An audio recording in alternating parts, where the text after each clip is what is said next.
Baggage full of cabbage and I think they lost my tempo. 36 Mickeys on the candy paint bento. Dabba dabba on, keep my brass knuckles warm. Get the cash from the pool, 60 seconds and I'm gone. Bad when I'm gone, bad man, probably gone. Going fast on the pump, roll a quarter-mile marathon. Jimmy in the Jimmy high wide, sipping Jimmy got a brand new mark. Cocaine to the Millie. Lazy on together, see something gonna stick. Lazy on a river, dream someone on my hip. Maybe on the AT, no rim, all switch. Baby, you ain't never seen nothing like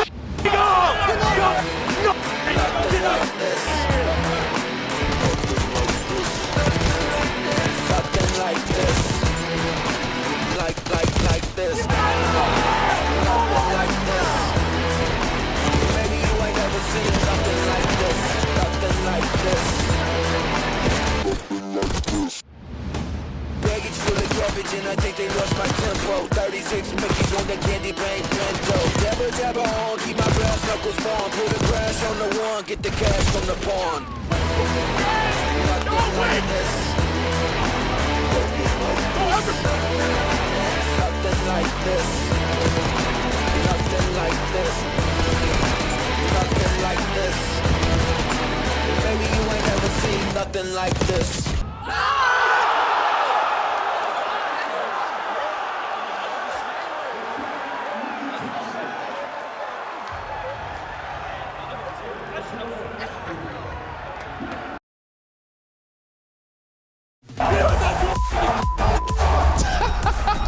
No way! Out of here! Get out of here! Get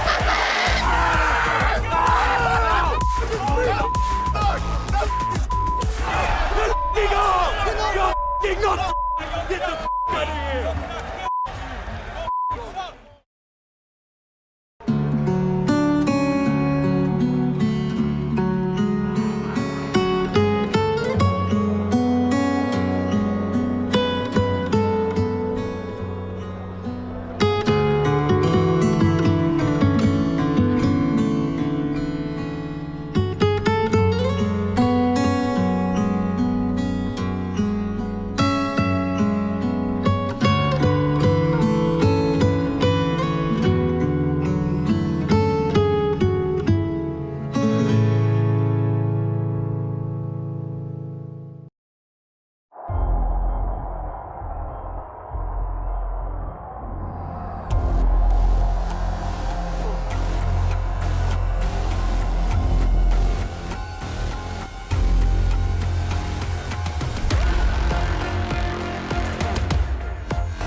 Just doing whatever the hell he wants right now, Alec.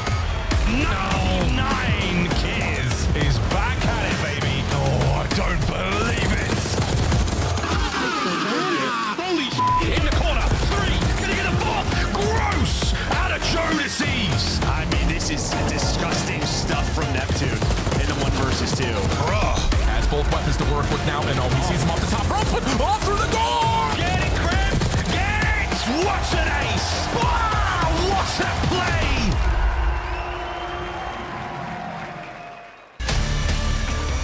play? Ladies and gentlemen, it is Championship Sunday, and today marks the halfway point in the 2025 season. 4 teams remain in our tournament competing for the $500,000, the lion's share $150K, and of course the 100 points that goes with it.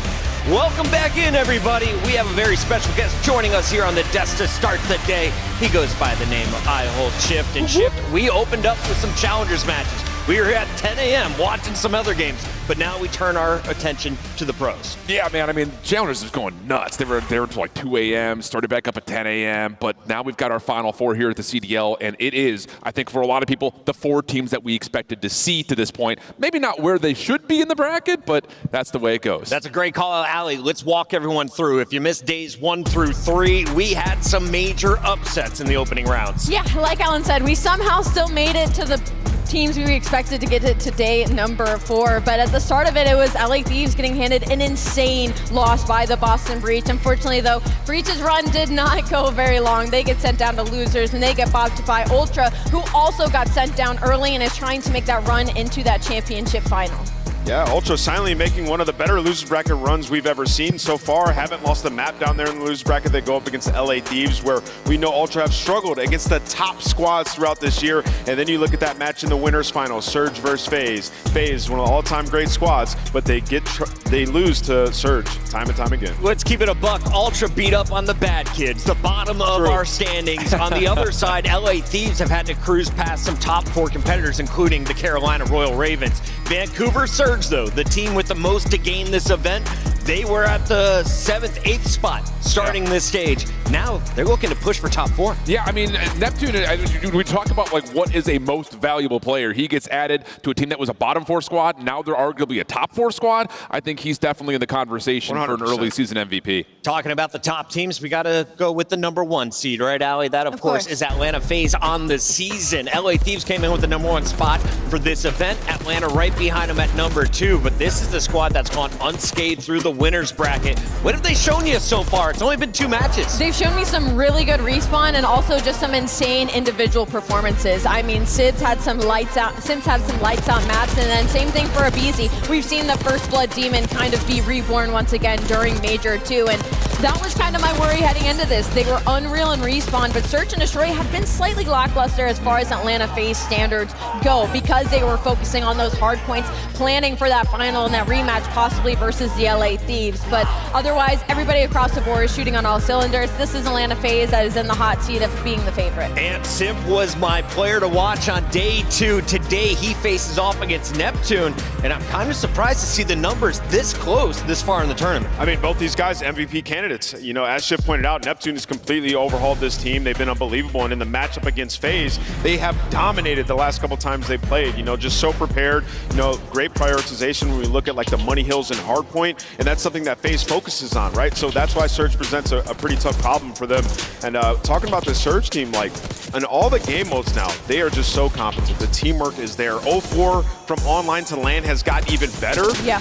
And it just makes it so tough to go up against that sub-duo. The compelling statistic is the fact that this Vancouver team is 3-0 in Search and Destroys versus Atlanta. Yes. Yeah. Kind of going back to that whole point about talking about Atlanta Search and Destroy being what gets them that Major 1 victory in the first place. But in this matchup, Vancouver's got their number at the moment. Vancouver has only played 7 games. It was a 3-0 over Carolina, a 3-1 over Boston. Now they take on Atlanta for a spot in our championship match here at Major 2. They're already guaranteed top 3, so it's a win on the weekend for Vancouver. But the sky's the limit. On the other side, we got to talk about 2 teams that struggled on day 1. You had Toronto coming out and getting boppity-bopped after giving up the first game to Cloud9 by just 2 points. You lose around 11 and then get 3-0 down to the losers bracket. Since then, though, it's been a 9-game run. 9 wins, 0 map losses, Allie. It's been some insane tenacity from the side of Toronto Ultra, because they weren't even really in the top 4 conversation heading into this. There was some issues with the gelling between the ARs and the SMGs during this split, and it's a completely different story on LAN. We've seen Toby Kleenex hit his ceiling in some of the early matches, and Joe has not lost pace whatsoever. He has been their saving grace online and on LAN. Toronto Ultra could cause a lot of upsets coming into this Sunday. Yeah, I mean, you look at it, and for them still some questions need to be answered, in my opinion. Like, they played a lot of Skyline Search and Destroy, now 4-0 undefeated on it, in 3 series in a row they've had that map.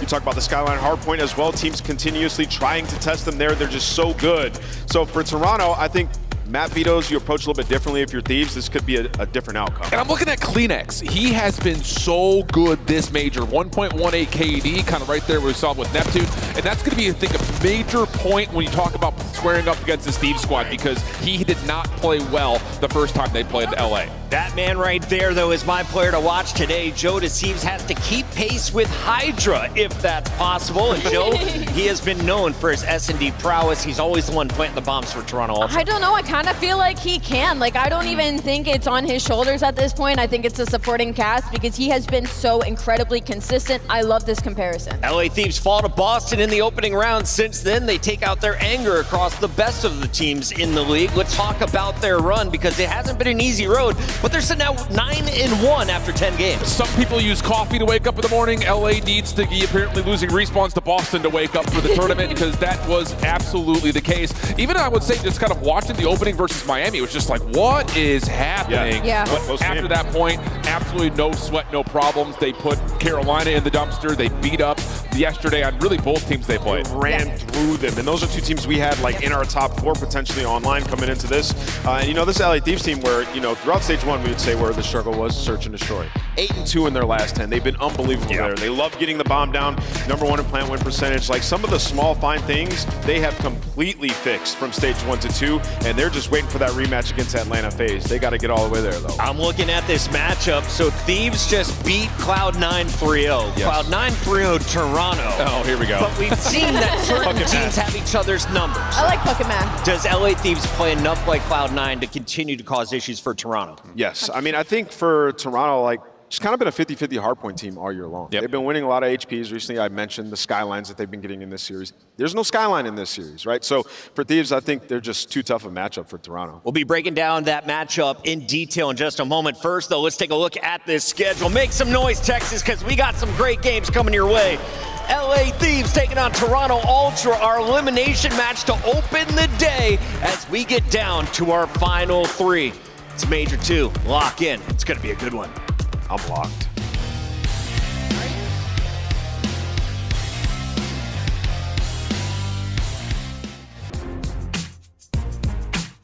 Upgrade your game with the Scuff, the official controller of the Call of Duty League. The Esports World Cup is an official partner of the Call of Duty League.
Make sure we're counting names, talking to each other. Listen. This time, we take everything.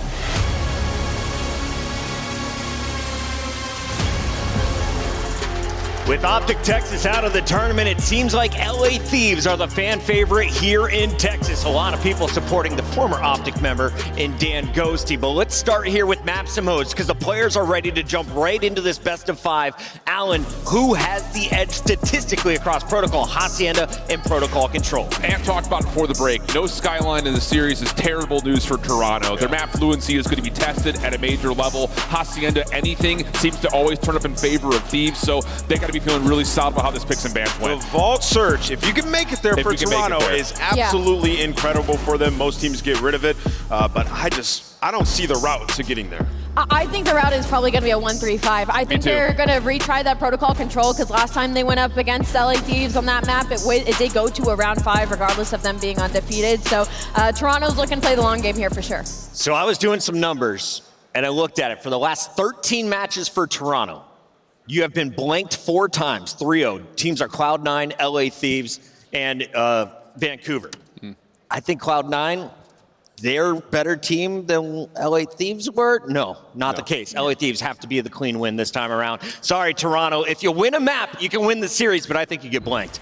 Yeah, this is tough because I agree with Ali. It has to be the 1-3-5, and this is the team in Toronto that does not rotate well. I think they're going to get punished really heavily on map number 1, and then you have to try to find a way to beat LA out of control, which not a lot of teams can do. 14-1. Yeah, not looking good for Toronto. On stage 2. So we got LA Thieves, Rosalie. I might have hesitated if it was day 1 LA Thieves, but Championship Sunday's diff, I'm definitely going to go for LA. Make it 81, Ant. Word to Kitchener. I got Toronto Ultra. I think Beans is going to turn up. It's their time, man. I mean, we saw LA Thieves lose to Boston. Yeah. Toronto can do this. Don't just boo him here in the venue. Take it to They Twitter. have Once again, everyone. he is at Nameless on Twitter. This match is ready. We're going to the stage with Guy Blaze. Thank you so much, Chris. Texas is Championship Sunday! And I'm ready to get this elimination matchup started. It's gonna be an absolute banger. So without further ado, let's bring the first team to the stage. Get ready for LA Thieves! Scrap! Hydra! Envoy! And Ghosty! From the trenches to the stage, LA Thieves looking to take everything. The hype starts now. Championship Whites are always a pleasure once we make it to Sunday. The main favorite, it was a very long and trialing road after getting handed that first loss on day 1. But maybe, just maybe, it was what they needed to take everything. Word to Envoy. They got one more team to go through, Blaze. I'm ready to bring them out. I can already feel the breeze on the back of the stage. Coming from the north, the Kings, Toronto Ultra. Joe Deceives, Insight, and Kleenex. Toronto knows they got to ice up today on Championship Sunday to take that trophy back to the north. One more time, Texas. You can love them or hate them, but Toronto is here. Does the crowd now remember what happened the last time they booed Toronto Ultra? It was just a hot 3-0. They went unscathed so far in the loser's bracket, and they got to go up against our #1 seed. But something tells me they're confident. Kleenex gonna have to fry, Guy. Let's get it going. Yes, he's gonna have to. Now, before we get this one started, Texas, I'm gonna need a roar out of you. Help me set the stage. You guys ready to go? Miles, Chance, let's get it. Yeehaw, partner, let's do this. Well, I don't know about you, Chance, but Beans and Joe Deceives are both wearing Crocs. They're chilling.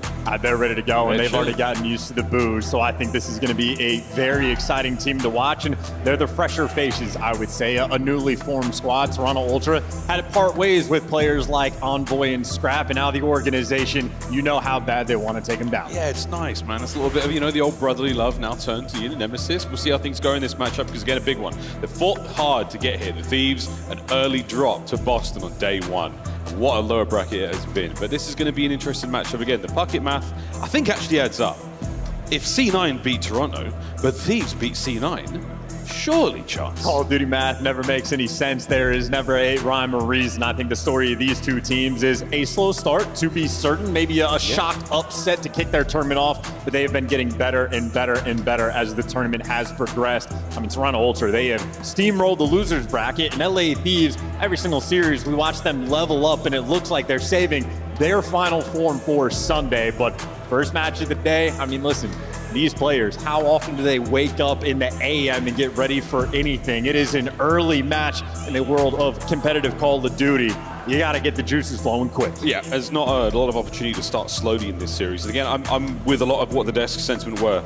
Thieves obviously have an overwhelming advantage on paper in this matchup. We'll see if it translates into that intensity, to that trust, that decisive action. And a massive factor in that advantage that LA Thieves have is when they get the ball rolling, it's a snowball effect. It is a team like a juggernaut. They cannot be stopped, which means you have to punch them early. The number of 3-0s and 3-1s we have had in this tournament, we are currently on the longest streak of that in CDL history. You can't let the better team get off to a hot start. You gotta strike early. Here we go. Here we don't go. Look at Beans. Not moving, knifing each other. That's the way to ice the competition. Yeah, got him good. You just start things. Oh, no, wait, it's a fake start. We'll try to resolve whatever the issue is ASAP, folks. I say we. Start the map. I'm not doing anything. What about you? You doing anything? I'm working. Well, of course that. But I'm at work right now. So's Kleenex. And he has put the work in yesterday, folks. fantastic stuff. This is how Hardpoint looks overall at Major 2. These are only the teams that are left in the tournament. Shout out Joe, putting up the big numbers early on. In 32 kills per 10 minutes, by the way, is clinically absurd. There is no one on this list close to him except for his teammate at 31. And keep in mind, for that level of pace, we're watching Neptune have maps where he is dropping 47, and he is still beneath those two players in terms of their actual speed and production on the map. And granted, Toronto's played Skyline a handful of times. That's going to be a factor, but last time Toronto Ultra played against LA Thieves, at least in the qualifier, we watched Joe have, 67 EKIA on the red card for the L. So that's a man who's, when his gun is hot, one of the very best in the world, and obviously he's going against the best in the world. Need the A game. Well, he was going against the best in the world in the first go around. Take 2. Now here we get a protocol. Hardpoint start off this matchup. Again, elimination. Top 4 secured for our squads, but you want to go that little bit further. You want to find yourself in that lower bracket final. Both teams, I mean, the records are their chance. It's a lot more, of course, for the LA Thieves boys. 14-6 in Hardpoint. The average difference there, 60-30. I mean, this is going to be a good one. And as good as LA Thieves' Hardpoint has been throughout the stage, at the major, it's actually been their biggest weakness, especially against Boston. Those were the 2 losses there. So again, if you strike early, you can take this LA Thieves team down, but you just need them on the back foot. Make sure they're calm, start out slow, put them in their heads, whatever you got to do. But the reset off the break, we go again. Here we go. But this time, it's personal. No, it's just a successful attempt to get into the map. So far, a successful attack towards the hard point for Toronto Ultra. And they identify Hydra. Yeah, Joe's all over it. Looking at his 10 kills per minute moments right now at 3-0. What a start, and the time going great as well. This is exactly what you need. There is one spawn out from Hydra, and that honestly might be the dagger. Wow.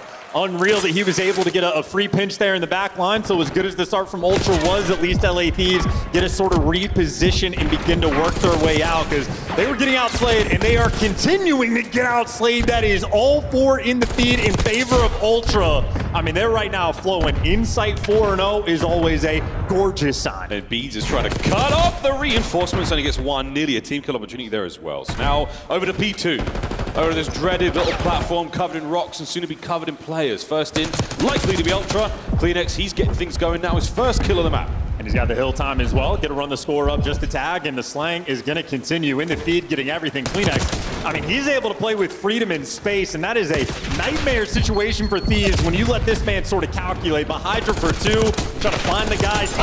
But the trades are there. Insight beams together. Well, enough to get everyone but Ghosty. But the conga line continues. Ultra handling the spawns. They're handling the pressure in the pace, and they continue to rack up time. And Ultra have started things off in a very, very spicy way indeed. Look at this right now, folks. Ultra gameplay looking great. Let's go for a quick listen in.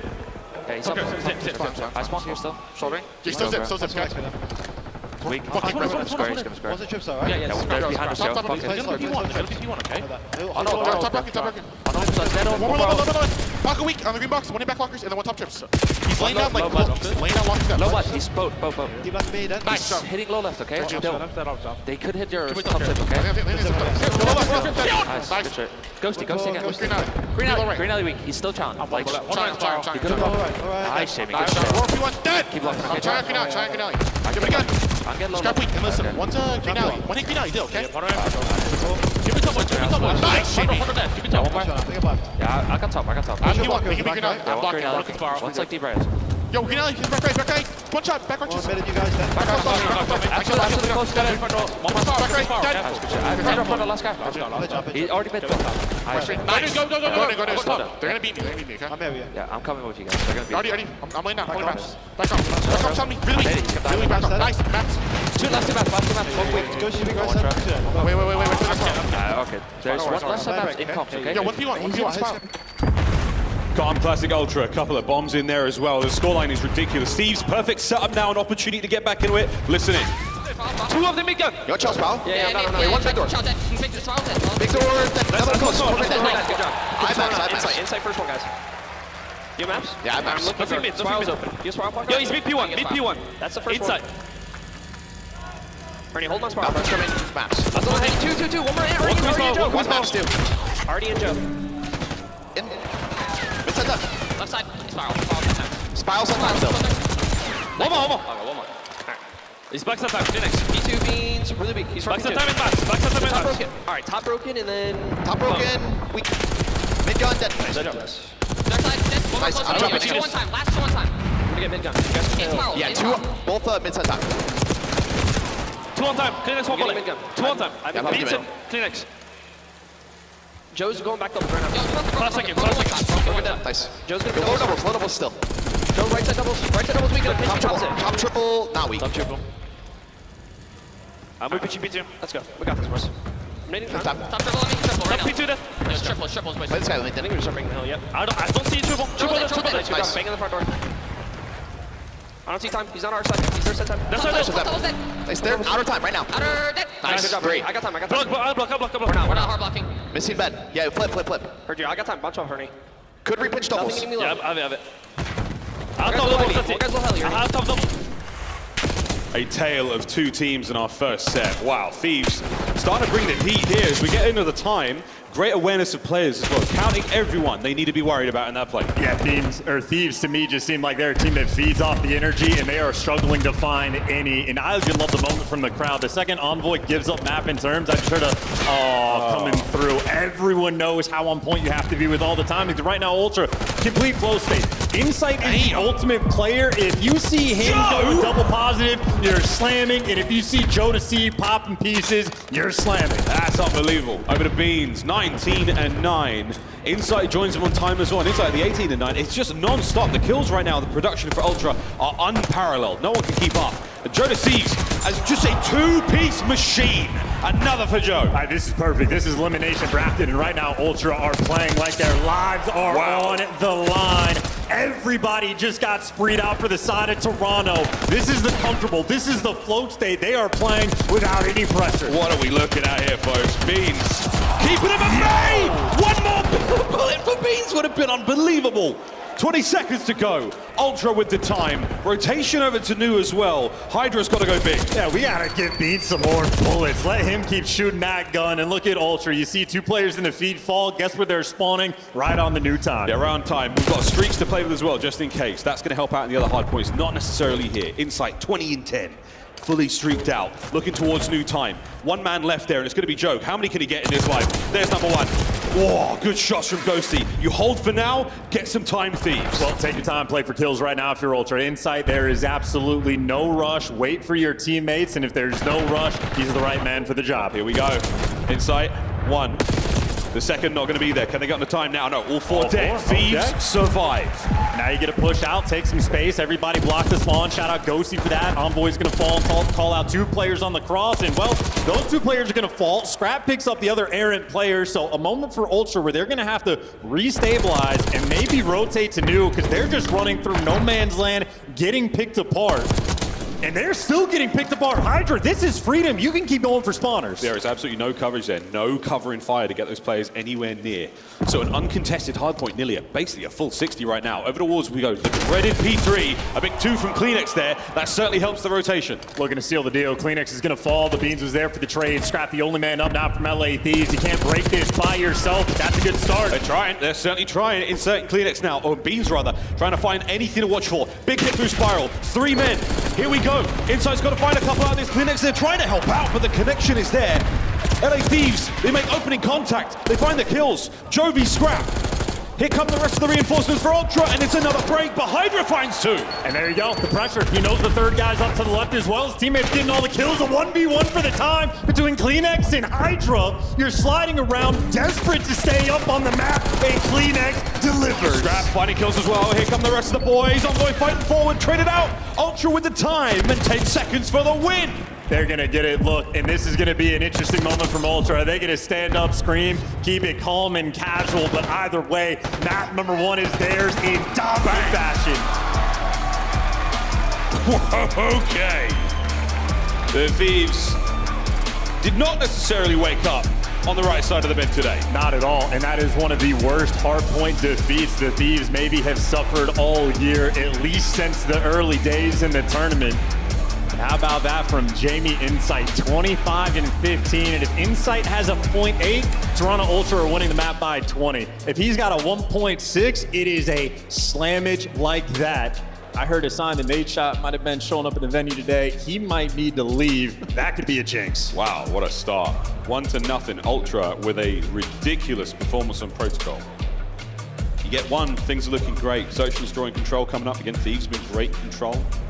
The S&D, an interesting one. Not necessarily the best map for the Ultra boys, but when they're performing like that, it doesn't really matter, the map records. Not at all, and Envoy had an incredibly slow start, and that is exactly how he finished. 1,600 damage, 14 and 26, and his teammates didn't really have too many moments where they picked him up. Hydra had a handful of multi-kills here and there, but outside of that, they simply never found that level of production, and even just on the assist front, the teamwork clearly being shown off there for Toronto.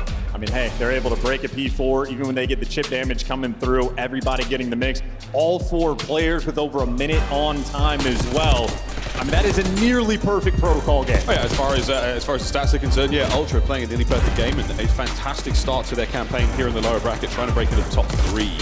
Joe Deceives, we brought up his stats before the game, and he absolutely cooked, frying his way through alongside Beans and Insight, everyone having their turn. Kleenex a couple of big pieces towards the end. And this was the turning point. We went for the listening with the Thieves towards P3. We thought this was going to be the opportunity for them to get back into the game. And for a matter of seconds, it was chance. It was after that, the one break, it was a 2-man hit and a solo challenge from Hydra. Teamwork and cohesion not there yet for the Thieves. And even for like the sake of the listening, I think LA Thieves, we've had a handful of them through this tournament.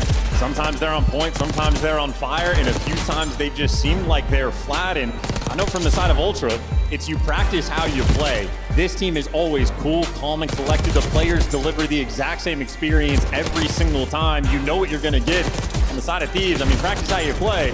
I don't know if they're finding that same type of rhythm, and when they can't get it, they lose it bad. Yeah, it was a brutal display. A nice comeback again. Not 30 to 40 points there, pulled out by the Thieves, but that is a disgusting game flow. Ultra, as clean as you like, all the way to the 223 mark, and after that, the P2 to P3 comeback from the Thieves. Kudos for them for able to get something going there, because that was not a good look on Protocol. Map 1 does not go their way. Ultra singing sweet going into the Hacienda S&D. But once again, not necessarily a great map for them historically. Well, it is an interesting one because the theme for Toronto is they were the best S&D team in the game throughout stage 1. Hacienda gets introduced and everyone like rubs their hands together and like, wow, they're about to get even better. It's a very calculated map. Turns out not the case. It's one of the few maps Ultra have actually been poor on. They lost to Minnesota twice on it, and it was the first sort of hiccup in their S&D record. That being said, if they're letting it through in a moment like this against a team like Thieves that grind Hacienda, you know they're cooking up the goods. You know they're going to have a game plan. The coaching staff from Ultra, those guys have been on point for years. Years and years. Joe and Flux anxiously sitting backstage, I would imagine. Got to meet quite a lot of family members of both Ultra and the Thieves last night, and there was a strong air of tension, as you can imagine. Nerves certainly kicking in. Do my best to give them the honest truth about how everyone's teams are going to be performing, and look, right now, Ultra absolutely showed us the goods in map 1. And I tell you, I'm not seeing any nerves from the Toronto Ultra side of the stage. Joe Deceives just looks happy to be here, happy to be playing COD, and on the flip side, that is a 1,000-yard stare coming through there for Ghosty, so maybe stunned after that first Protocol. Great news, though, for the Hacienda. You're going to slow the pace down, and again, in Search and Destroy specifically, LA Thieves have turned their game around. They used to be completely reliant on the hard points and the control to win them series. Not this stage. S&D has been their focal point, and they have been incredible. 70% plant rate, and they don't play a lot of vault, so they're getting the bomb down on maps like Hacienda. The game plan is there. They know how they want to execute. I just know Ultra, nice little right hook to start the day. We might know how look. Thieves, they do not have a weak jaw. They've taken a big hit. Obviously, they lose a big one to Boston at the start of the tournament, but that was a shocker for sure. Minnesota, of course, that's 6-2. That was a big one. But here we go, folks. Map 2. Thieves on the attack first. Score up on the top side of the map. Insight in the windows. Insight happy for it. And that is a devious angle he's working with. So scrap tagged up in one shot. Joe Deceives might hit the go button. And meanwhile, Envoy wasting absolutely no time. Gonna get the bomb down. Yeah, he managed to find a nice window. He's been stunned, so there's a connect there. That's enough information, but not enough to stop the plant, actually. So now, bomb plant. Kleenex on a route. See if that pays off in a moment. There's an opening exchange now. And Hydra on the reposition. A lot of players there from the Thieves on the ground floor. These are tricky ways to watch the pinch as well, just because the top hallways are open. LA Thieves, it's a delicate moment, but they get the first blood. Oh, the second as well. Lightning attack. Ghosty gifted a freebie there on Insight, and the final 30 seconds, or 20 seconds rather, all onto Kleenex, and that is not a round. The Ultra stood a chance in. Yeah, and that is perfectly played from Ghosty, so maybe not a 1,000-yard stare. Maybe he was calculating how the first round was going to go, but they left the top hallways open. They didn't go for dark control. They allowed the players to sort of flank through Spiral. You saw Ghosty playing it down low, and he is the timing perfect. Catches a player through the middle of the map, slides back out, knows a trade is rolling through. Ghosty, monster player right there, just to get the momentum towards his team. In Black Ops 6 alone, we've seen some of the most unbelievable S&D performances from Ghosty. 16 He's been clutch since he got in the league. Oh, yeah. MW3, he was making plays on Outdagger Forges. He has always been a spectacle. 2 for He, 2 for Envoy. Now, defense for the Thieves. Kleenex is going to be the first man. Gets a lot of damage into 3 players, walks away with 2 kills, an instant trade. Beans, 1v2, 1v1. How's this going to go down? Absolutely no intel against Scrap, but these are 2 of the best trash talkers in the league. Here we go. Eyes are on, and Beans lives to fight another second. Round 2 on its way. How often does someone escape the clutches of Scrap? Dramatic moment for both of our players. Round 2, damage dealt. Beans, you had 1 chance to kill him. Should have gone for the head. And how often does someone escape Scrap? He had him 1 shot tagged up in connector, and Beans, fleet-footed, able to sneak his way out. In a second, he got the advantage. He never looked back. Beans turning that one around, and bailout from Kleenex as well earlier in the round. I mean, he gets his teammate killed, putting a couple extra shots into him, bails him out, getting the first 2, and just sets up Beans. That is a 1v2 clutch. X-ray vision coming through with a wall bang on Envoy, and making sure you do not allow Scrap to get any momentum going. Yeah, that's real tough as well. Scrap had dead to rights. Unfortunate moment there, but we're going to now headbutt towards A. Nothing sneaky about this one, folks. It's a square up, and it's a trade set. Scrap finds 2. Can he get the third? No, the trade's still continuing. 1v2. Insight now, down and out. The one errand man of the LA Thieves upstairs deals the damaging blow. How about that for a 12-second round? And maybe the most notable thing, A, Scrap shot on point. Still can't believe Beans was able to escape the clutches. And, well, B on that, Scrap just trusting. He's pre-aiming the top side of the fence because he knows Ghosty's covering his outer section, so he knows he's going to die. He's setting up his teammates for the trades. LA Thieves dialed in with their Hasi strats.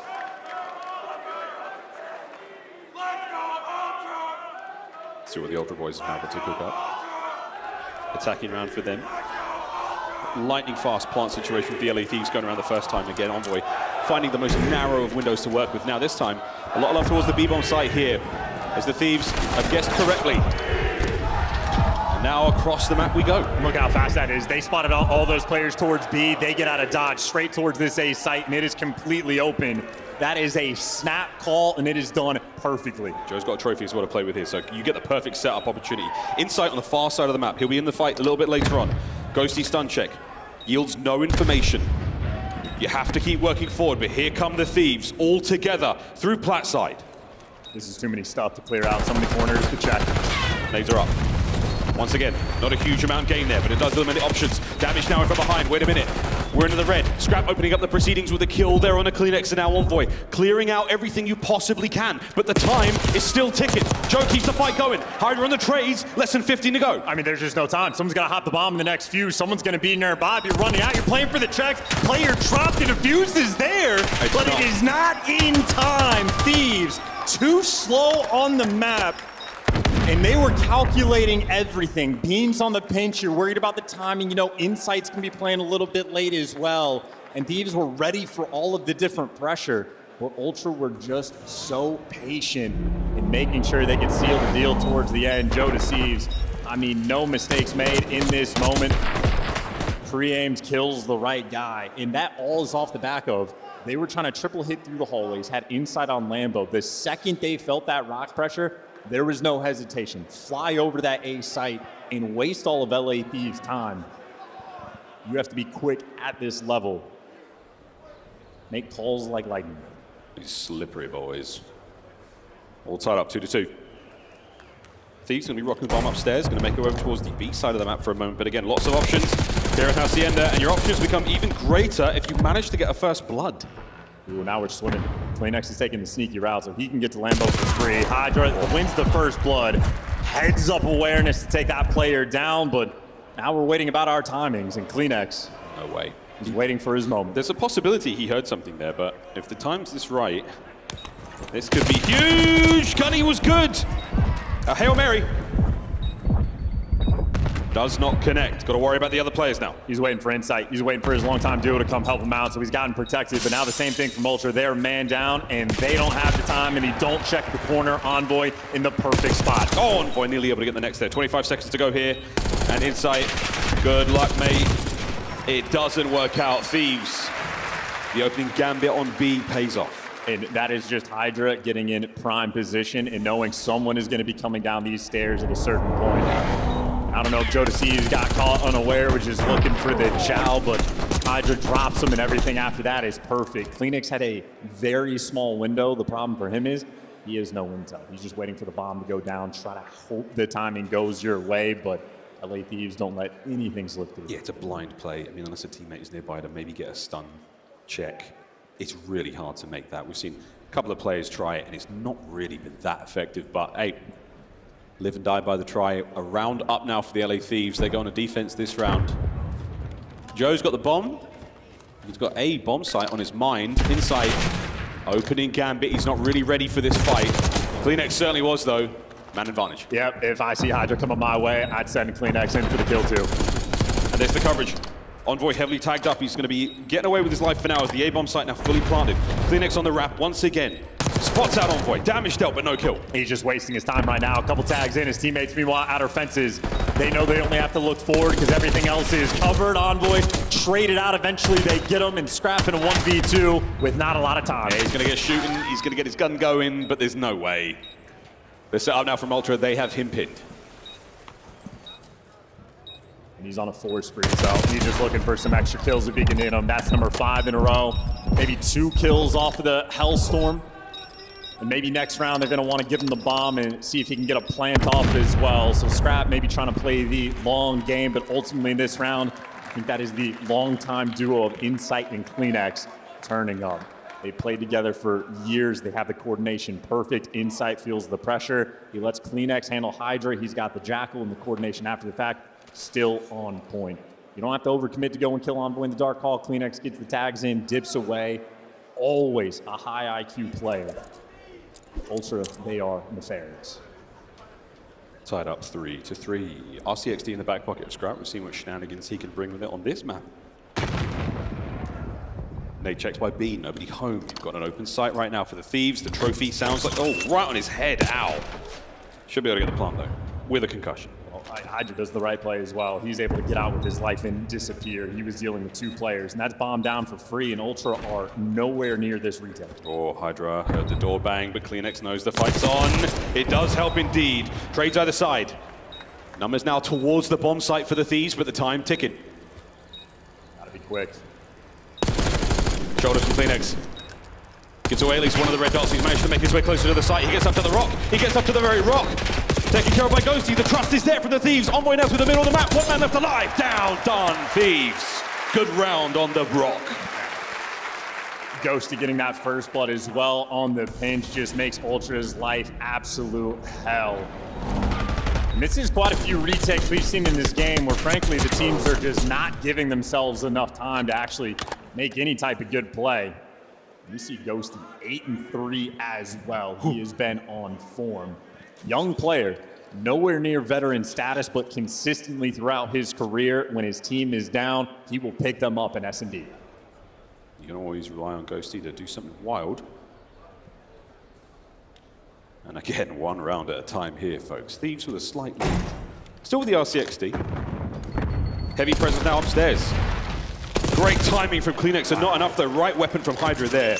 The Jackal nails his first, and the plant now towards B. Ultra with the numbers. Oh, someone taking a swim. You're just desperate to be able to get out and take any degree of space. These Ultra players are in an incredibly tough spot, more or less trapped in, but Insight with the route. he gets the first blood, or at least turns it into a 3v3, you have opportunities. Beats got to win this. He cannot. Envoy managing to cut the defense down.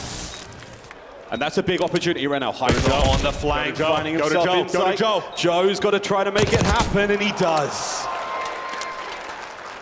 The shuffle and the... Look how close that was, the last-ditch attempt. Joe's like, I've checked everything. Where is it? Yeah, the bomb. Last place you have to check. What a move from Insight, though.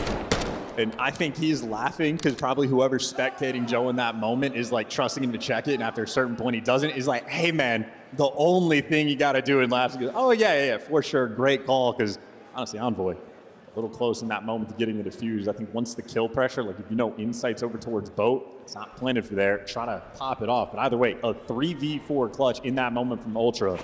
That is a bailout round to keep things even. Square up. A big-time square up.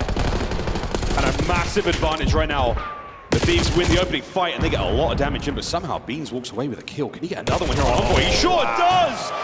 Bomb dropped also. Beans, should he pass the information over, that could be a great moment. Yeah, he's guarding it as well, Scrap. What a win. His 10th kill of the map, and a banger at that. Yeah, still though, you got to go get that bomb. I know for Beans though, if I outsmart Envoy, I'm hanging out on my wall. Yo, chat, clip that. Onto Scrap. Now, can he orchestrate the moves over here? Joe down low.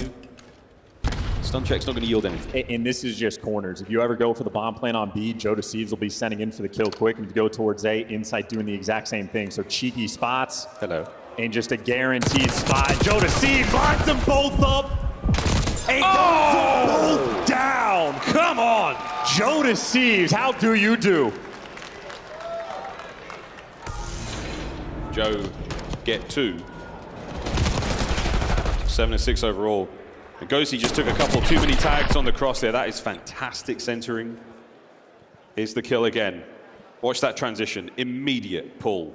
Down low right, and Ghosty's already been hurt too much. The Jackal at that range is diabolical. And this is Sunday against some of the best players in the world, and that is making sure your nerves stay calm. No tweaking out. You don't shoot instantly the first guy. You don't red dot chase. None of that. Making a heads-up play in these moments. Joe Deceives on a 4 spree. 1 round away from Ultra. They go up 2 up. Can we get, or we might be able to, RCXD out in the fields over by A. We're not going to keep an eye on that too long. Scrap perfect coverage now. If Joe makes a move for it, it does sound like the RC's out of play now. Oh, and Kleenex with the first blood, and Beans with the bomb plant. Scrap's in a position where he can contest this. Can't find the angle. Good coverage from Joe. Doesn't get out though. You've at least got a 3v3. Doesn't escape. Right now the high ground in favor of Ultra. Still trying to maintain control of this position.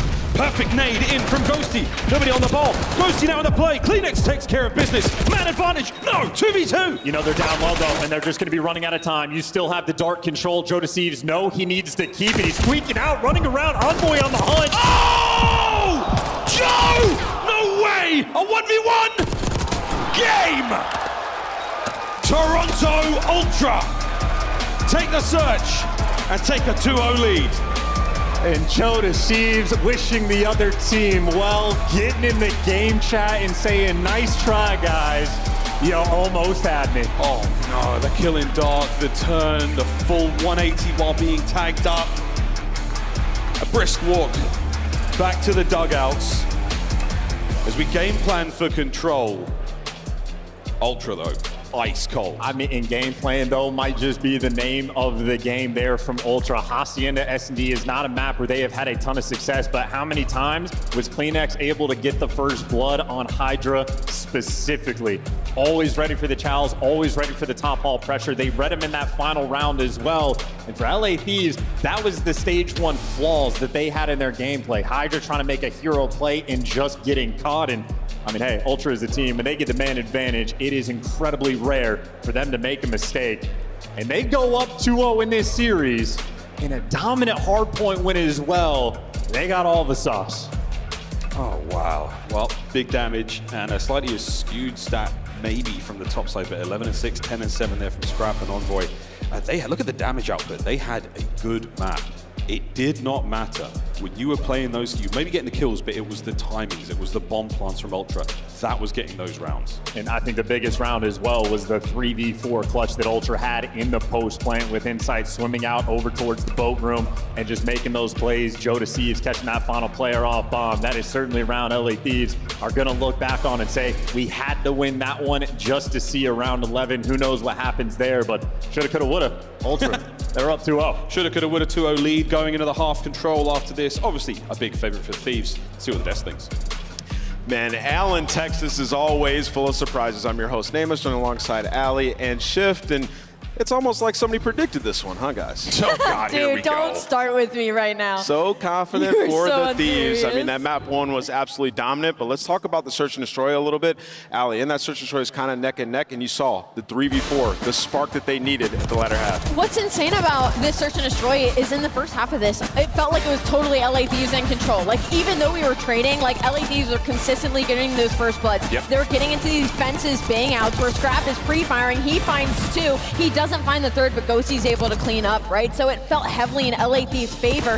And even as we go to these mid rounds, but you talk about that round two, you get Scrap and Beans in a 1v1. He gets him weak. He doesn't chase the kill. And instead, he tries to play for Koff, and then Ree goes for the kill with the pistol. I don't know why his pistol was still out. Yeah. You head to that round number 5. It's a blound counter into B. You don't have time to hit that defuse, though, even though you get the clutch. So it's like just these unfortunate situations over and over again for side of LA Thieves. Yeah, I think the thing about this is if you were to tell Thieves that they were going to walk away with 7 of the first bloods, they don't find them often when it comes to Search and Destroy, but they often, when they do, convert almost perfectly. So you're looking at this thinking, wow, we should be running away with this Search and Destroy. But Beans comes up with a major play in the post plant. You have the same thing from Joe Deceives, and that's the thing. The post plant success rate for Toronto continues to bail them out of tough situations. And the interesting aspect here is Thieves in stage 2, #1 in retaking. What happens? A 3v4, a bomb down, you can't retake. Yeah. And then the final round, you look at that situation and you're like, we just can't kill them up top in the hallway. Joe Deceives makes a big play on killing Kleenex. Bro, give Joe Deceives the super max right now. He has been saving them in so many of these situations in Search and Destroy.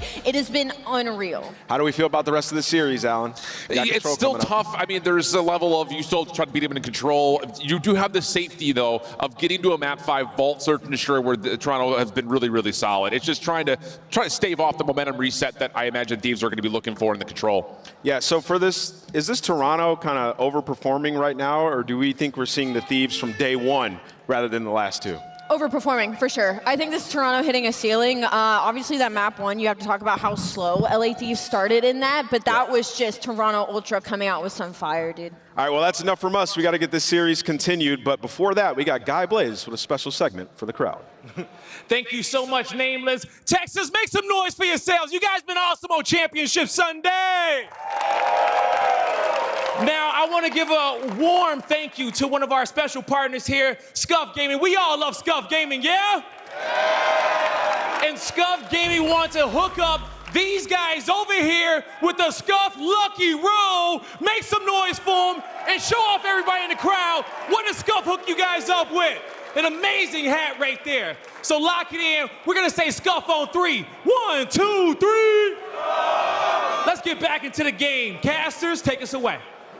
Thank you very much, Guy, and thank you very much to Scuff, and congratulations to that Lucky Rose. Swag for everybody. But Chance, who's got the most swag right now? LA Thieves with the Oakleys on their thing. They look like a bunch of frat boys, but would you rather have the swag or a 2-0 lead? I'd rather have the 2-0 lead. I thought that was great. That was you got the sponsor in there and everything. No, I didn't see that one coming. But we do see a game of Control coming. And the good news, again, for our boys with the shades indoors is you've been so good at this mode all stage long. This is the turnaround, right? This is where it happens. I mean, listen, you get the sun out of your eyes. Some players can't handle the lights. Every time. Some players can, all right? But at least throughout the stage, I mean, we said for LA Thieves, it's been every single game mode, but they have been absurd in all of them, including Control, where they've been the best at everything. And they've played every single map as well. So, I mean, look, stats be damned on a Championship Sunday. Ultra clearly here for the fight. I mean, it was utter domination in map number 1. And then how many clutches did we just have in the S&D? Beans clutching a 1v2. Scrap can't finish a kill. We're not used to seeing that. Joe Deceives, literally world-starring players on the main stage. He's doing this to world champions. So Ultra have clearly shown they have brought their Sunday best. And on a protocol control as well, Ultra enjoy the map. very efficient at spending up the spawn kills. Make no mistake, they're not the best control team in the game. Right now, that title is either for Thieves or for FaZe. And Scrap might be the best control player in the game. Has to show it here. Has to. This is it. Last chance. Stay alive in this tournament here. In front of a crowd that has turned from green to red. They're showing unwavering support for the Thieves. They need you more than ever, folks. Here we go into control.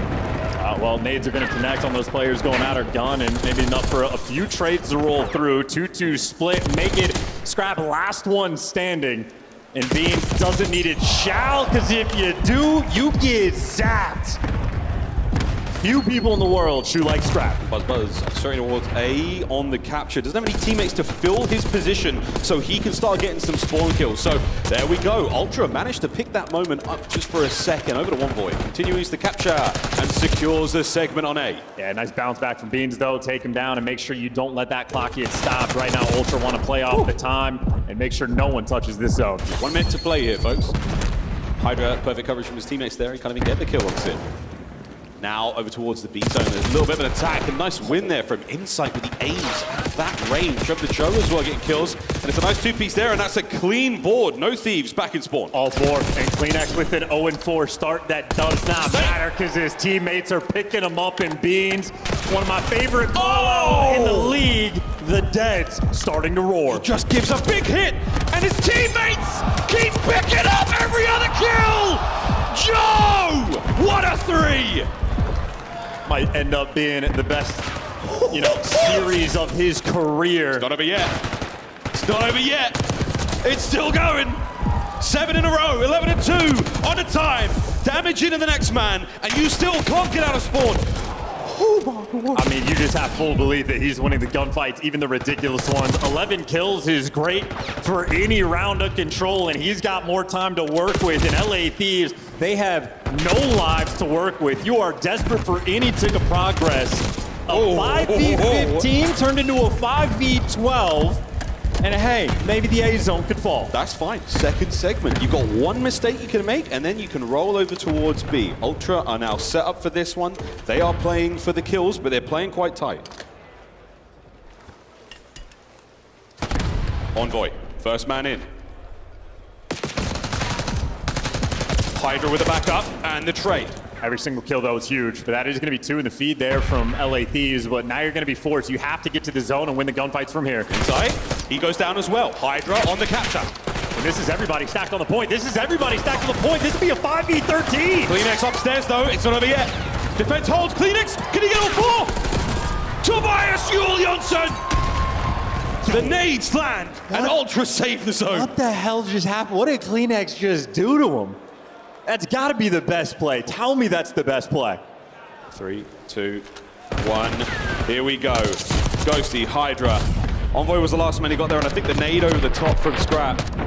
Wow, what a save.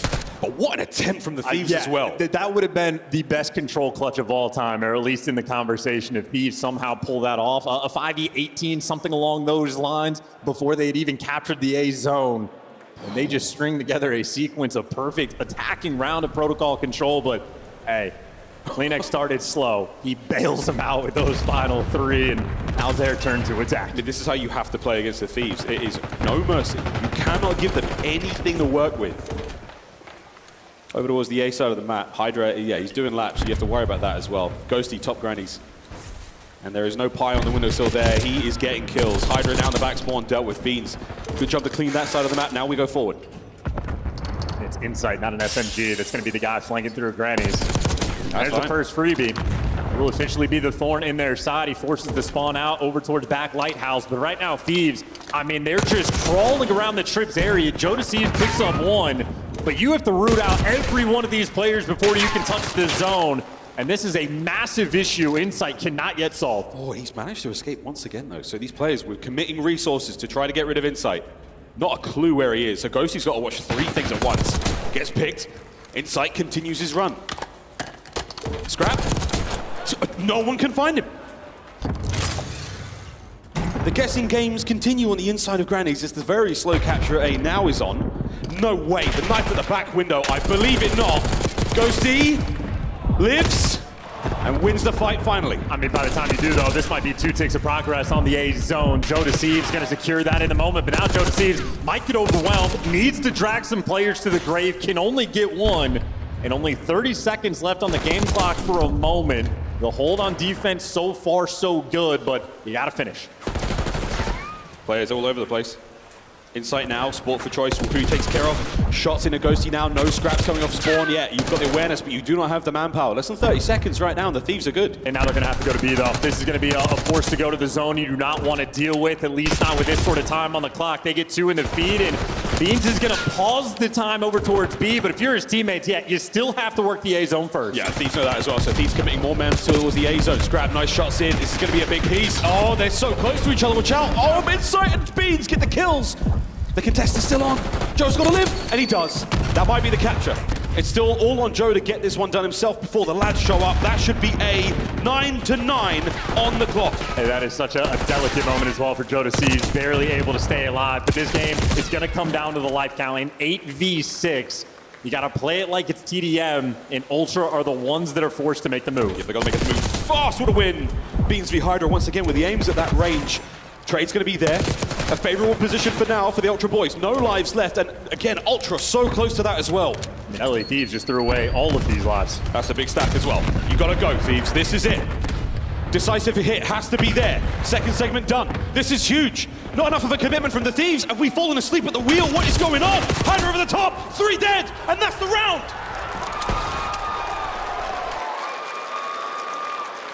And this is not an LA Thieves we are expecting to see. Players not even in position to contest the zone in 8v6 that turns into a 4v5 in the blink of an eye.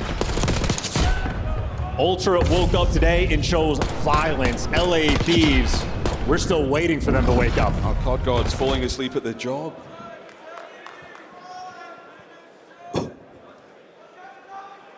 Strong lead, 2-0 in the series, 2-0 in round count here in control. An unprecedented turn here at Major 2. Thieves, this is it. It might be going out with a whimper. Joe Deceives has been piecing them up all series long. Beans kicks things off at the first blood, does get traded out. And Hydra looking for some motion, can't get anything going. Everyone on Ultra are in all the right spots. Yeah, they're inside. Oh, shots from Scrap. And a good fight there, Envoy. He picks up the pieces, so now you've managed to get some form of a foothold inside the flank. He can't get one out of it. Great job again. Thieves stabilize. Beans in the flank. Yeah, as there's always the next man in line. Ultra always have someone in position to sort of make a dent, and there you see it popping up in the feed, and Hydra still looking to get some activity going. But he's getting back down at range. You can't hang with Beans. So tough. He's equipped for these fights, but dealt with finally. Again, as soon as you get 3 dead, the 4th man, and they're fully aware of, is still behind you in spawn. It's Kleenex this time. Traded out instantly. You can't make the flank plays. Ultra's teamwork right now is 2 on point. The kill feed, it is theirs. 35 seconds remaining. Gone. Joe Deceives, cut Scrap from belly to head, and now forward. Oh, the top! 25 seconds to go. Desperation as the LA Thieves battle for a sign of life, a gasp of air. Can they get out of their spawn? They don't have a choice in the matter. Insight's there for the drop. Subsite showing up in one of the best series of Joe Deceives' career. They have Kleenex with the 3, the dagger. They're gone. The LA Thieves from gods to God save me. Wait, 0.3. Oh my word. The curse continues. Another 3-0. Our first seed team dips out top 4. And what an upset from Toronto Ultra. And the Emperor made his decision. LA Thieves, the thumbs down. You get to die on Sunday. Tip it to the whole team of Ultra. Those guys showed up to play. The teamwork out of control. Kleenex is popping 3 pieces like it's nobody's business. Beans, he remembered the booze. Nobody's making noise now. Homemade chains, by the way. Homemade. Brilliant stuff. Ultra. Oh, they will be lying in wait in the losers final. The Thieves, a long fought war through the lower bracket from round 1 comes to a tremendous finish there at the hands of Ultra. GG's in the chat. Nameless, looking like a genius on the desk. No one believed. He knew, though, the one scenario, the one possibility where they find the win, and that was it. Ultra came to play today. A 3-0 chance, a shock. No, not a I mean, listen, it's like 23 series in a row. It's a 3-0 or 3-1. So technically not a surprise, but not how we thought this was going to go down. But either way, I mean, again, for the Ultra players, taking care of business. They know the way the tournament has gone. They know you have to come out of the gates hot, and right from the first, listening, Ultra, all about their business. And Joe Deceives for MVP. I'd vote for him for president. And either way, one of the best series of his career. Absolutely. Didn't have to get to the hard point, didn't get to the vault, didn't get a more 4. I mean, you said 5 at one point. I'm going to stop saying it because the curses are very real. But 115, 6-4, 3-0 Ultra. Man, what a performance. Well, that is that. Top 3 secured. They will be lying in wait in the losers bracket final, finding out who they're going to be playing. With Surge taking on FaZe later today as well. That is going to be a fantastic match, and I am still a little surprised, folks. Wow, there's only one person we really want to hear from after a match like that. Guy is on stage with Joe Deceives. Thank you so much, Miles and Chance. Texas, make some noise for the Toronto Ultra as they continue on to the losers finals. And I got Joe Deceives with me on the main stage. Joe, Silverback Joe, you was absolutely frying in that series. Was he popping off, Texas? How you feel after that? I mean, I feel great. Obviously, you know, they were the first seed coming in, 7-0. I think they hadn't lost a series in about, I can't even remember. They're a great team, but we came out, steamrolled them. That's what I know we can do, and I'm expecting us to win this event. There you go. I love the confidence out of you. And as you said, going up against that first-seeded team, were you guys expecting a 3-0 to kick off the day like that? I wasn't expecting a 3-0, but I knew we were very comfortable in that series. I mean, we've expanded our map pool a lot. It's what we've been working on, so very excited. Hey, man, it definitely showed there in that series, okay? Now, we're still waiting to see who you're going to play from the winner's side, but I know it must be amazing playing in this stadium on a championship Sunday in front of so many family and friends. How does that feel? I mean, it feels insane. Obviously, last year I was here on Saturday, wasn't here for Sunday, but, I mean, yeah, it's insane. All right. Now, I know you got the family in the crowd. Where your mom's at? You know, it's been a mom buff this whole weekend, okay? There they are. There you go. Shout out to the family over here on Joe, all right? I'm gonna let you get ready for this next series. I know you wanna watch it, and we wanna get to that winner's final, so that's gonna do it for us on the stage. One more time for Toronto Ultra. Nameless, take us away. Thank you, Blaze, and thank you, Joe Deceives. I'm expecting us to win the event, is what he said after that victory, and wow, they look like they can do it, Alan. Bro, if you're going to be Chris for this segment, I'm going to be you. Mind blown. Are we joking? I mean, to come out and to beat this Thieves team on what has been one of their best search and destroys at this point. They've been flawless on protocol control, and they didn't just beat them, they made them look silly. Yeah. That is terrifying stuff. So we've been saying, Allie, all season long, we've been waiting for Beans to take a leap, and we've been waiting for Joe Deceives to take a step as well. And in this series, I think they've done it. 100%. I mean, Joe, I feel like took his step a little bit earlier than Beans did. We saw that at the beginning of the Stage 2 qualifiers, but I didn't have the Toronto Ultra placing this well and playing this well at all. My mind has been completely changed. I feel like a lot of the communities has been as well, because this is a level of consistency we've seen from them this weekend after having such low expectations about their performances on LAN as well. Like, they were a solid online team. They kind of were outside of the top 4 conversation. Nobody really had them as a favorite coming into this weekend. They got sent down to elimination, and then they go 9 maps in a row, now make it 10, 11, 12 versus the favorite to send them down back home. Toronto Ultra looks unreal. Yeah, I mean, this is one of the best loser bracket runs we've seen in a while, right? Like, they haven't lost a map. They're going through extremely tough teams. You know, you talk about this matchup versus the Thieves. This is your #1 seed that they just made look so human. And then the thing about it is, like, you got to remember that 3-0 they lost to Cloud9 in the winner's bracket could have been a 3-0 the other way. Like, this Toronto team's looking absolutely primed. I think the big key marquee thing about this, though, was that not only did we see Joe Deceives dominate, they were able to shut down Hydra, which not a lot of teams have been able to do this stage. I mean, he was a walking 1.3, so the fact that he ended up with like a 0.8 is ridiculous. Just Toronto and Boston have been able to shut down Hydra. So Thieves definitely need to improve when they go home. We know that they can be back on top. But let's jump into our scuff play of the game. It's a search and destroy. I mean, those last couple of rounds were just massive. You know, you have a 3v4 where Insight gets huge 2 kills, and then Joe Deceives, Alley, popping off here from the rat corner. And as you can tell, 4-4, right? Like, this round was everything. Joe finds them both on the cross. He's able to get both kills, but that's not it. We move into this final round. The 180 pre-fire into the kill. That was detrimental for Toronto Ultra to close this out. And it reminds me of that graphic we saw heading into this match. It lined up Hydra and Joe's stats, and it's like, we talk about players that, you know, can't really come to Hydra and the type of SMG that he is. I feel like we're spoiled this year. I feel like Joe, if he keeps this up, 100% in that conversation. Snoopy, even if he keeps it up, 100% in that conversation. Couldn't agree more, especially with Joe Deceives. And this has been a wild bracket. Another 3-0. Let's pull it up. Alan, look at this bracket. When's the last time you've seen so many 3-0, 3-1s? Never.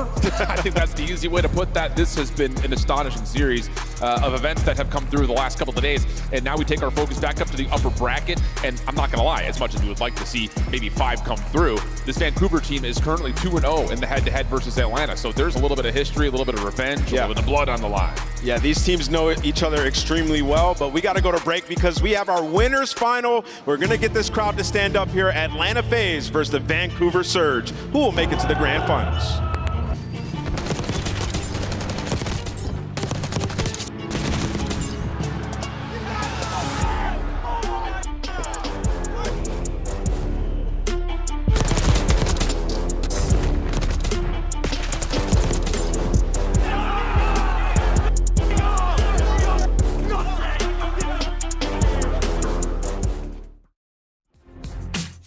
Upgrade your game with the Scuff, the official controller of the Call of Duty League. The Esports World Cup is an official partner of the Call of Duty League.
Well, hello there. We are back and ready to kick it into the map 3. A hot contest so far. Yeah, it's hot in the building.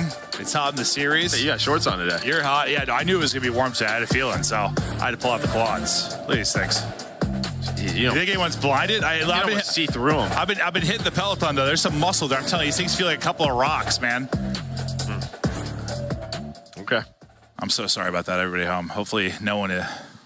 Viewer discretion is advised. Had their vision affected by the bright lights of my quads.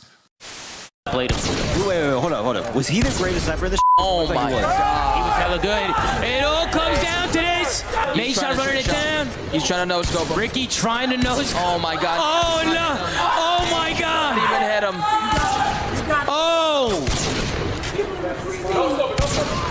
GG. God, he got f***ing slammed. And it's FaZe Banks. Oh my god.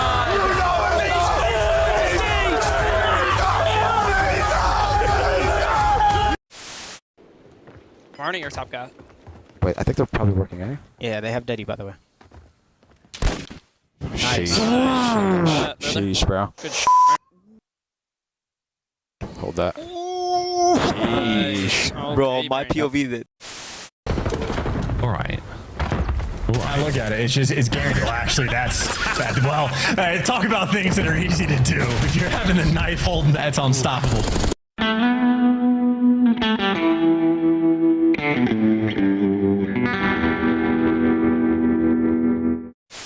I'm trying to travel cut. Purpose uppercut for shot top. Oh, we can't travel this? Well, that's tragic. At least let him middle. Oh yeah, I forgot. I think that Nade hit one a couple times and stunned mid cut. What am I doing, bro? One guy's mid cut. The 2025 Vancouver Surge Team Pack is available now. Each pack includes home and away operators, as well as this weapon charm for when you have a bone to pick. Next time you boot up, suit up at the in-game shop.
Welcome back to Major 2. It's not Chris Puckett, it's actually Miles. Chris is out for a moment, but we've got ourselves a fantastic winners bracket matchup to get through, folks. Vancouver Surge and Atlanta FaZe are going to be going toe-to-toe for a spot in the grand finals. I'm joined with the best in the business. I got Chance, Alicat, and Nameless. And guys, what a tournament it's been. Chance, how was that last series for you? It was fast, man. Just like this entire tournament, nothing but 3-0s and 3-1s. And I don't know, we're respecting everybody's time, I guess, but can I get a game 5, man? Listen, people took vacations for this. We need some game 5s. And, you know, so far these guys have played twice recently online. Neither one was a game 5. Yeah, well, and that's exactly what we want to get to next. FaZe, man. I mean, they have lost to Vancouver Surge a few times now. I mean, what has been going wrong for the FaZe boys in this particular matchup? I mean, well, when you look at this matchup, like for Atlanta FaZe, they're a good hardpoint team. Like their record is fantastic, but a lot of them are nail biters. They come down to the very end. And for Surge, outside of LA Thieves, they've been the best HP team that we've had. I mean, through our minor and our stage 2 qualifier, Neptune has come in and completely overhauled this team. So it's going to be an extremely tough matchup. And when you look at the matchups, the Search and Destroys have went the way of Surge as well. So there's no lockup mode for Atlanta FaZe in this series. And just to answer the question more directly, what has been going on for FaZe is Nasty. Nasty has been obliterating them. I think he has a 1.33 overall, specifically against Atlanta. Yep. It's rare for players to go positive against Atlanta FaZe. Like, you're lucky to drop more than a 1.01. A 1.3 is crazy. Nasty has feasted in this matchup. And I know when he talked about it, Miles, he was just saying, like, I know how they're going to play. They're a very structured and organized team. It makes his job easier. And outside of Nasty, are there any other things that Surge are just doing so right against one of the best in the league? They're just able to take a respawn. Their search and destroy has been kind of unreal lately. This is what we kind of expected from this team, but same with their respawn has literally overhauled. They went from middle of the pack to literally like top 3 across the board. So for Vancouver Surge, their biggest issue right now is going to be shutting down Simp. Simp has been playing unreal this weekend, so we're gonna need the 0-4 that we've gotten in the past couple of days. But you're talking about a Vancouver Surge that went from bottom 2 hardpoint team in stage 1 to stage 2, jumping all the way up to top 2. So if they can keep that hardpoint this weekend, we're looking for a good match. Maps and modes are nearly ready, folks. And from a player's perspective, you've been there before. Online qualifiers go great. You get to LAN. It's even better. How do you feel? I mean, you feel extremely good, right? You've been breezing through this tournament so far. You've also had like some close maps, so you're battle tested. But there is something about playing a different beast like Atlanta FaZe. You play that top dog. I mean, Atlanta FaZe hasn't lost a series in their last 11 matches on LAN, dating back to EWC, right? So this would be an incredible win if you're the Surge. Well, we'll see if they can get the win. Here, folks, is the stage set and ready to rock and roll on Maps and Modes. Vault red card protocol, red card protocol. You can read at home as well. But Chance, what does this really mean for our teams? It means we're squaring up and just going back at some of the same maps again. The Vault Hardpoint, they play it every single time. Yeah. And it's like I'm watching Neptune consistently drop 40s, but against FaZe, it just hasn't mattered. And the protocol control as well. Like, I like Vancouver on it. I just like FaZe more. I mean, yeah, they've split the protocol control. They've played it both times in their series. And then the Vault Hardpoints, FaZe have won them, but one came down to time and one was like a 20-point victory, right? So it's always absolutely insane. This series should be special. This is both teams' best maps across the board. They literally mirror each other perfectly. You look inside of Vancouver, 9-6 on Vault. There's a lot of repetition there, but you go to their S&Ds. It's their top 2 S&Ds. It's one of their best controls. Please, please, a game 5. I am begging. We are set up for success right now. All right, quick picks. I'm going to do this one for Chris. I'm going to go Vancouver Surge. I think they pull it out. I think FaZe are a great team, but there's something rumbling in my gut. Chance, where are you going? Death Taxes, FaZe in finals, no questions. Yeah. I mean, yeah, but not yet. My top 3 hosts going with you, Vancouver Surge. I'm going Atlanta FaZe. Yeah, they won the FaZe. last 2 Major 2s. At every Major 2 in CDL history, they've been in the grand final. They're going to make it here. Well, good news, folks. Picks are done. Our winners bracket final starts right now.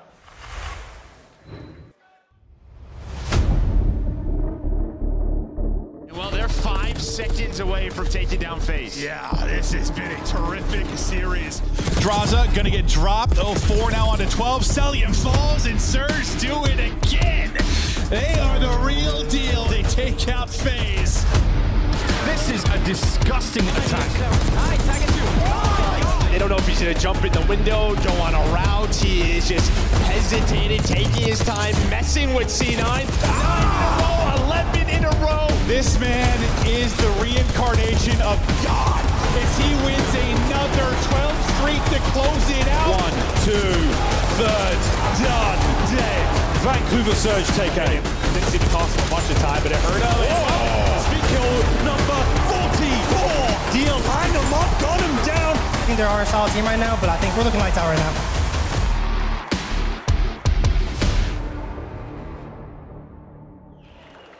All right, Texas, it's time to get this winners final started. You ready to get it going? The first squad coming to the stage has been ready for this rematch. Get ready to make some noise for the bad boys of Atlanta FaZe! Cellium, Simp, Abizi, and Draza. This team knows what it takes to come out and get a win, but they will love to come out here and take down the Seattle Surge. Ready for whatever, Atlanta FaZe is locked in. Atlanta FaZe always gets the last laugh, and they've lost the Surge 2 times in a row now. It's been a tough matchup. The Tiny Terror's looking to make a statement. Let's get this started. All right, and I'm ready to bring out their opponents, okay? Coming to flood the stage, here comes Vancouver Surge! 04, Abuza, Nasty, and Neptune. The storm is coming, and it's time to find out if lightning's gonna strike a 3rd time. Seattle, Vancouver Surge, ready to get it done. A roster made up of players that have been forgotten, underrated, not taken for what they truly are. 04 has been an unreal beast this weekend. Neptune has turned this team to on the edge, to making it to Sundays. Nasty loves this matchup. He's rocking a 1.3 versus Atlanta FaZe, and Abuza's gonna bring that energy. If there's any upset that could happen on that stage right now, it could be in this matchup. It's time to get it started, Blaze. I agree with you wholeheartedly, Allie, but now it's time to head into the series. Texas, make some noise for your casters. It's Merc and Maven. Thank you so much, Blaze. Hello, everybody. And Blaze, listen, buddy, I've done that 400 times now. I still say Seattle Surge all the time, so you're not alone in that. But no, we're ready for this. And listen, we've seen the memes. Like for me in this series, like you've seen all the 480p scump when looking at Nasty. It's hilarious and all, but like in this series, he's been 4K scump. Like he has been God for whatever reason. He dropped what, plus 50 over the course of these 2 series. We had the privilege of casting both of these two, so we really were kind of the beginning of this resurgence for Surge. Yeah, I mean, it was the first match in the Stage 2 qualifier, right? The addition of Neptune. Immediately, they're able to win that 3-1, and we're like, whoa, what is going on here? We did a rematch. Is it not? Yeah, we had a rematch a couple of weeks later at the minor, round number 2, right? FaZe has the bye. Surge beats them again in that game 5. And that is really the key. They have not lost a Search and Destroy versus FaZe team. And this has just been, I mean, when you talk about the run for FaZe, like they have just been on this crazy streak, whether you talk about the Major 2 wins, whether you talk about going for a 3rd event win in a row, when you talk about the LAN series victories that they had, I mean, their only speed bumps have really been Surge over the past, these past couple months. They've been lights out against everybody else. Why do I say lights out? Because we talk about these hard points, the FaZe boys, it's going to be a 20 to 50 point game. They've been very tight hard points. Yeah, and across both those series, map number 1 both times was Vault. FaZe able to win both of those could be a key to this series, because you look at this map list, I mean, listen, for Surge overall, once we get to maps 2 through 5, like you are 13-2 since adding Neptune, but there you can see 7 wins in a row. The margin though, only plus 26 at the major, undefeated. See if they can get it done again. It's not often over these past, 5-6 years in the CDL where we're talking about FaZe that they're winning success, like their winning condition being Hardpoint, but here we are. Will the Surge be good enough? But let's do it. Winners bracket final time. Surge or FaZe guaranteed a spot in that grand final. It's a different kind of pressure. You know, you're on one side for FaZe, you're trying to cement this legacy you have, further this legacy of maybe being the greatest team of all time. And for Surge, this is 4 guys looking for their first LAN win. You could not be more different in this matchup. Yeah, I think we just saw with the last series, right? LA Thieves know, people know, winning is difficult. Doing it consistently on these Sundays. Draza there off to a 2-0 start, and maybe a big deal there, because the last couple of series with Draza, he's had some of these slower starts. Could be a key maybe to shut down Nasty. Both those players running that extra SMG on a map like Vault. And well, there we go, 4-0, starting to get loud. Yeah, I think Draza comes into this team to help change the culture here for these guys on Sunday. We know they've been running through a tournament sometimes. The hiccup comes on Sunday. It's called the Silver Surfers. Yes, it's been impressive. You've been to a lot of finals, but can you actually close it out? Draza comes in to help them with that. So far, so good. Is Draza up to 5-1? But yeah, one of these matchups goes to time, right? So don't be too shocked. Keep an eye on that play clock throughout it, but we'll focus on your first big P2.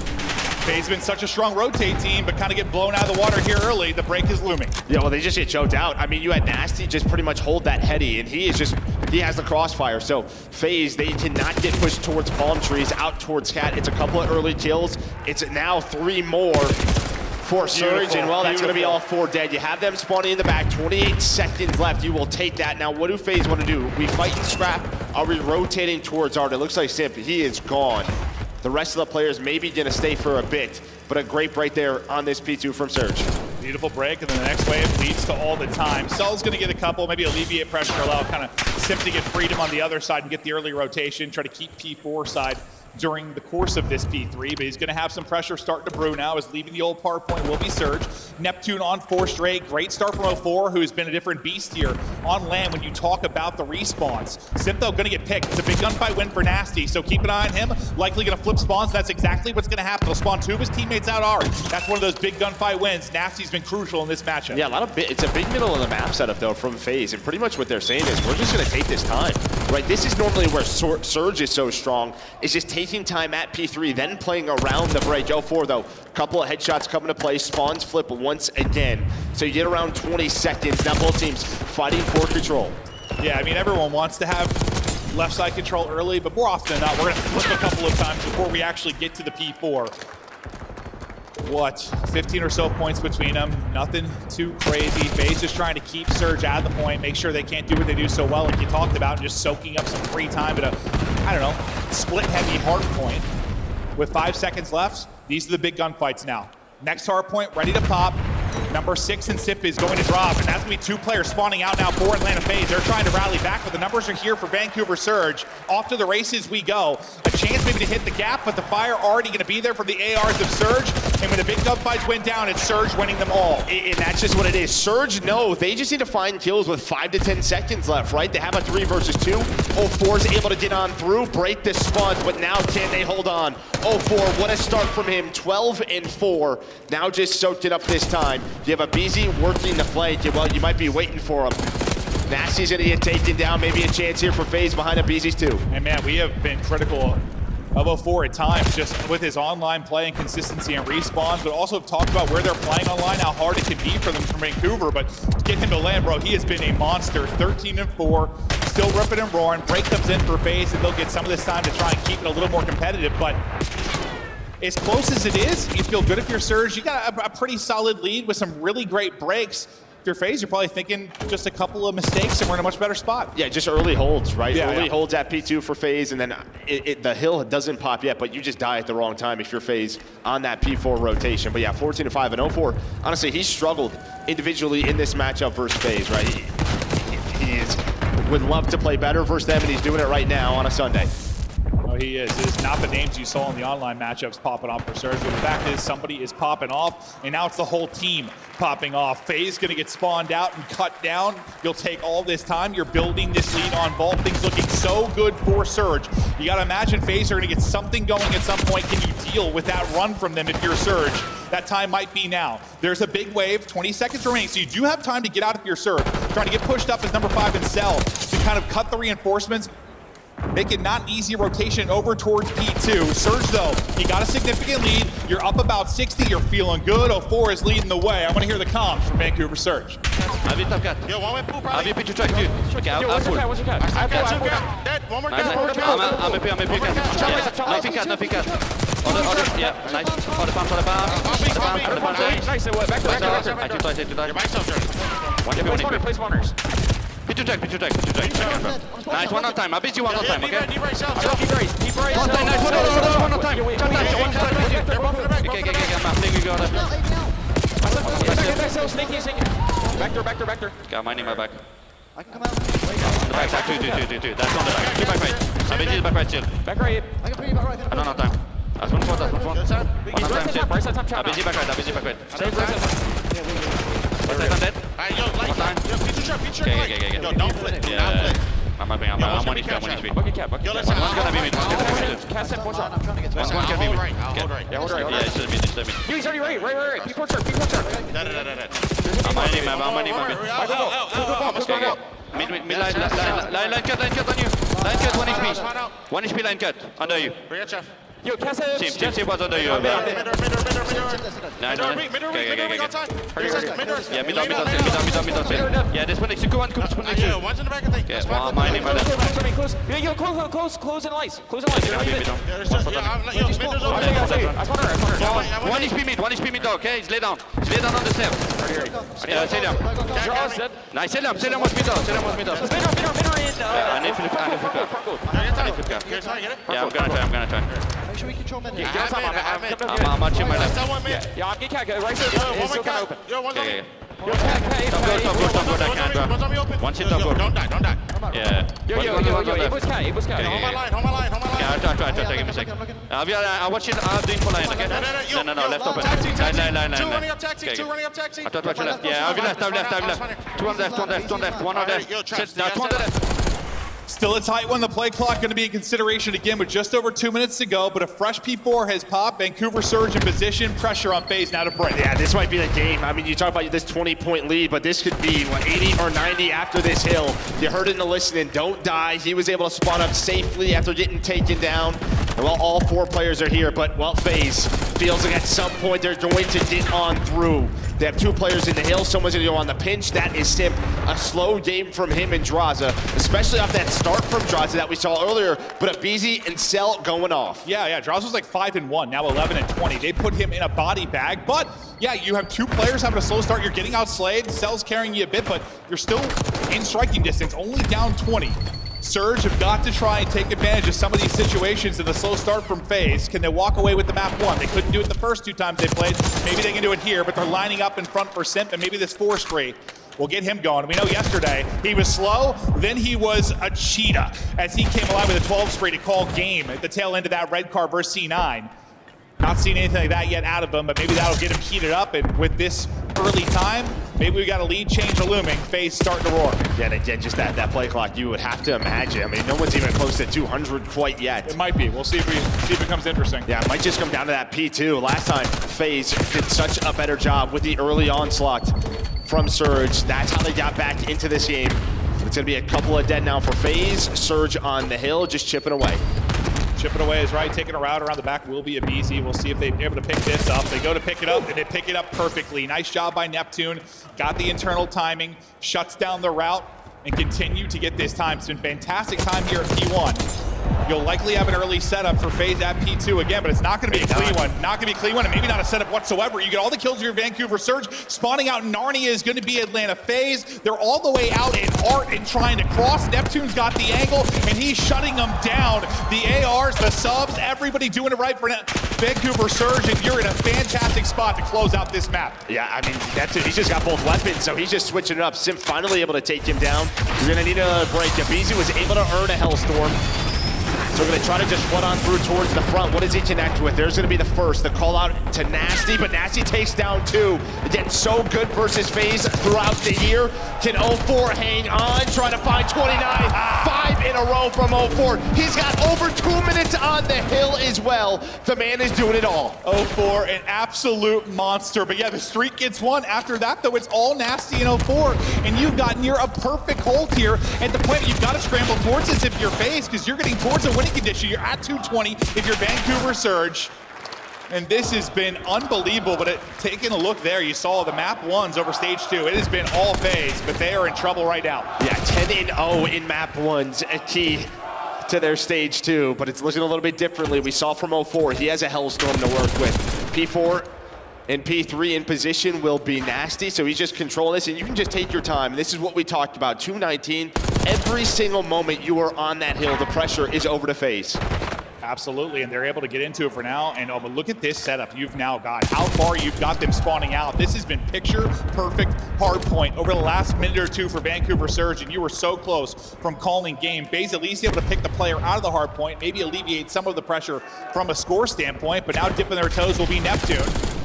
Trying to get some nades onto him. The cover fire is there, though, for 04. He's picking up cuts as well, but not able to win the fight. 14 points now needed. You need something insane to go right for you right now if you are FaZe. Because down 80, play clock becoming an issue as well with just over a minute. How the hell are you going to get this done, Joe? Yeah, well, and they're also going to call in a Hellstorm. I actually love this to secure this rotation.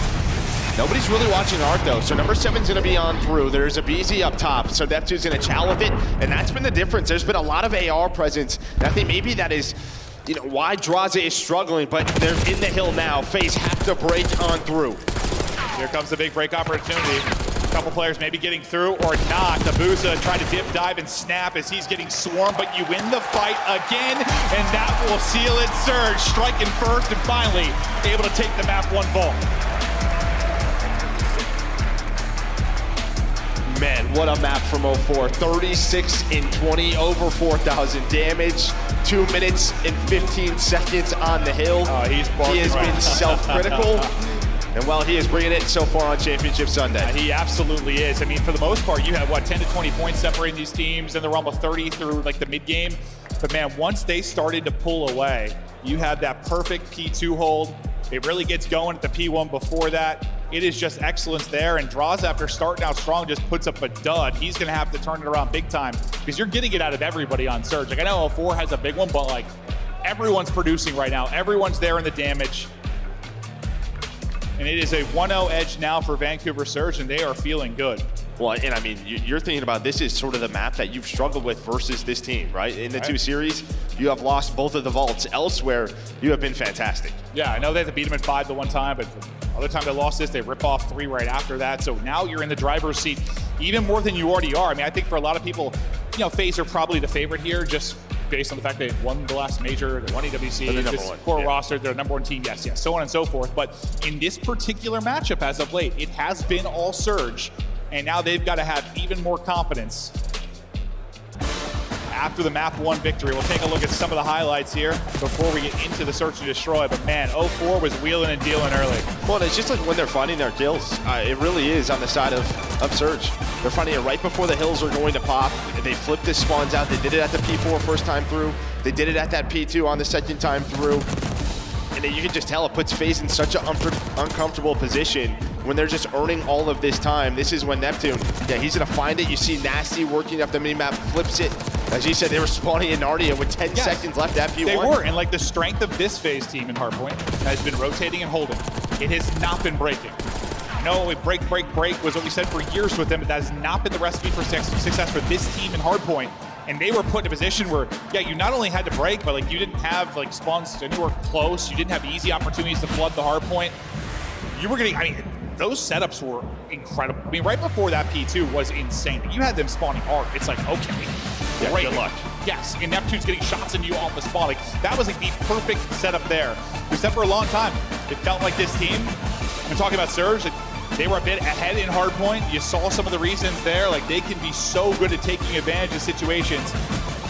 Now on the other side of this, FaZe, you have such a good stretch there when you talk about their Hardpoint. The thing that they kept talking about, we've mentioned it a million times, we're beating a dead horse at this point, but it was search and destroy, search and destroy, search and destroy. They didn't have the best qualifier, but they said they were trying to improve. That was the main focus for them. See. Yeah, it's how they won Major 1, right? That best of 7, they won 3 of them, but this is a team they've struggled with. 0-3 in Search and Destroy. They've tried Red Card, so we're going to get that again, but yeah, they've lost it 6-4. We'll see if there's some adjustments. Again, tournaments are always a little bit differently. The night before, a lot of preparation from the coaches. What strats do they like to run? But on the Surge side, you have not lost this yet with Neptune. No, you haven't. That's probably the thing that shifts the most between online and it's definitely the Surge play, right? Like, for the most part, nothing's going to change that much when you talk about Hardpoint, except, well, to a degree, like, if you have different players in your team going off, I'm sure it changed some stuff for a team, but strats-wise, you're going to see stuff at majors. Maybe you'll get creative online, but you're going to see everybody really pulling out all the stops and search and destroy on land, and FaZe are going to need it now. Draza, a guy so filled with confidence, and he'll play behind that swagger. He puts up a dud in the map 1, he'll be trying to bounce back, and like, with FaZe, even though they've won the last 2 events, like, going back to last year, I'm still sure, like, some days have to be in their minds. Just with all the second places, with all the top 3s. Forever. You lose a map, it's still going to be in your head a bit, even though you've won so much. But for the remaining teams, we take a look at the S&D, KD leaders, and what do you know? Tiny Terror's at the top, and they're going to need every bit of that. You got Cell rounding it out as well. Yeah, and then 0-4 at number 3, right? And 0-4 is a player on Red Card, especially where we have casted him, and it feels like double digits or 2. He is a guy that's going to try to find openings, try to find those flank routes, put a lot of presence inside a ticket on this map, and we'll see if the timings go his way. Yeah, this is where we last kind of talked about casting the FaZe side, like Abizi. Usually you see him sub out aggression, flying at you, finding first bloods. Like, he was mostly like AR out, kind of the guy watching like the push through, watching the flank routes. He was playing some different spots. We'll see about, you just think like you'd see him out hedges, right? Like, that's where you typically see him, like hedges and lobby looking to make plays. But usually, defensively, he'll be kind of playing sneaky on the site. And then a lot of their offenses, like AR out, just waiting for like that camera push through. Yeah, you switch up your defaults a little bit. Maybe if he's uncomfortable, working towards that A bomb site, just, let him watch the flank, and that's what you're going to see right here. He's going to right over towards Hammer with that AR. Well, right over the camera and right into a nade, but he is able to get out of that. Little stun check to see if they push behind it, but no pressure coming.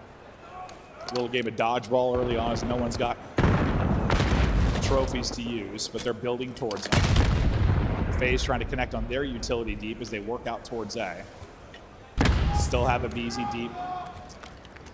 Trying to read things on maybe the wrap through. You're just playing retake at this point. You're going to have Abuza watching across. That's the info, but he's going to play his life. Now look at the rest of the Surge members. They're going to start to rotate on over. Here comes a lot of mid-pressure, but bomb being planted. You get it in, but they're going to swarm on this quick. Did Simp get out of this alive? They're trying to lock him in. It looks like he's been able to back up and at least put the bomb heavy for now. The nade will connect. It's going to do some damage. Simp somehow still staying up, though. Inabizi able to get one onto a 4, so still getting first bloods despite the change in positioning. Abuza trying to bring it back. Cell going to drop one. And one by one they fall. FaZe able to strike first. aBeZy doing his job, kind of playing the push-through man, and Simp getting bombed down, and great job staying alive. Yeah, I don't know how he stays alive. No, once that nade hit, I'm thinking there's going to be fire from somewhere. Yeah, it's almost like that grenade smoke helps him out. But yeah, he's just able to play his life. The team shot is in there towards the end of that round, but that's sort of your first offensive default, right, if you're FaZe. I mean, you and I know what they're doing. Yeah.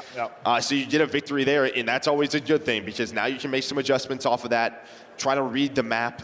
0-4, he tried to go on towards the flank, but aBeZy was able to pick him up. Yeah, I mean, you knowing something's a little different than me. You see something once and remember. I need to see something about 20 times before I understand it's a default, but that's why I have you. But now let's see what Surge are able to muster up.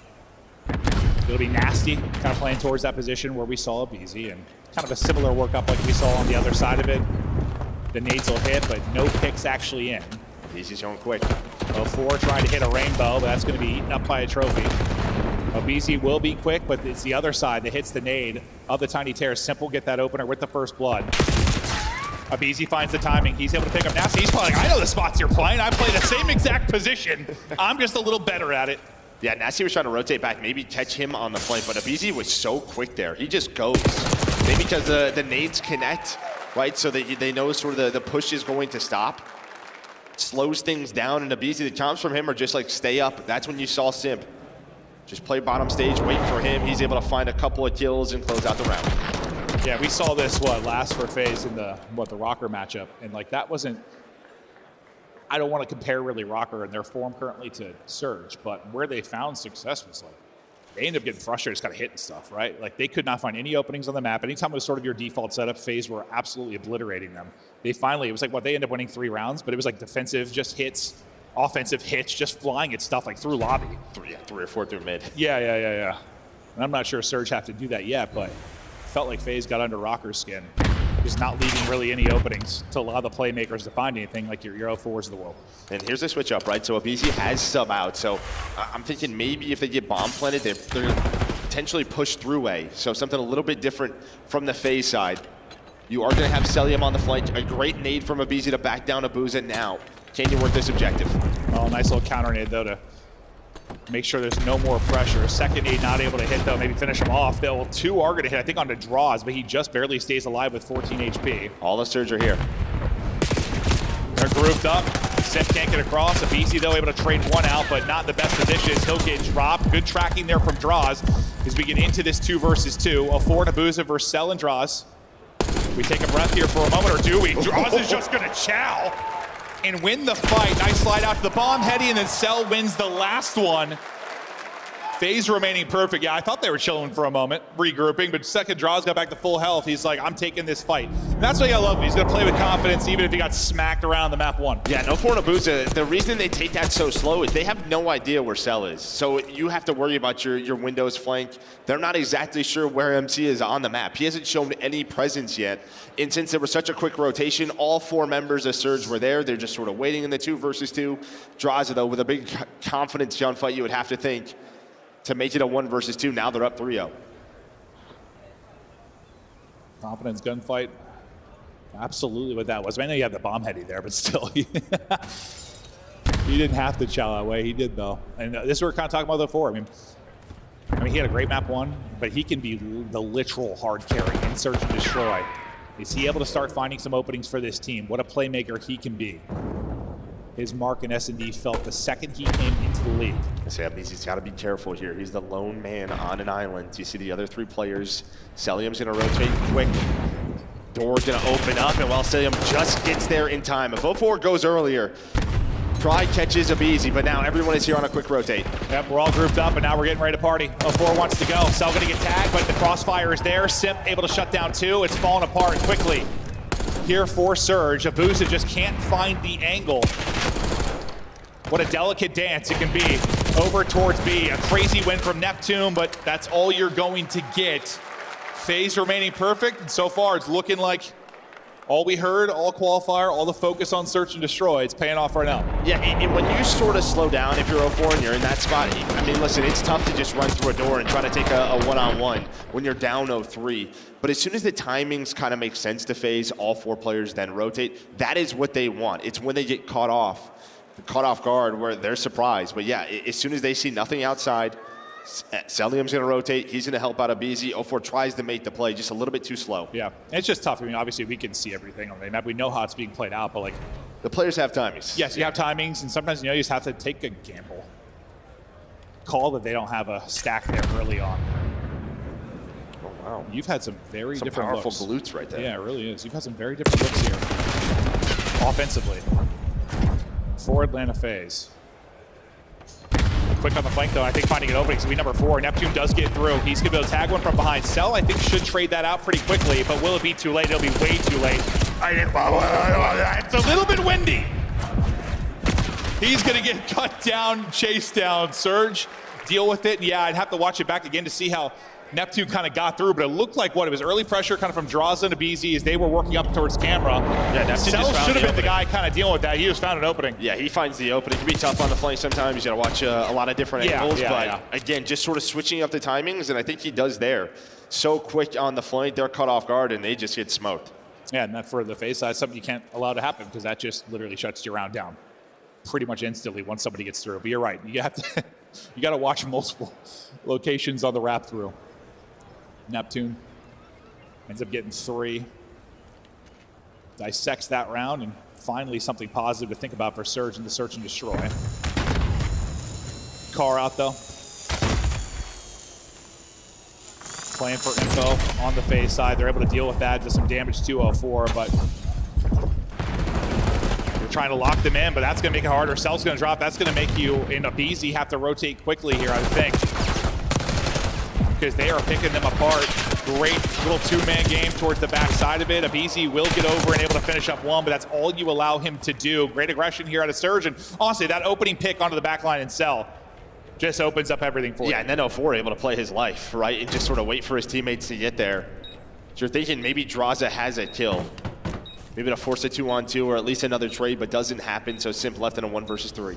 Yeah, and you'd love to maybe have an AR to pick one and give you an opening. With a sub, it's going to be so hard to do, and it's getting harder second by second. Probably more opportunities to take a sub fight from this angle, but he's not going to get one. Nearly a little turn and burn, but it wouldn't have mattered much. Back-to-back rounds now for Surge, starting to make some adjustments. And it seems like they're starting to play with a little more pace and just make things happen before the rotation comes in for FaZe. Yeah, that's kind of 2 rounds on Celium, right? 1 on the flank, just gets bad timing with Neptune, and then right there gets first blooded, a guy who, well, we normally don't see that, right? He loves to just play his life, be so difficult to take down. That's his gimmick, wants to be the hardest kill in the league. There, though, they make it look easy, and, well, you win back-to-back rounds, and a big part of this is Neptune. He's now on 5 straight. He gets, 3 2 rounds ago, 2 in this one. He has been just a breath of fresh air, a superstar, a lightning plug, whatever you want to call it for this Surge team. He has been everything and more. And it seems like even now, when he's not having his best game, it stepped everything else up for the rest of the team. So easy back to that spot kind of from round 1, but this time sub in hand, yeah? Yeah, it looked like they were trying to catch someone maybe on an early flank. Neptune just sort of hanging out around P1. So it looked like they were starting to go over towards A, then maybe wrap back towards B. Don't catch anyone on the flank, so now they're going to go. You should get the comms over. It's like, when does Neptune go? What is the timing going to be like for Neptune? And also wrapping deep will be 04. If you counter this by pushing their side, that could be the play call. Abizi's going to fly on through. Here starts the trades. Do FaZe read this? Not quite yet. Now they know what they have to do, but you're getting different looks. Draws, though, left in a 1 versus 3. Finds the first. There we already go. so quick is go. 04 and Neptune. And this is what you're starting to see. Great adjustments from the Surge side. Should have a Hellstorm, and you're pretty darn close if you're Neptune. 7 straight. 3 rounds in a row. I mean, you were getting bottled up. There was really nothing positive to write home about if you were Surge through the first 4. But now you rip off 3 straight, and suddenly the team feeling the pressure. Gonna be Atlanta FaZe. What a stretch here from Neptune. Yeah, we'll see if he can get the streak and when that comes in. And I don't know if it's just because they won the round 1. They think Abizi's gonna work the flank or be there, so he's going to be playing that side of the map. Let's just stack A, but that hasn't been the play call from Surge. They've worked the flank a lot, and Abizi's gotten caught in some tough positions around that middle staircase on offense. Yeah, it's almost like through the first 4 rounds, yeah, they thought they were to get Surge to do some things that they're not doing. Well, now if you're FaZe, you could really use one. Surge close to tying this thing up. Neptune has become the unkillable. They're working up to execute over towards B. The one time they did try this, it didn't work out. They were a little bit hesitant. It was 0-4 leading the way. Well, 0-4 is not going to be there to lead the way this time. He's going to get picked. I think this was supposed to be a fake, so 0-4 cannot die there, right? You have bomb all the way in spawn, flank towards A. Now number 6 in Simp is just going to play for info. They'll play a retake either site. This is where your phase. You don't want to give away a freebie.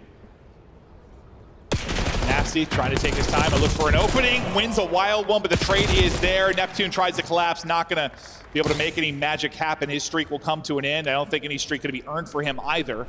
Bomb carrier into Booza. The deep man last one up, and he just barely gets away with his life. He's like, screw it. Let's plant this and know where they're at. Let's try and clutch up in a 1 versus 3. And listen, it is winnable. It's just not going to be easy. Here they come. Just nothing. Absolutely nothing. You're playing a little bit of a guessing game there. All three going to push through the backside of it, and you get shut down. Big one there for FaZe. You needed it. Things were starting to unravel as Surge was making adjustments. Yeah, and you see the effects of these first bloods, right? Like you're trying to throw a fake with 0-4 and Neptune over towards B, force a rotate, but he gets picked, and like that play just, well, it goes away quickly. And first blood-wise, what, 4-4? I think between the squads right now. You could really use a stretch of those or another Hercules-like effort out of Neptune if you're going to bring this one back. He's a round away from tying up the series now. Will be FaZe, and if you think about the map 3 and you talk about Proto, it's what? One team's 3-0'd the other the 2 times they played, so who the hell knows what's going to happen there? Because 3-0s aren't even that common on that map, much less within like a week of playing to do it again, just the other team. It's kind of insane, but we'll see. The Neptune car out. And we'll see how FaZe then play behind this. Like it 0-4. Kind of working up through lobby. And a lot of space taken by that number 1. Let's see what happens here. Do they check that corner? I mean, this is Beezy's kind of back to that default round 1 where he'll be the guy to deal with that. 0-4 just trying to use any cues, any comms to find that opening. It's going to be him versus BC eventually. We'll see when that develops, but Simp is going to get put in a body bag. Neptune gets back to his playmaking. That's going to shift the BC over. Does he pick it up, though? Is he able to read on the other side as well? He got one. And kind of picks it up, but it's a little bit too late. 0-4 finds the timing, gets the kill. And it's Neptune first blood that leads to all of that being able to happen. Yeah, it just adjusts the setup, right? Abizi then has to worry about the middle of the map. So flank is open. 0-4 knows that all of a sudden. You're selling him in a 1 versus 3. This guy has some crazy ones, is able to find Abuza, has the bomb, should be able to get there in time. Yeah, they'll probably just chase him down and catch him. Can he get it down and actually get to a spot to do anything? Toes. Not going to happen. Well, his really only chance to win the round there. But yeah, Neptune with the lobby chow. Abizi nearly makes the insane play. The help through mid, then the read back to the push through, but the angle and timing there for 0-4. He's got sub in hand. He's got that sub advantage, and he takes it. Yeah, it's just a 2-man game between 0-4 and Neptune. Right, they talked about it when they made this roster change happen. They just worked off each other so well. But yeah, 0-4 knows Abizi has to adjust then. And he's just got the sub in hand, able to win that gunfight. Yeah, I mean, he didn't move an inch until that. That's what you're waiting for. So we go all the way.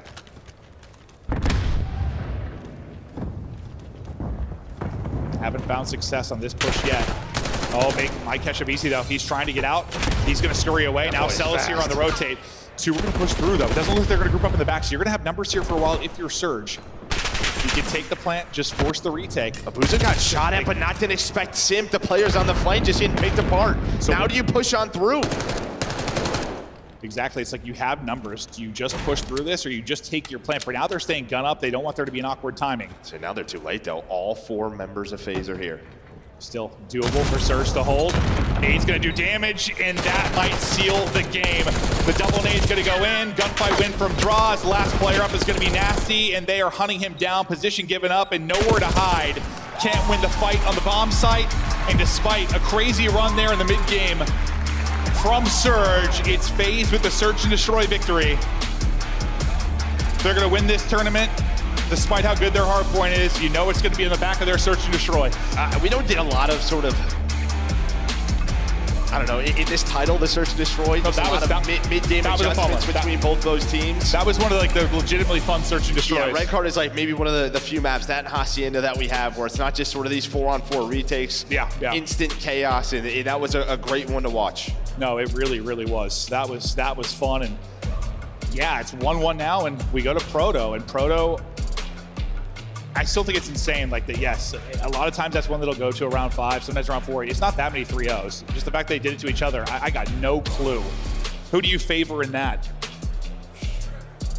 I don't know if I favor either. Well, what was your stat you told me before this in the back half of the series? It was like 2 map losses for Search. Yeah, 13-2. For what, the last 3 or last 4? Last 4. Okay, well, 13-3 now. I mean, Protocol, when this team formed, like that's where they dominated, right? It was this Protocol controlled like pretty much the entire map, every 100%. single game mode. Well, that was your big thing. When I said they were the real deal, you're like, I need to see someone take Proto away. Take Proto away and let's see how good they are. Well, you don't take Proto away here. You're gonna get a good amount of Proto with the control and the Search and Destroy. But we're tied up 1-1. We continue to go deeper. I assume this was a series that had potential to go 4-5 just based on the last couple of times they played, but we'll see if that's the case. We get to have a map 5 on the weekend. Maybe this will be the one, but to break down the first 2, let's kick it to the desk before we get to the control. Thank you very much, Maven. No, it's still Miles. Sorry, folks. That's right. Chris is watching. Hope you're good, Chris. We miss you, buddy, but we don't miss another 3-0. That's right. We're going to get a map 4 at the very least. Friends, Chance, give me the hard point. I mean, 0-4 pretty much dominated the entire time. I think like Surge, especially on Vault, whether it be Control or Hardpoint, they have everything dialed in. They're a very mechanical team. They literally had the P4 rotation on lock every single time, so they're just able to play a very comfortable game. Talk map 2 as well. Of course, the Search and Destroy goes the way of FaZe. Thank God. But here we go. Look at the highlights again, folks. And a lot of great stuff here, Ali. We saw endless plays. Endless. I would rewatch this S&D a couple times over. Other than the first 3 rounds for Atlanta FaZe, I mean, that's where they run away with it, right? You give them that opening 3 rounds, incredibly dominant from the side of Atlanta FaZe, and the adjustments from the side of Vancouver Surge, though, were amazing. It's just unfortunate in that round number 4, 0-4, he gets into secret, right? Like, you get that push-up, you got that information, and he decides to be the engage for some reason. He flies in first. I feel like we should have gone outer first side on B, try to make some noise and allow him to then slide in. He gets blooded right away, and that puts them kind of in a box if you're Vancouver Surge. And then the following rounds, great plays all around, but it was just a little bit too late. Yeah, you know, thinking about Vancouver in this map, like the defense was phenomenal. They had some, you know, great blind counters. They all pushed through B. You know, you get that first blood, and then you're able to just overwhelm them. And then the next round, you see like the staggered push up through mid with Neptune. It was really just the offenses that were so difficult for them. Every team that tries to go B against Atlanta FaZe, you either run into a BZ and he gets the first blood, which we saw towards the end of that on 0-4, and then when they tried to go B at the very end, you're leaving a guy in spawn to play the pinch, which, you know, it's kind of a default. A lot of teams do that. Abuza gets killed and you don't decide to push through. Atlanta FaZe are just so good at recognizing once you're in B, where everybody's at, what your objective is going to be, and they just execute at such a high level. And I think Miles Chance said it perfectly. Like, of course, in that round, Atlanta FaZe is the only team that would still have their frags at that point for that B retake. I mean, just perfect timing those nades out of both of them to open up that site. I mean, Atlanta FaZe, Search and Destroy was a worry point for me, but clearly they're handed toe-to-toe. They needed it. They needed it. Absolutely. Well, there we go. We got a control after this one, but before that, we have our scuffed play of the game. And if I were at home, I'd be like, yo, Alexa, play the kill by 30 seconds to Mars, because it's a montage, baby. It's all 0-4 from map 1, Chance. I mean, absolutely got it. Like, this guy's belly flopping around the map as well, picking up pieces. And, like, Neptune has been the key for them on the Vault Hardpoint. He's the one going toe-to-toe against Atlanta FaZe, and where he had a bit of a slow game, 0-4 picked him up and then some. And this is 0-4's what? Second year competing, like his 7th LAN he's ever played at. He's a very fresh face, and the fact that he's making montages against the Tears is incredible work for a dominant win. And this is the map he's dropping 40 bombs on, too. Like, I'm shocked we're letting Vault Hardpoint into this series. Still, this guy's been unreal. It was a key map victory, right? You lose the Search and Destroy, and for Vault Hardpoint in both of the series, Atlanta FaZe had taken it, so they needed that desperately. Needed it, they got it, but FaZe bounced back. So we go into the control tied up. But we're not going into the control just yet, folks. That's right, plenty more tournaments coming your way. We're going to Boca Raton next, Major 3, but Major 4, we're going to DreamHack, folks. That's right, there is a lot going on. And again, this is taking place May 23rd to the 25th, back here in Dallas. Tickets are on sale now. DreamHack.com/Dallas/CDL. Challenger passes are available as well. And DreamHack just looks absolutely amazing. There's a lot of other games taking place, and there's all sorts going on. Have you guys ever been to a DreamHack? Nope. You guys? Yeah, I have. It is absolutely amazing. It's so so fun. It's like a carnival for gaming, dude. People are cosplaying. There's different tournaments going on. They have like bring your own PC areas. It's unreal. Well, It's a good time. Can't wait. Can't wait. We'll see you guys there as well. But for now, it's time to get back into the game. It's back over to our casters. It's American Meat.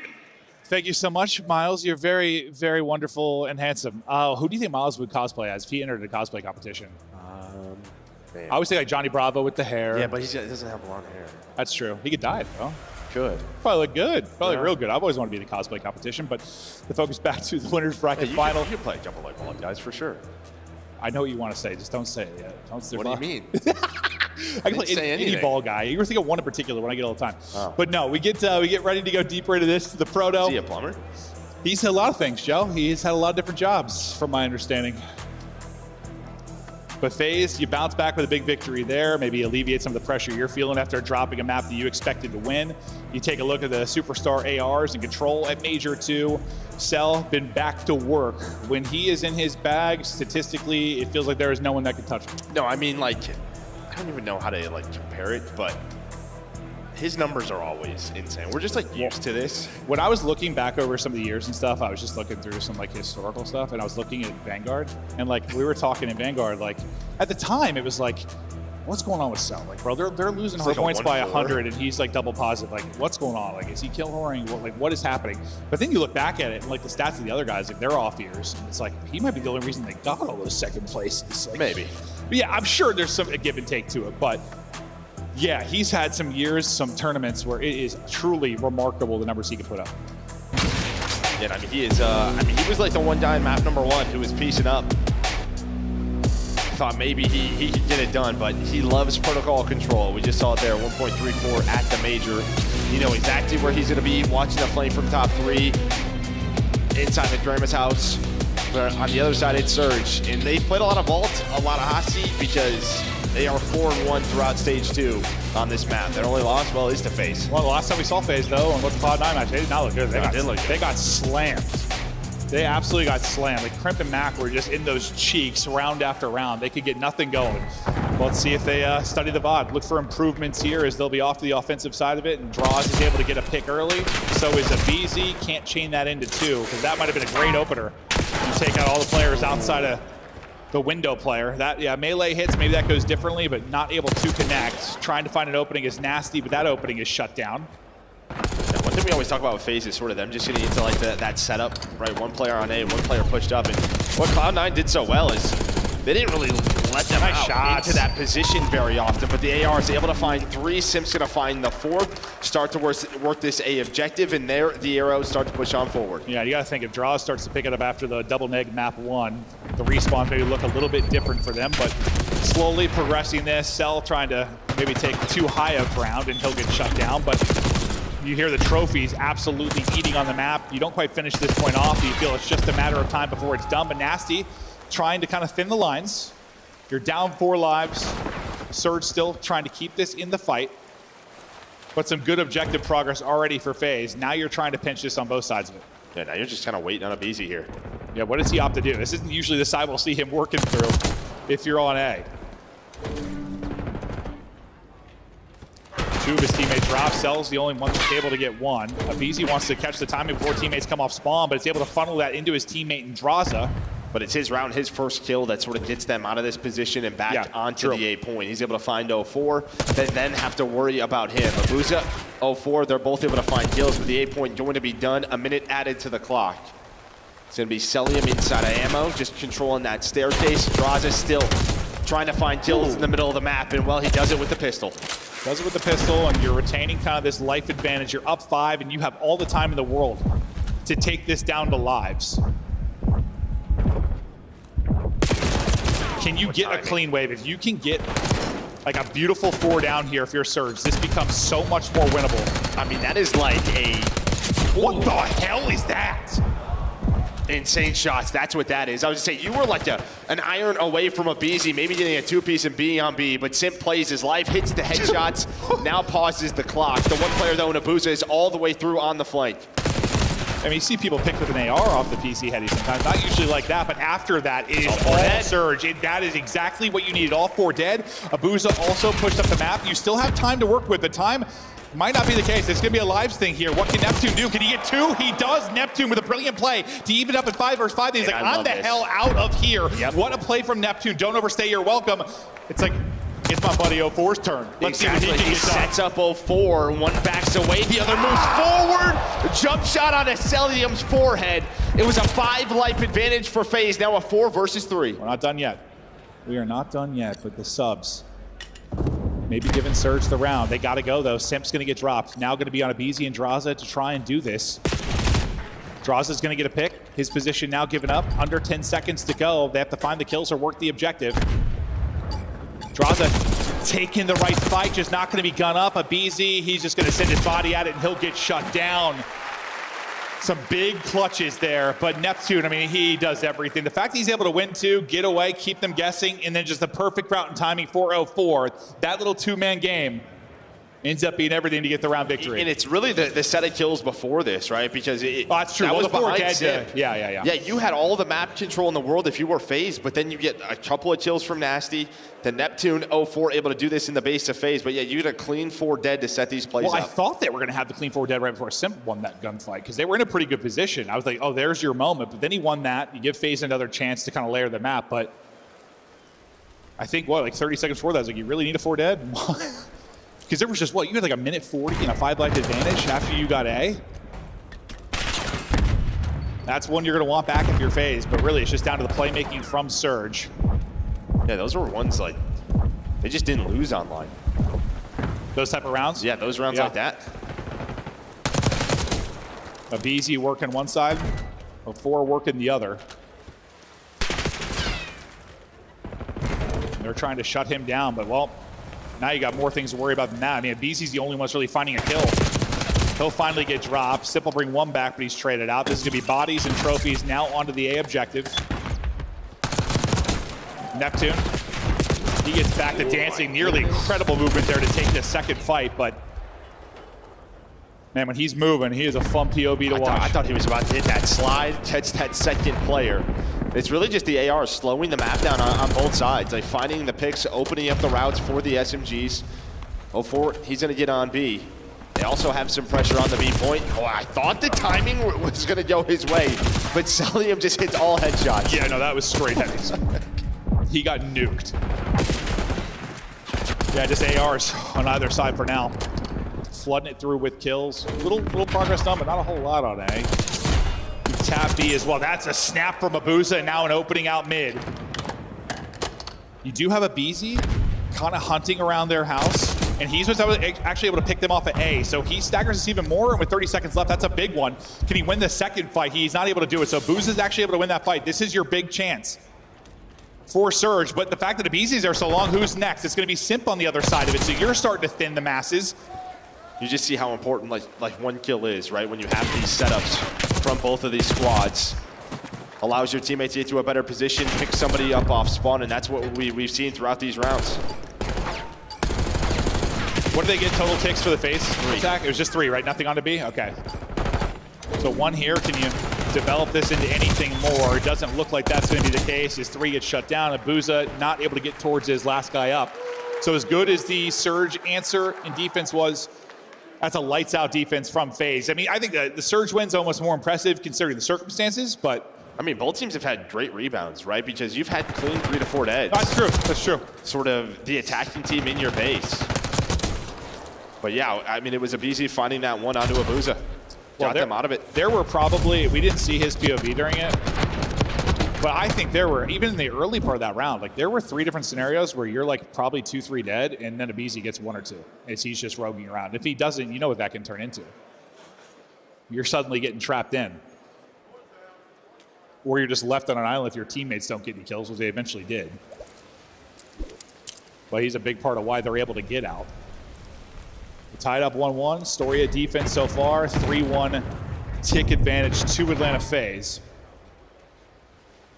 And yeah, you're just hoping if you can get the same kind of production early on, you're closing out this round this time if you're FaZe. Yeah, that's it. Sort of once we get into our setups, are we more effective in our execution? A couple of kills going to go their way. That's going to send Simp on forward. Or keeps Draza on the point with Celium in his favorite spot on the map. Simp just putting in work from this A side elbow. Their progress is working again. I mean, it's been everything they want and more on A. Now you get a chance to really kind of transition this across. And they should know where everybody is, right? Sim just cuts across the middle of the map. Sees one. They should know where the last one is in number 4. That's going to be Neptune. He's the one player.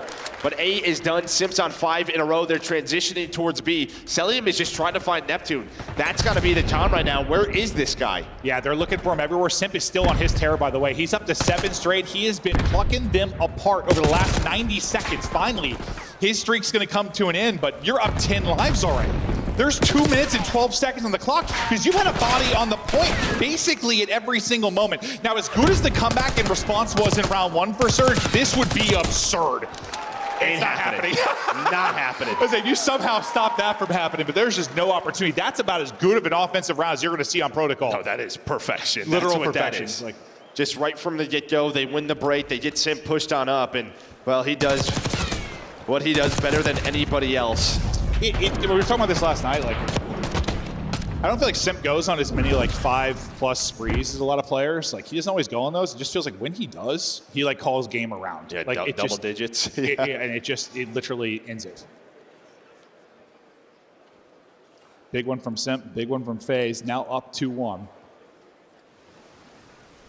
Perfect offense, and while they had a lights-out defense last time, only gave up a tick. Really nothing to work with if you were Surge. What needs to change for Surge now in this offensive attack? Well, I think they kind of have to do what FaZe did early, right? It's just sort of win your breakoffs, but that's not going to happen, and hopefully get done with that 8 point. But it's Cell with 5 in a row. You also have Draza in the middle of the map trying to deal with Abuza. 04 is going to pick that up. So you recover again after losing the break. Now they have to execute if you are Surge. Okay, yeah, you lose the break kind of, and then you get every kill after that. You lose the first 2 or 3 players, and then you're just getting every single kill. This is what you needed. Can you finish off A as efficiently as FaZe just did? Second tick of progress is done. Neptune's still hunting and eating. They got to shut him down. Only on a 2 spree, but still influencing things, and they're able to finally close him out. But A does get done. The difference here, though, FaZe gets some kills in this moment. We're going to transition between points where like FaZe got them all on offense as well. Yeah, nice little 2-man game it was from Celium and Abizi to get them out, and that allows Simp, guess what, to get pushed on forward, find 2 players off a spawn. They do find him. But yeah, minute 50, you're up a couple of lives, and you pretty much know where everybody is, but Abizi's going to find 3. He is just running at him. Yeah, and that's a big 4 down, because now that 2-minute advantage you had, that kind of goes out the window. How long is it going to take for you to get out of here clean? How long does it take? It was at 2 minutes, now you're 4 dead again. How long are you in the meat grinder? You've got Simp and Abizi, probably the 2 deadliest to do it from this spot, both alive and applying pressure and just doing a great job just staying up, not over-challenging. 04, though, they line up awkwardly, and he's able to get both. That's a big 2, because look where Celium is. He's helicopter. He cannot really help out Draza. So Draza's able to find 2, slows down the reinforcements, allows Simp and Abizi to come off a spawn and find the other 2. No. Okay, yeah. That's a heat check, I think. No, that's I'm top middle. I might as well send it. Yeah, no, I guess that's true. Only 8 lives remaining as you try desperately to push this to a final round. Surge gonna have one more chance at this. They're finding some of the clutch kills. Draza, though, taking his time up spiral. And then he stops taking his time, and the second he starts sprinting, he meets his maker. During that stretch, though, Cell gets 2, Cell gets 3, Cell gets 4. No respawns remaining. Last life for everybody on Vancouver Surge. Nasty's out of it. And it seems nearly impossible now. All on 04 and Neptune. And this is a much better FaZe protocol control we saw from yesterday versus Cloud9. Simp shooting bodies as he's had one hell of a map, and that will seal it. Draza, a tough map 1, but now the confidence may be starting to work a little bit. You're up 2-1 in this best of 5. Yeah, I mean, they just played their game. I was a little bit worried after round 1 because that's how they lost to Cloud9. It was like they just weren't taking advantage of the situations they were able to gain in the middle of the map like they were doing online. Well, really throughout the entire year on Protocol. But they rebounded so well. That round 3 offense was like perfection. Yeah. Like perfection on Protocol. And now you've got the 2-1 lead. You're getting ready to go into a map 4 with a chance to close it out for Surge, one of the best hardpoint teams in the game. That'll be your condition to get it to a map 5. And then you get to a map 5, you are one hell of a Protocol Surge team.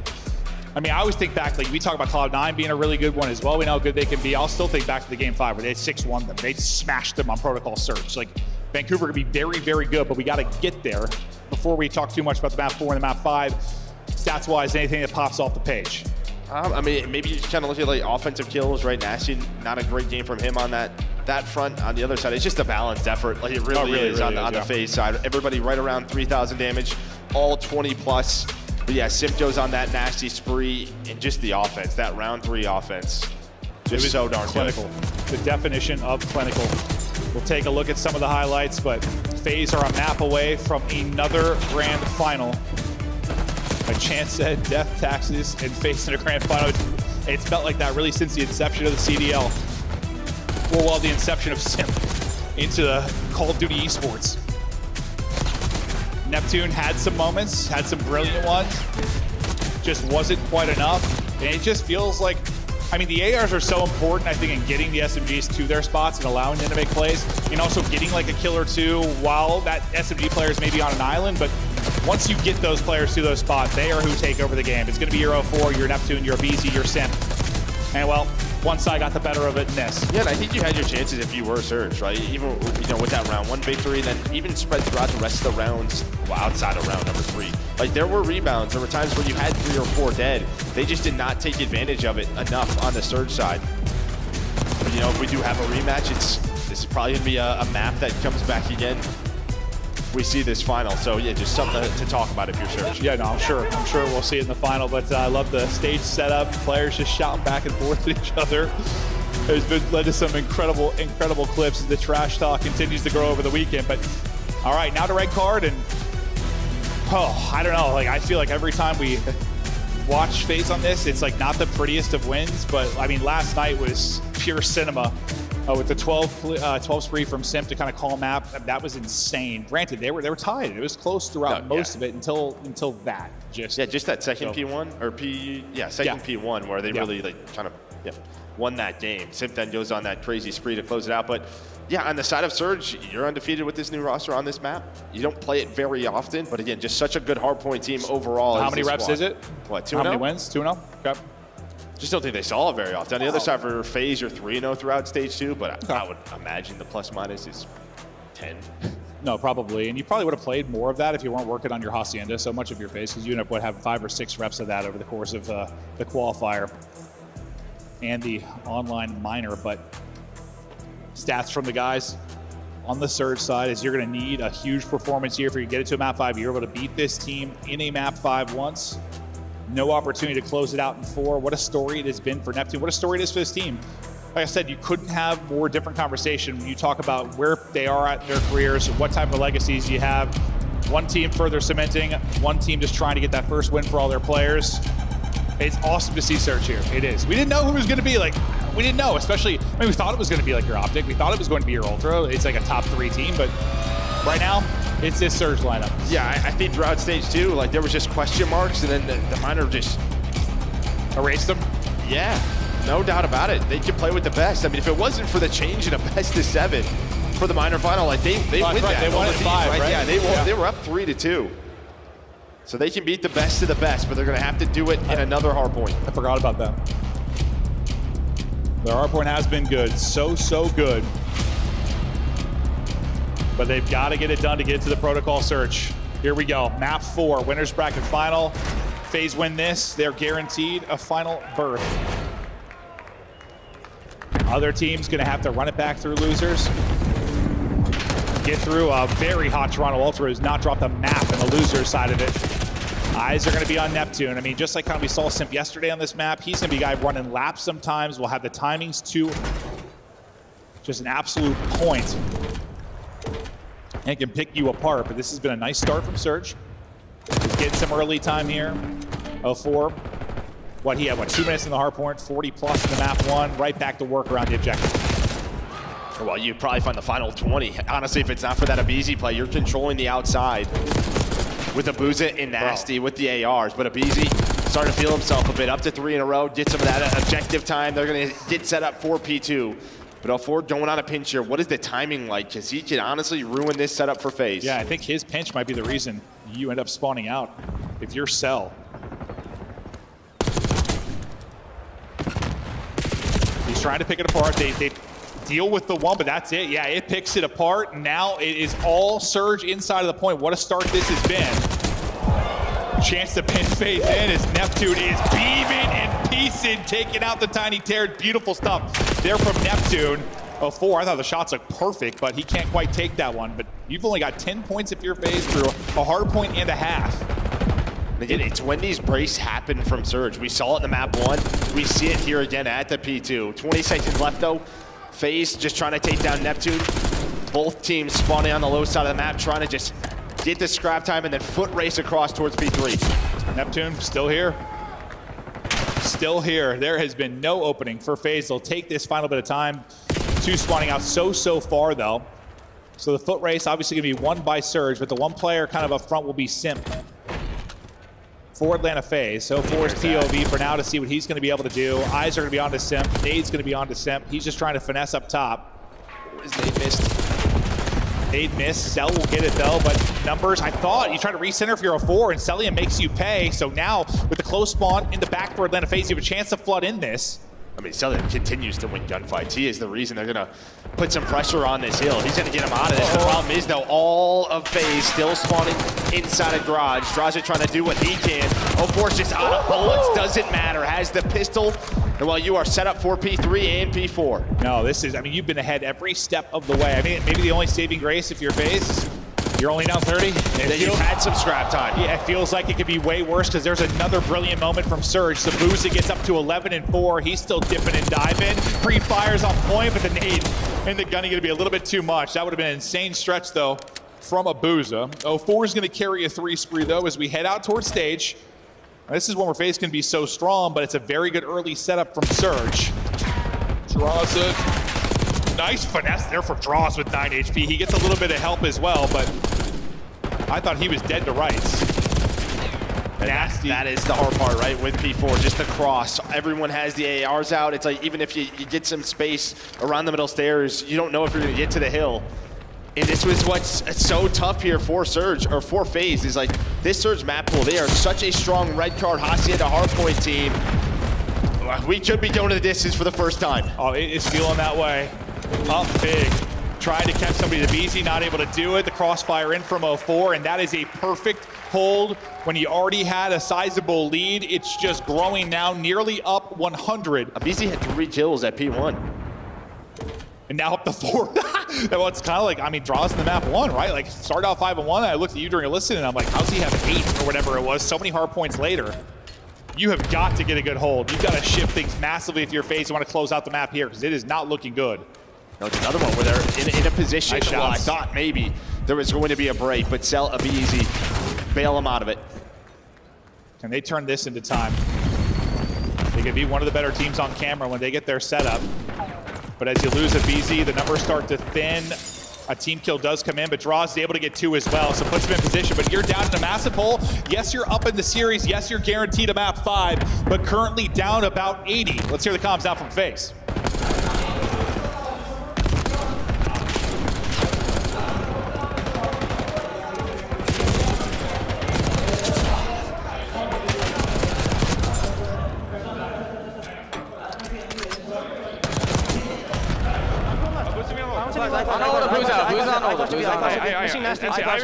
I push. I'm rushing nasty. I'm saying There's 2 on hold, bro. I'll hold our pinch. Pinch me deep. Pinch deep. He's going Eskies.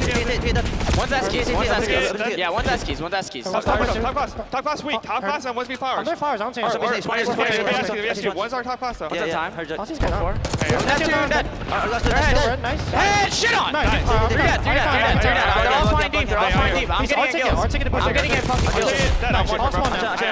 P3 net, one shot P3. 2v3 going hedge, one's going hedge, one's going bust. We're making a comeback right here. Yeah. I'm holding ticket, I take it. Yeah, stay down time, I take it.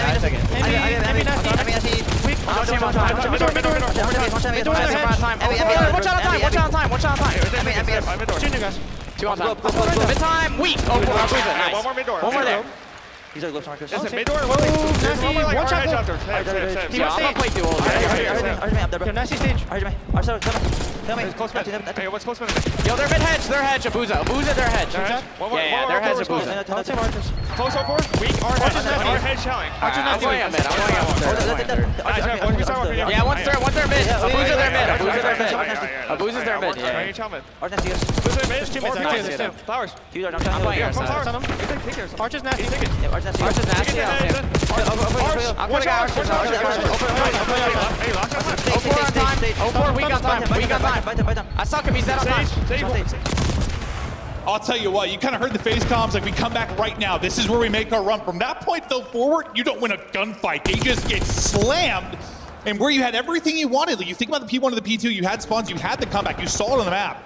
Things just fall apart. Well, That's the they place just for could Surge. not take down the ARs on the outside. I mean, normally what we talk about with Celium, he could not find that gunfight onto Nasty, and then Abuza was there to help him out. Abuza, by the way, stepping it up, 25 kills, leading the lobby. They're up 120 points. They are such a good Hardpoint team. So good. We'll see if there are any more opportunities for FaZe to battle back into this. I mean, you talk about yesterday, like Simp had that slow start in the map and then erupted.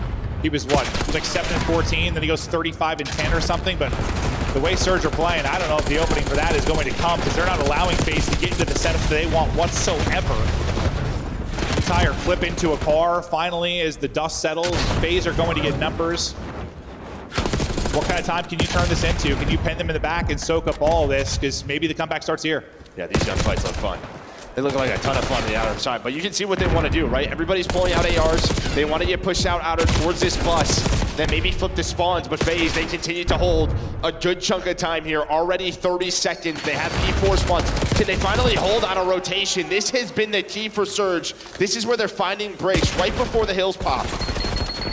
You think of last time through, I mean, it's an early setup for Surge's stage, and they just dominate it. If you do that here, if you're FaZe, we suddenly have ourselves a game because that was a very, very good hold at third. Let's get to stage. Early setup here for FaZe. Now is the rallying cry for them to actually mount this comeback. Maybe Surge starting to feel the pressure. Split spawn going to come in as they try to pinch and collapse on this. Are you going to be able to pick it up? You've already got 2 dead. Simp's got to go huge. He's only able to get 1. Abizi going to be the last guy up. Spawner's coming in, but it seems like the break is here for Surge, and it could be a massive one. A team kill actually does come through, so you're not going to have that many bodies here if you're Surge. But the fact is, you get in the hard point, you clear them out. It's a scrappy gunfight down inside of the point. It's a pistol, able to win it with 5 HP left for Cell. He's so weak, though. He is ultimately traded out, but your Surge, you make sure, listen, this was not a perfect sequence from FaZe. It's the big thing. Yeah, they chip away at that lead a bit, but it could have been a 20-point game. Yeah, probably a 40-point swing instead, but yeah, they put so much pressure on it. I mean, the split spawns come through, and it just creates chaos, but I mean, you have Simp and Abizi, but both with 14 really struggling. They were chipping away, but still, yeah, 70-point game. Can they find a ton of time here at P5? Not easy to do whatsoever. No, it is not, but timing there for Simp, read there for Simp, but it's gunny from Nasty. That'll shut it down. The ARs, though, get it done around the point. Second by second, you come back into this. It's become far more competitive than it was, but still, you feel like the hardpoint's been so good from Surge that eventually they're going to find a big break and a big hold to close this game out. Sim's still here, though. His multi-kill may be the difference to keep them battling inside of this point, but he's so weak that Abuza does trade it out.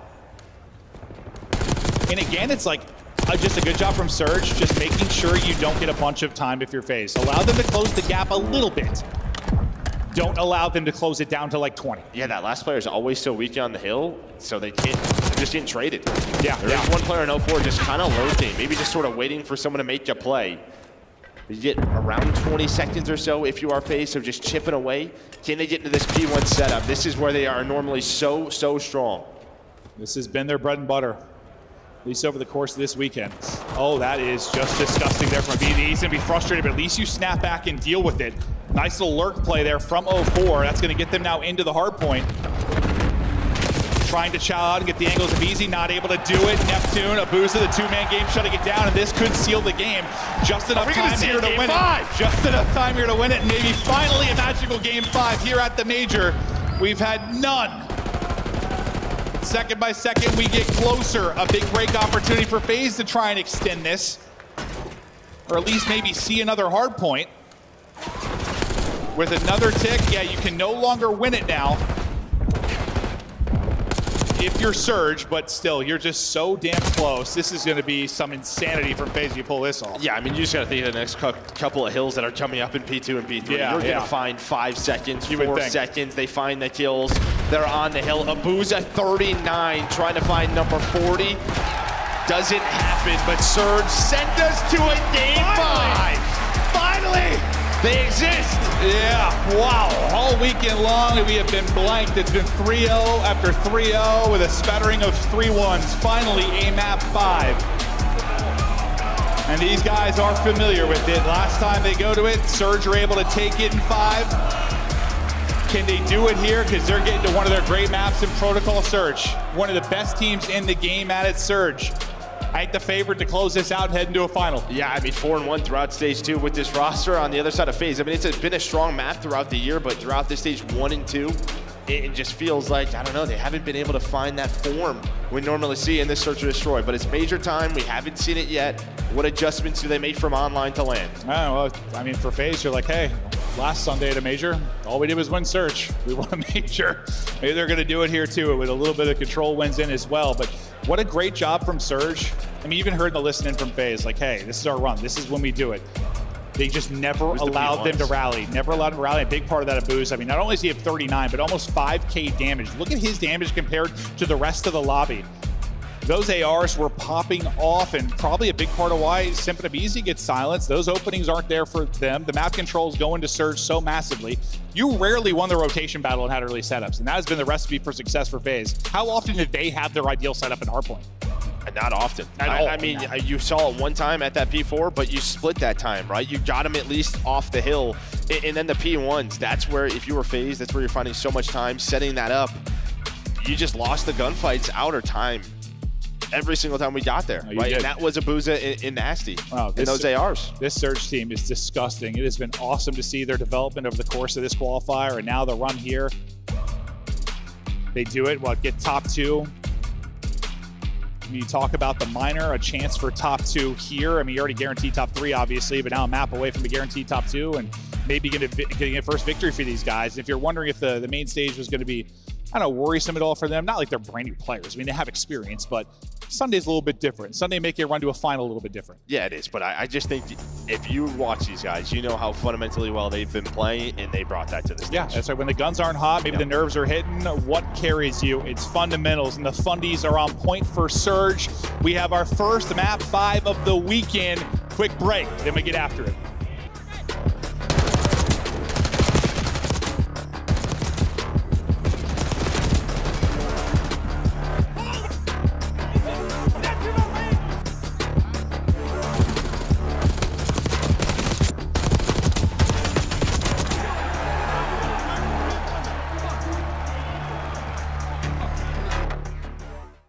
The Esports World Cup is an official partner of the Call of Duty League. Upgrade your game with the Scuff, the official controller of the Call of Duty League.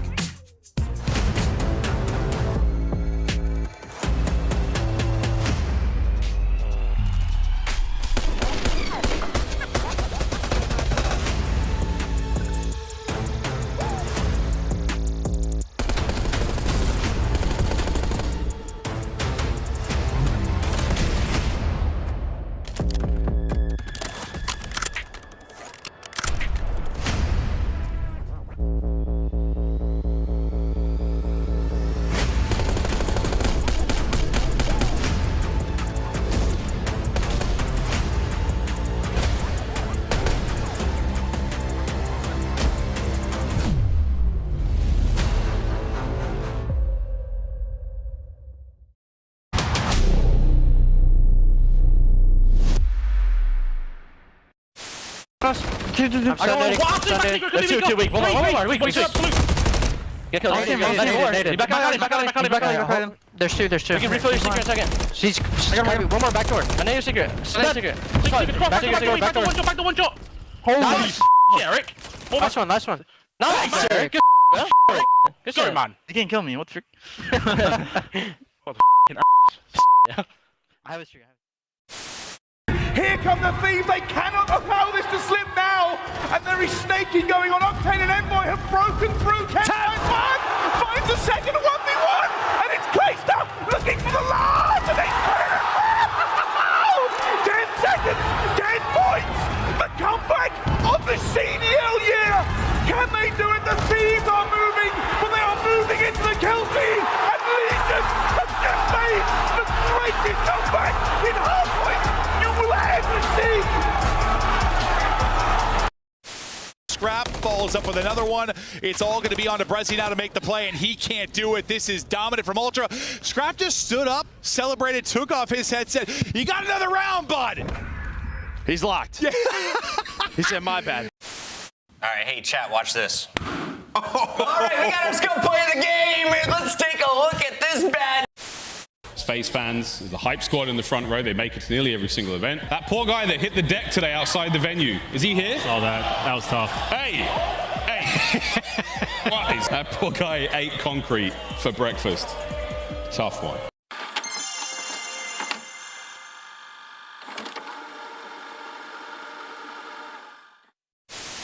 Oh, come here. And backward.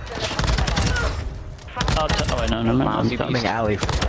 Oh my god. Oh my god! The paternity test is in. I am the father. That might be it, folks. That is all she wrote. Heretics 3-0 on Control. Unbelievable stuff. Again, these guys on this map were lost for so long. The improvements they made, never mind the map is going on 0.0. Vehicle didn't know either. Heretics started celebrating, and there's still game to be played. There's 2 segments gone. Wow, it's happening. It's not over yet. The 2025 Atlanta FaZe Team Pack is available now. Each pack includes home and away operators, as well as this weapon charm that's easy as FaZe. Next time you boot up, suit up at the in-game shop.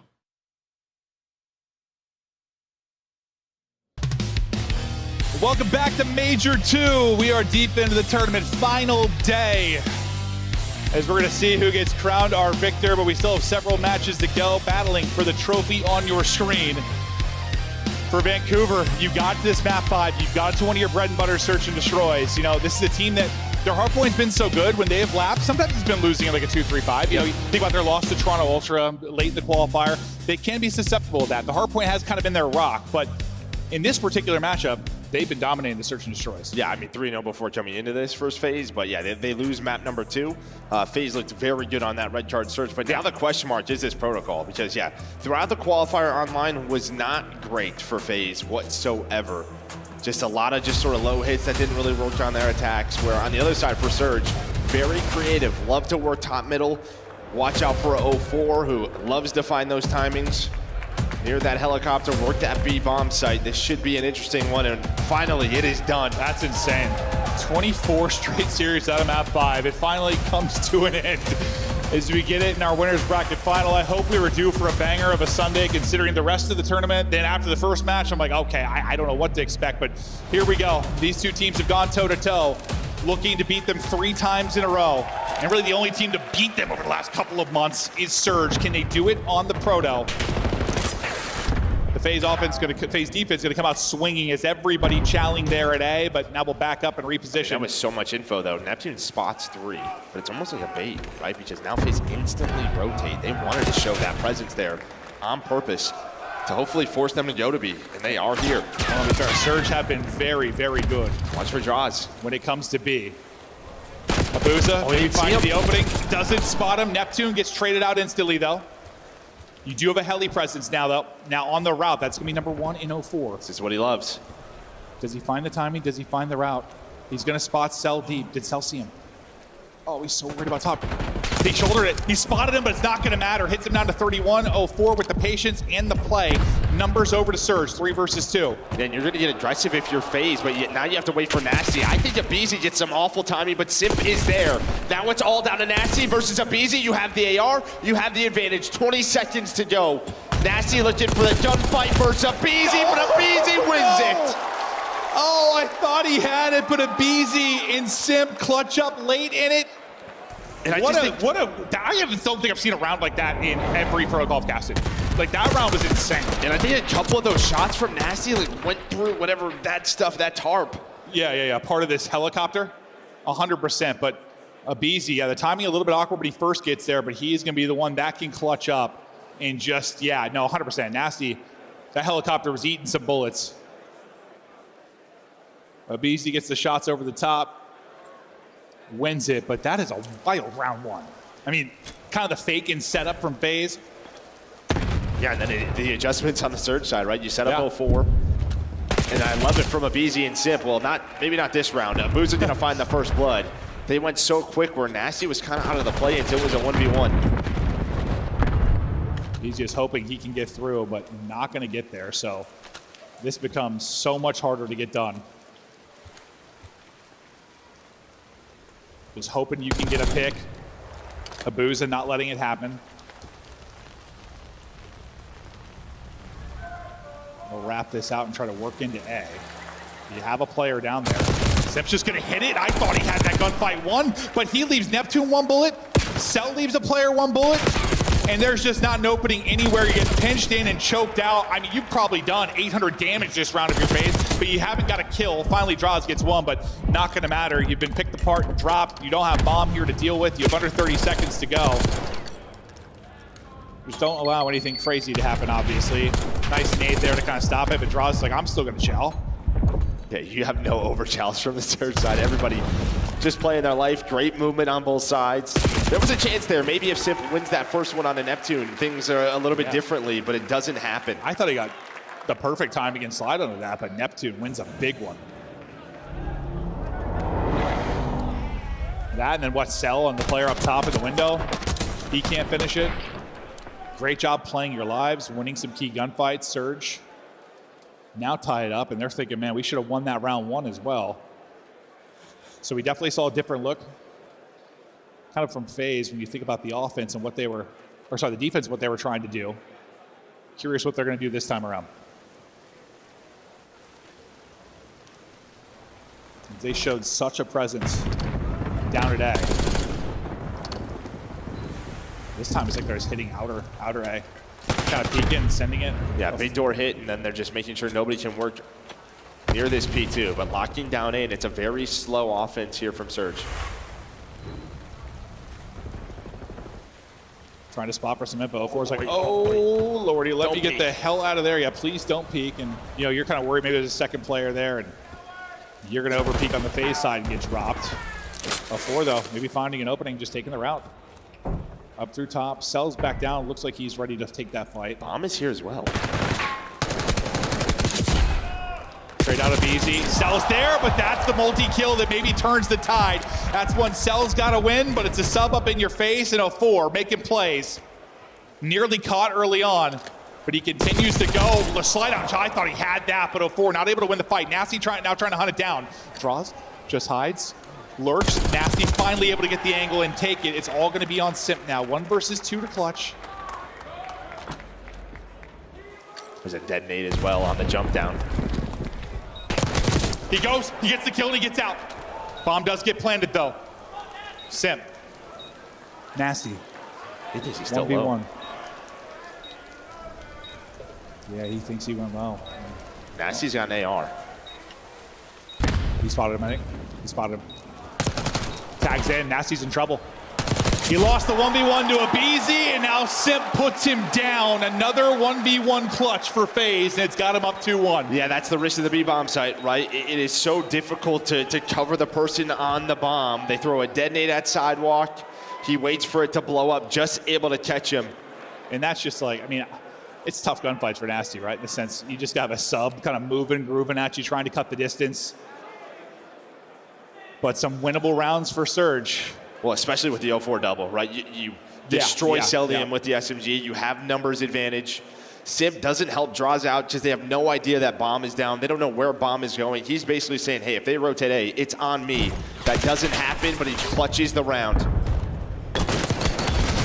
Well, sometimes when they take this route, this is what happens. I swear, it's just a tomfoolery when they try to take it. They're able to hit one nade, though, and somehow they walk away with this okay, despite the fact that the trophy kill early in it, you have another trophy to cover you inside. So down to another crazy round, 2 versus 2. Abuza and Nasty.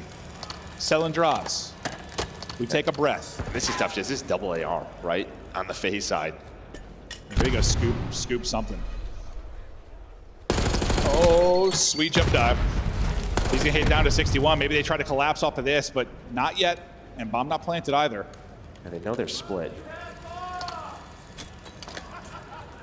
Kind of dead knight out front so he can hold one lane. Obviously with the bomb being planted, you can't hold too much more. Draws gets info, believe on the player from Spiral. That's gonna be Nasty working his way down. Draws is able to find a sub now, so this becomes a little more advantageous. We see Abuza. That was a question. Where was Abuza? They find him now. He thinks he tucks in the corner, but he's able to snap out and chow. The call on his weak. It's another 1 versus 1, and it's another FaZe win. All the clutch rounds just seemingly going their way. It feels like eventually they're not going to take one of these one-on-ones, but again, they're able to do it. It's been Abizi, it's been Simp, it's been Draws.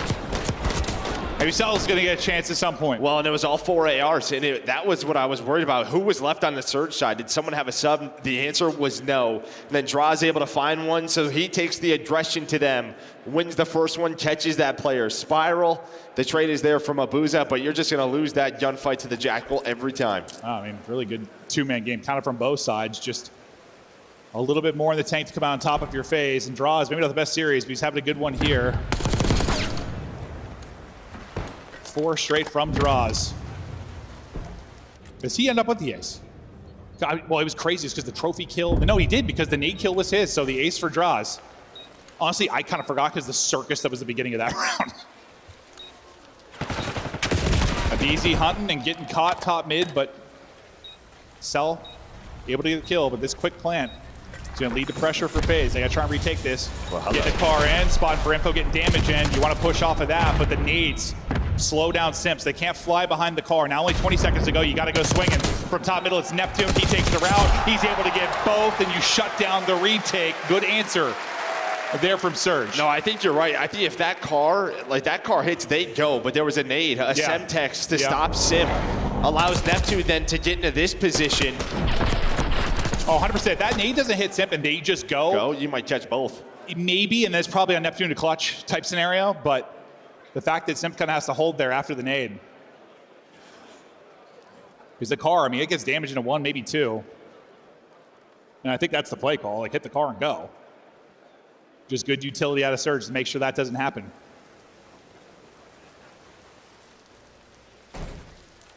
All the 1v1s, FaZe wins. Anything else, Surge win. You got to think we can't have that many more 1v1s, so maybe edge the Surge. Yeah, remember, we've had 4 searches between these two teams. Every single one has been a 6-4 or 6-5. I like the battle. Abizi's been caught a couple of times, but this time he'll be the one to get the first blood. It's a wild one, and 04 gets it. Traded out, though, as the Butcher gets to it. Cell will get the stab on. Now, he's got to get the bomb, though. 3 versus 2. Abizi gonna make it a 3 versus 1. I mean, Abizi's literally had 3 first deaths and 2 first bloods. I mean, that's kind of Abizi on Proto, I guess, but. It's Abizi, period. Okay, good point, good point, good point. Nasty trying to go, maybe catch a timing. It's not going to happen. Finally, you get a round victory if you're facing. It's not through a crazy 1 versus 1. I thought maybe, I think there's been a couple opportunities where after the first blood, you get a quick trade, or you get a quick kill kind of on the grapple there to take out Simp, but it's been Cell a few times. There's always been at least that person there for the trade, just to keep numbers in the 3 versus 2. Yeah, and that's just on 04, right? He's just thinking there's just one in there. Can zip back up, maybe just play his life. But of course, it's selling him with a knife. 4-2 now. See what Surge try to do with this offense. Neptune's going to be the guy popping and peeking, usually down low, and he nearly gets laced. Get me out of there, please. Well, early pressure means what? We're going to wrap towards B. Number 8 Andrade is going to be the first one. Nobody else is really there. And, well, it's Andrade to stay alive. Doesn't. He gets picked. So this is pretty similar to that round 1. Just the rotation not as quick from FaZe and the attack fast from Surge. And as soon as you lose that first player on defense, it's so difficult to hold this. So aBeZy tries to fly on through and pretty much stop the plant, maybe make it a winnable round. Doesn't happen. You're so fast from Surge over towards B after the info from Neptune. Simp left in a 1 versus 3. Gets hunted down. Yeah, just get rid of him. Don't allow any crazy plays. Beautiful there from Surge. But I thought that was sort of the show 3 or 4 bottom. Quick wrap back to B for FaZe again. I think it kind of was, but maybe they thought the same thing was happening. Surge was like, all right, let's just get up and get bomb down immediately. Don't allow them to wrap back. And yeah, like you said, get that first pick. Obviously thins the defense and make things so difficult. Once you're not worried about backstats, you have a player heli, like, it's good luck. And finally, it's just not a 1v1 with Nasty against a sub from that position.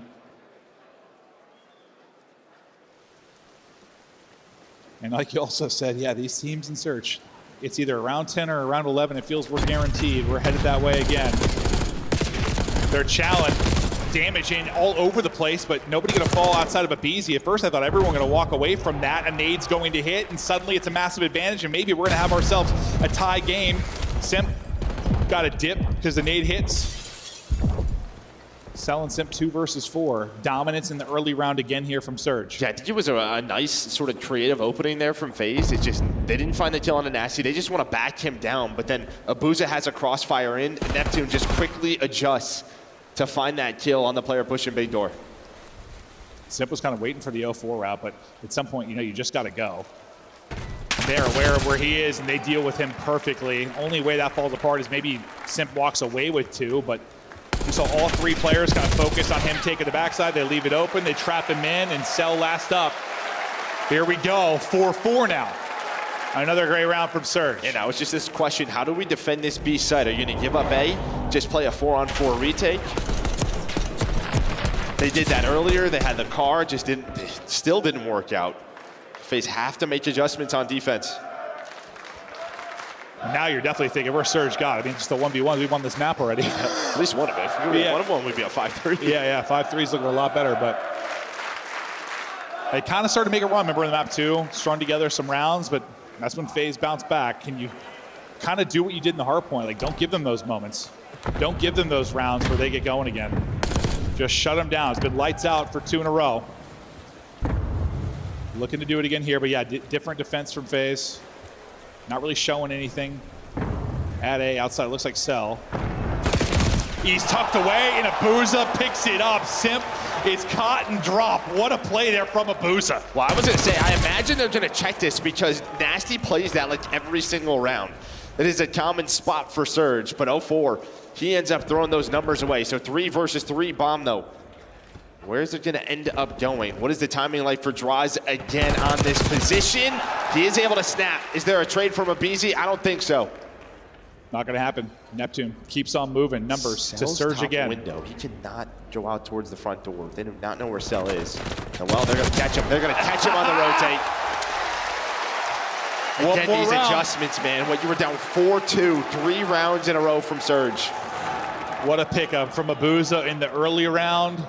And then I thought, yeah, maybe 0-4 squanders one, but the rest of the lads step up. Neptune on the main stage, up to double digits in a map 5. This sub duo has been so fun to watch. Round 10, advantage Surge. After 3 straight rounds, they can seal it here. Winner in a grand final. Loser to battle Toronto for a chance at the final. 5 straight for aBeZy, 4 straight for Neptune. Like, this has been, like, they've been dominating the last 3 rounds. It has not been close. The adjustments have been better from Surge.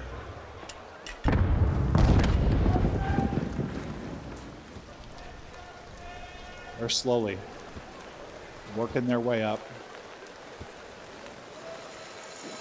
Car out now. Able to rip that, so car out of the play. But a little bit of info, at least on the FaZe setup. I mean, nobody's, what, you have 1 player spiral? Nobody's A side, so it's, everybody's here for Surge. Gonna hit the nades and Chow. That's gonna be the play to call to go. Draws it, gets the pick in the back, and that might be the opening. They're gonna go ahead and get bomb planted quickly. Can you get the player up off bomb? to fight this. You still have Cell, top house, deep. You have to absolutely rip the player in heli to further your chances to get this. But the first advantage you've really had for FaZe in 4 rounds. Trophy there for coverage too, otherwise it might have been a nice one. Sip able to get 1, Sip able to get 2. He steps up, streak's coming to an end, and we're going all the way. From no game 5 to a game 5, round 11. Here we go.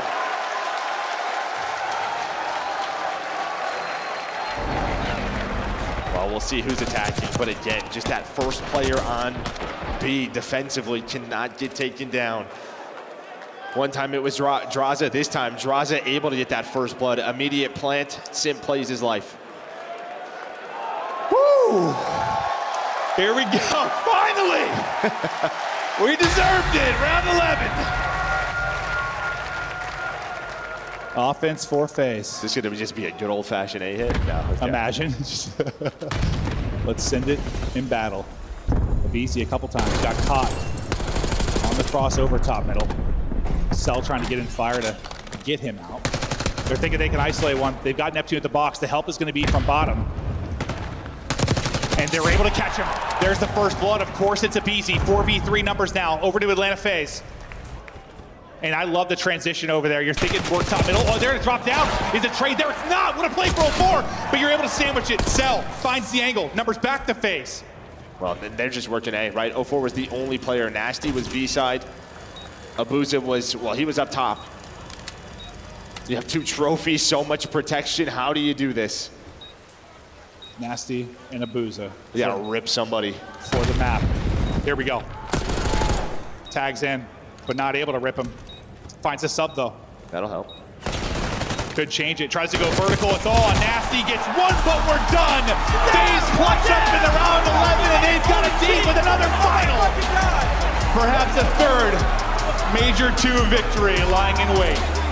And honestly, it was a beautiful round 11. Really what they do is they hit a easy top middle, and the plan is to go out plat. But what is always so tough about that is that player top window, right? That's Abuza. So they throw a couple of nades down. They are able to get him weak. He has to back away. That's when those 2 players should go. They're able to catch Neptune. Then you pretty much choke out 04 with numbers. Yeah. The A bomb site's open. Doesn't really feel like you're choking out that side from plat very often, right? Like, no. Yeah, but that's because all the pressure from Abisi top mid, the nade right onto Abuza's feet, has to back him away. Wow, what a series, what a map. Ray talking it through with the guys like, hey, this is a young team. You went to war. A new team. Yeah, you went to war. And you think about the final you had versus Thieves in the minor, the series against FaZe. Like, listen, you are a contender now. You're not out of the tournament, but you are a contender. Well, that's now, just man. it. It's like we're playing next, lock back in. Exactly, right? You know, focus on the next match versus Ultra. But their hardpoint is so darn good. It's, again, this 2-3-5, and on the FaZe side, it's like, can you win a hardpoint on the Sunday? But that, like, it's so funny because, you know, we talked so much about their hardpoint. Their hardpoint's been so good. I'm putting that like in quotation marks. It's been so good, but you've like barely been winning. Them winning is winning, but sometimes those close ones become losses on land. And then as much as we focus on the hardpoint, as much as we as commentators on the desk have focused on how great their respawn has been, all they have said is search, search, search, search. And well, what? You get it done in 2-3-5, you win both searches. What a series that was. We were owed 1 and we're not done yet. Championship Sunday continues and we've got big draws on the main stage. Got big draws flexing on them yet again. Atlanta FaZe goes back to the grand finals. Draza, what an insane matchup. Our first round 11 throughout the entire weekend, game 5. What was it like going out through those last few rounds? I mean, it was feeling great. No, it's all good. Fuck them. We're good. It was feeling great. I got the blood 4-5, I think, to go 5-5. Tyler called the slow play, 5-5. He's seen the guy trap boat, and then we just made plays because that's what we do. 2 fucking icy. 2 icy indeed. Good call there by Tyler. Now, being back here in Texas, playing on a championship Sunday, playing in front of, you know, these fans with your team, how's that making you feel right now? I mean, it feels great, man. I love my team. I think our composure and just how we believe in ourselves and us as teammates is just another level, and I love these guys, and I'm excited to get another chip with them. There you go, and how's it gonna feel to go back-to-back here, okay? It's been a while since we've seen that back-to-back from FaZe. Yeah, we're going for the fucking 3-peat, so I can't wait to play. You heard them going for the 3-peat, okay?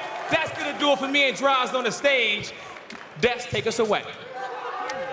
We were owed it. We got it. What an outstanding Game 5, Round 11. Congrats to FaZe. Another Grand Finals appearance for them. This is going to be something special indeed. Lower bracket, it's a Canadian classic, man. It's going to be an absolute throwdown. Welcome back to the desk. Miles, in place with Puckett here. Chance, Ali, and Nameless. Guys, where do we start with that series? Wow. I just want to tip it to Vancouver. Like, obviously, it's a heartbreaking Game 5, Round 11 loss, but, like, they made the one roster change in Neptune, and it seems like everything is, like, falling into place. They are a micro step right now away from being an elite team. They're going against the best. Now they're in a situation of, like, don't let Simp clutch a 1v2 in everything else they have dialed in. Yeah, I mean, just an awesome Round 11 out of Atlanta FaZe as well. Like, there's not much you can do if you're Vancouver. FaZe had showed so many looks. So, like, okay, we've went down low bottom A. We've pushed through mid, went towards B. So this last round, what do you think Vancouver's thinking in their head? Like, okay, we got to push through Lighthouse, maybe set up a pinch. Well, what do? You trap Neptune instantly if you're Atlanta FaZe. And that's just a team that's just been together for so long if you're Atlanta. You've been in these moments time and time again. I have no doubt that Surge will bounce back. Absolutely. Well, they got to get through Toronto. Before that, though, we take a look at the highlights from that one. Ali, anything that stood out to you? Any more memorable moments? 100%. Both the S&Ds in this series I would rewatch over and over and over again. For Vancouver Surge, the adjustments came in a lot sooner this time in the Game 5. It was just incredibly clutch out of Atlanta FaZe in that Round 11.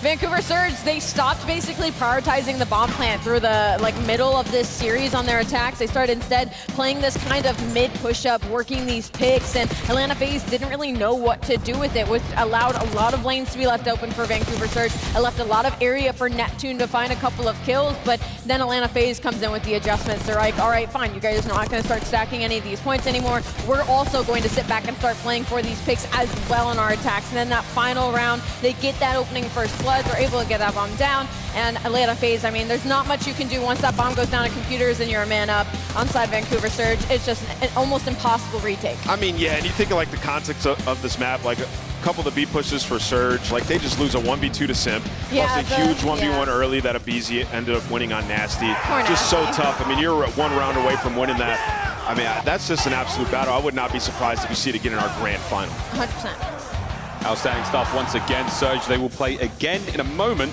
against a red-hot Toronto Ultra. See if they can turn that fire and fuel a very, very exciting match ahead, folks, before we get to that grand final. Bingo update, though. That's right, boys and girls. We've dodged the 252.9 point, but we did get a Game 5 round 11. So that means, folks nearby, you'll get a wristband. I'm going to just throw these wildly into the crowd, and hopefully you over there, you get a band. You get a band. Everybody got to come and get that double check for your face. Oh, good job. That guy got 2. That's insane. We All right. definitely need way more of those. Good throws, Oh, wait, guys. I got one Thank more. you. I got one more. I got one more. I got one Alley more. cat. Alley cat. Alley cat. I'm going deep. You know what's crazy? It's good form. Now you have to get I might have married. lost. I might have lost a ring. eyes. I might have lost a ring. Well, if that you is find in that on the fact floor, a bingo, and you can this have it. is our bracket as well. The tournament is nearly done here at Major 2. Surge Ultra is throw down there in the lower bracket, and of course FaZe sitting in the grand finals, finally get to put their feet up for a moment, and but what a tournament it's been. Yeah, I mean, a couple of people on this desk called that. No, never a doubt. Never a doubt. Yeah, but I mean, you look down at the bottom side of that bracket, and what a run out of the Toronto Ultra. They've been waiting. You know, they Unreal. watched those search and destroys. They're feeling good about their preparation coming into this one. It's a Canadian battle. Oh, a quick update across the board, folks. Not only do we have the major tournament taking place here, we also have the challenges. We have an update from that. Grand finals taking place there as well. Some very familiar names. Mission Magpies are taking on Omit GG. So it's a Benjamin Bance versus Arcites throwback right now. The pit has been roaring. Nameless, you were down there last night. Oh yeah, I mean, it's just, you know, passion is at its highest when you're in the pit. You can see all the trash talk. It just brings me back to my old days, just standing up, getting hype, making your opponent feel it. We're down to the finals. Dude, I was there last night. They were going at like 2 a.m. It was like Game 5 all the way to, I believe, around 10, around 11, and I couldn't believe the energy still coming out of the pit. As soon as it was won, I saw they were on their feet screaming at each other. There's nothing like the passion pit. It's the heartbeat of COD. Nothing like it. The beat and heart and soul of Call of Duty is the passion pit. It is challenges, and nothing but love for those guys. Of course, Omit GG are up by 1. If you want to catch that, it is available online, but you can also go down to the hotel and check it out as well. But that is that, folks.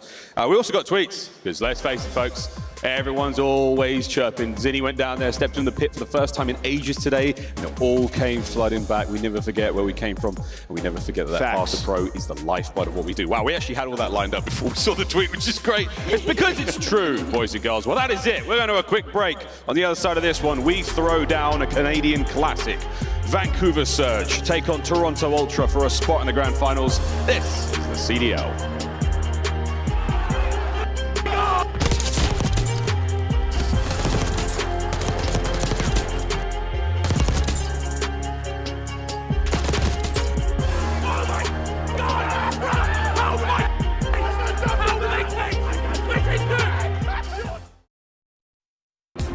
Upgrade your game with the Scuff, the official controller of the Call of Duty League.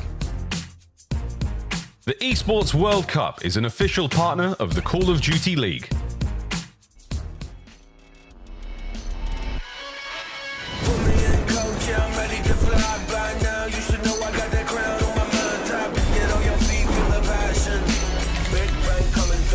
Like a cannon.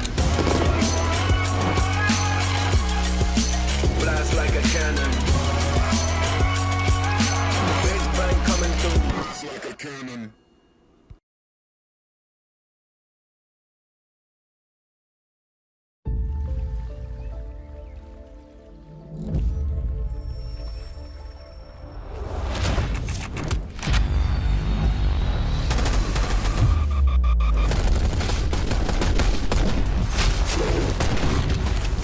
This weekend, we will find out which the largest portion of that $1 million prize pool.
Find out which team will take the largest portion of that $1 million prize pool and etch their names into Call of Duty history forever. Ladies and gentlemen, live from Las Vegas, the World Series of Warzone Global Final. No, he's mid-desk, laying down mid-desk. The long desk, snaking the long desk. Nice play. Good Let's go, Clay. Let's go, Clay. Ran at him, bro. Yeah, you should have with the VAS for sure. All good.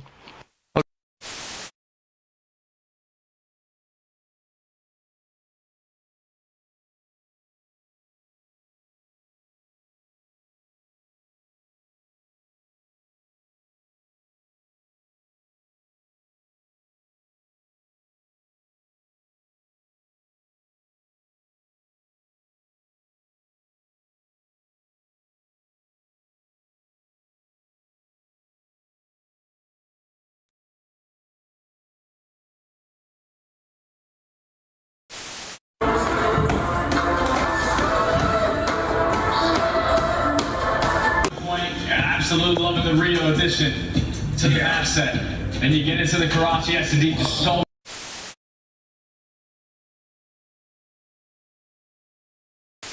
Record that you and Karma and crew at the top are feeling safe with 3 rings. Karma, Grim 6, and Clay all with 3. Eggs, JCap, Apathy, and Arsities, as well as Symphona Peasy with 2. And that list should stay the same. We're safe for now. Nobody's catching us this champ, so I'm happy about that. We do have quite a few world champions up on that stage. We got 4 of them up there. I had to bust the rings out. I had to bring them out back to their natural habitat. They were forged in arenas like this at Call of Duty Champs.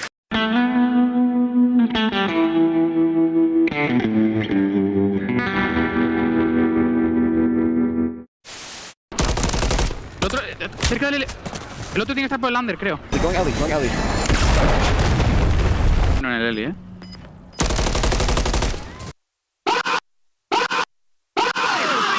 Go, eso es, joder. Bueno, Javi, coño. Madre mía. Nice try, man.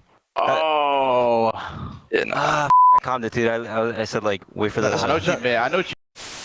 Now, as hot as the game may seem, I know one thing that won't be that crazy, and that's the comms of Toronto Ultra. We kill him?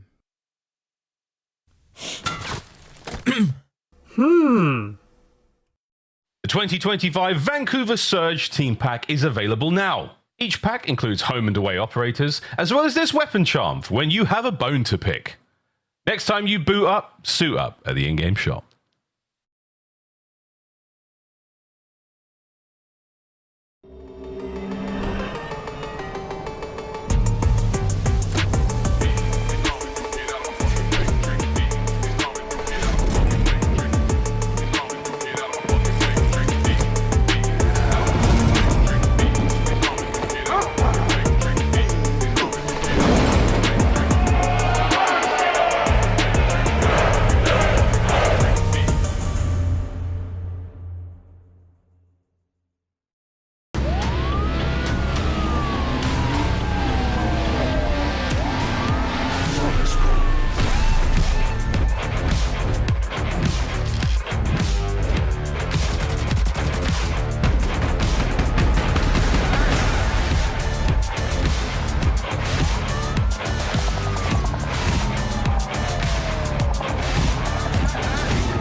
Hi-ho, neighborinos, and welcome back to Major 2. We're almost done. We've almost made it all the way. We've still got a couple of games to get through. That's right, lower bracket final on its way. The Canadian Classic, Vancouver Surge taking on Toronto Ultra. And it is going to be an absolute delight. Once again, Miles, Chance, Ali, and Nameless here on the desk. Chris, see you soon.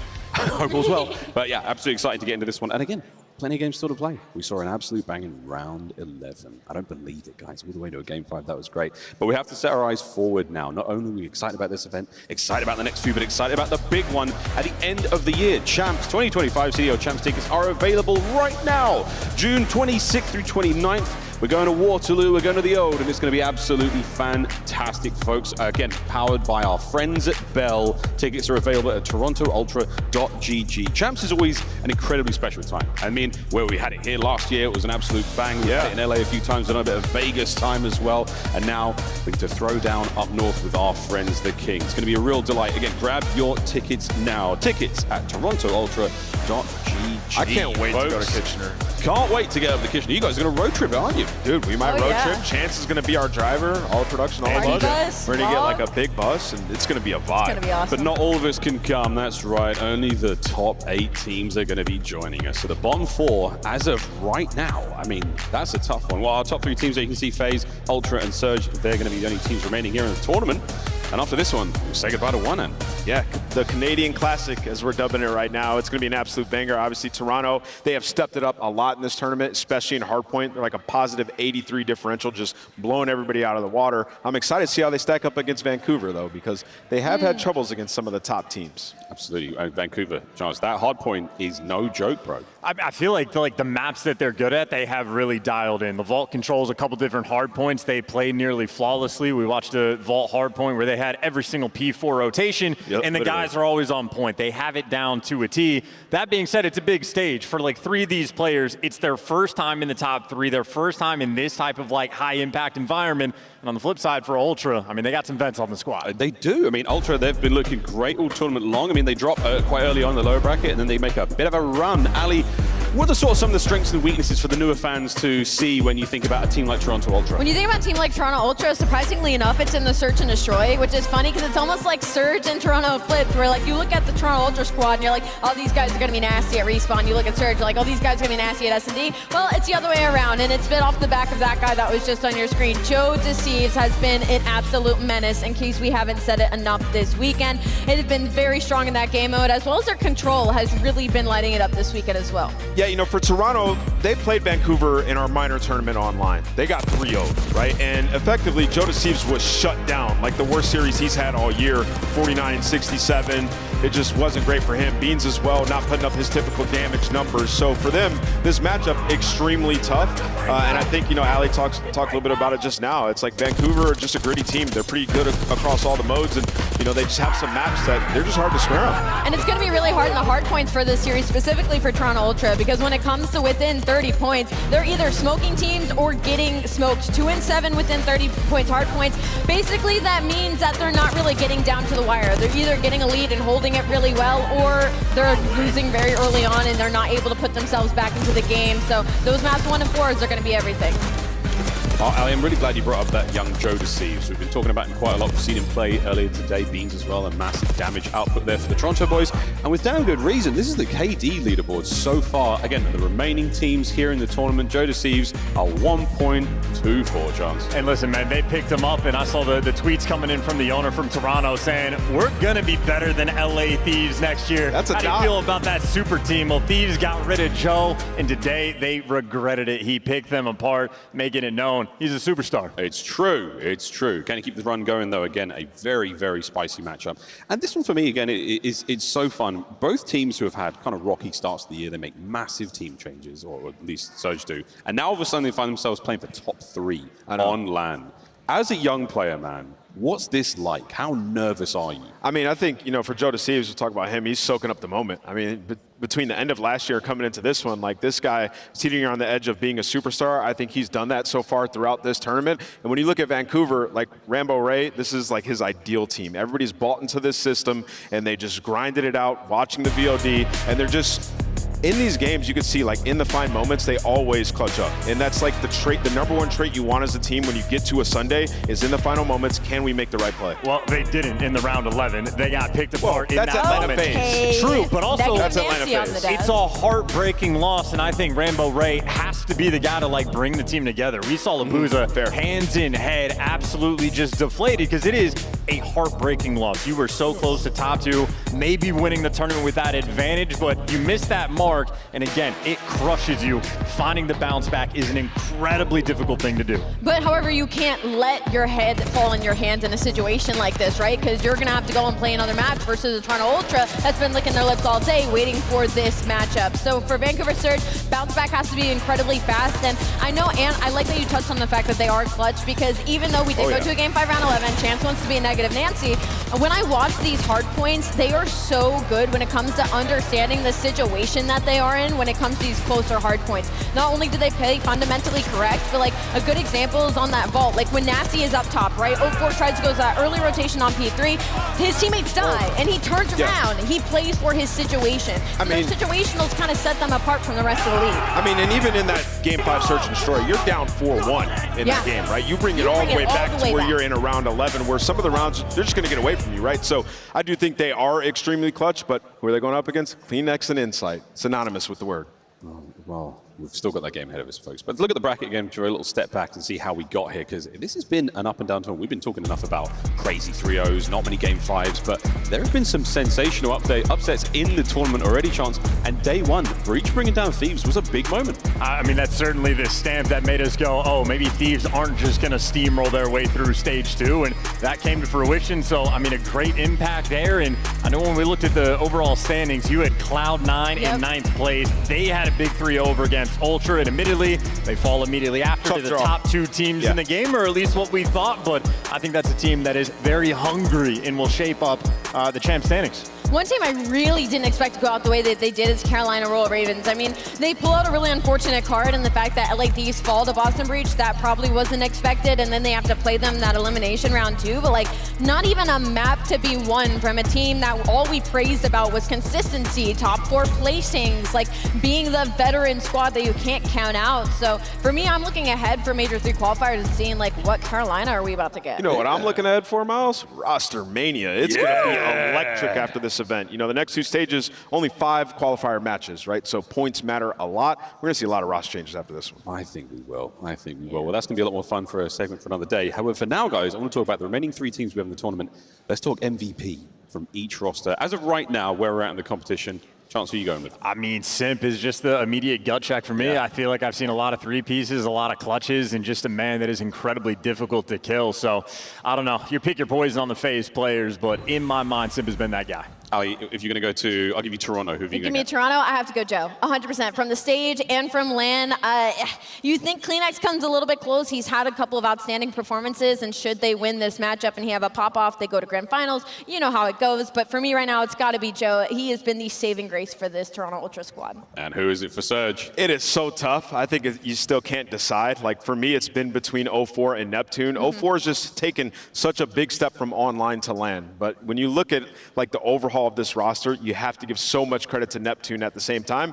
I think, you know, with this next match, it'll be decided. It'll be decided. He sat on the fence, folks. I am. It's so tough. It's so I agree tough with it, indeed. though. We're not just playing for pride. We're not just playing for points. We're also playing for cash, baby. That's right. Third place gets $50,000 all the way up to $150,000 for first place. But the real win here, again, not only the Benjamins, but it is the points. 100 points to our first place team, 75 and 60 for second and third respectively.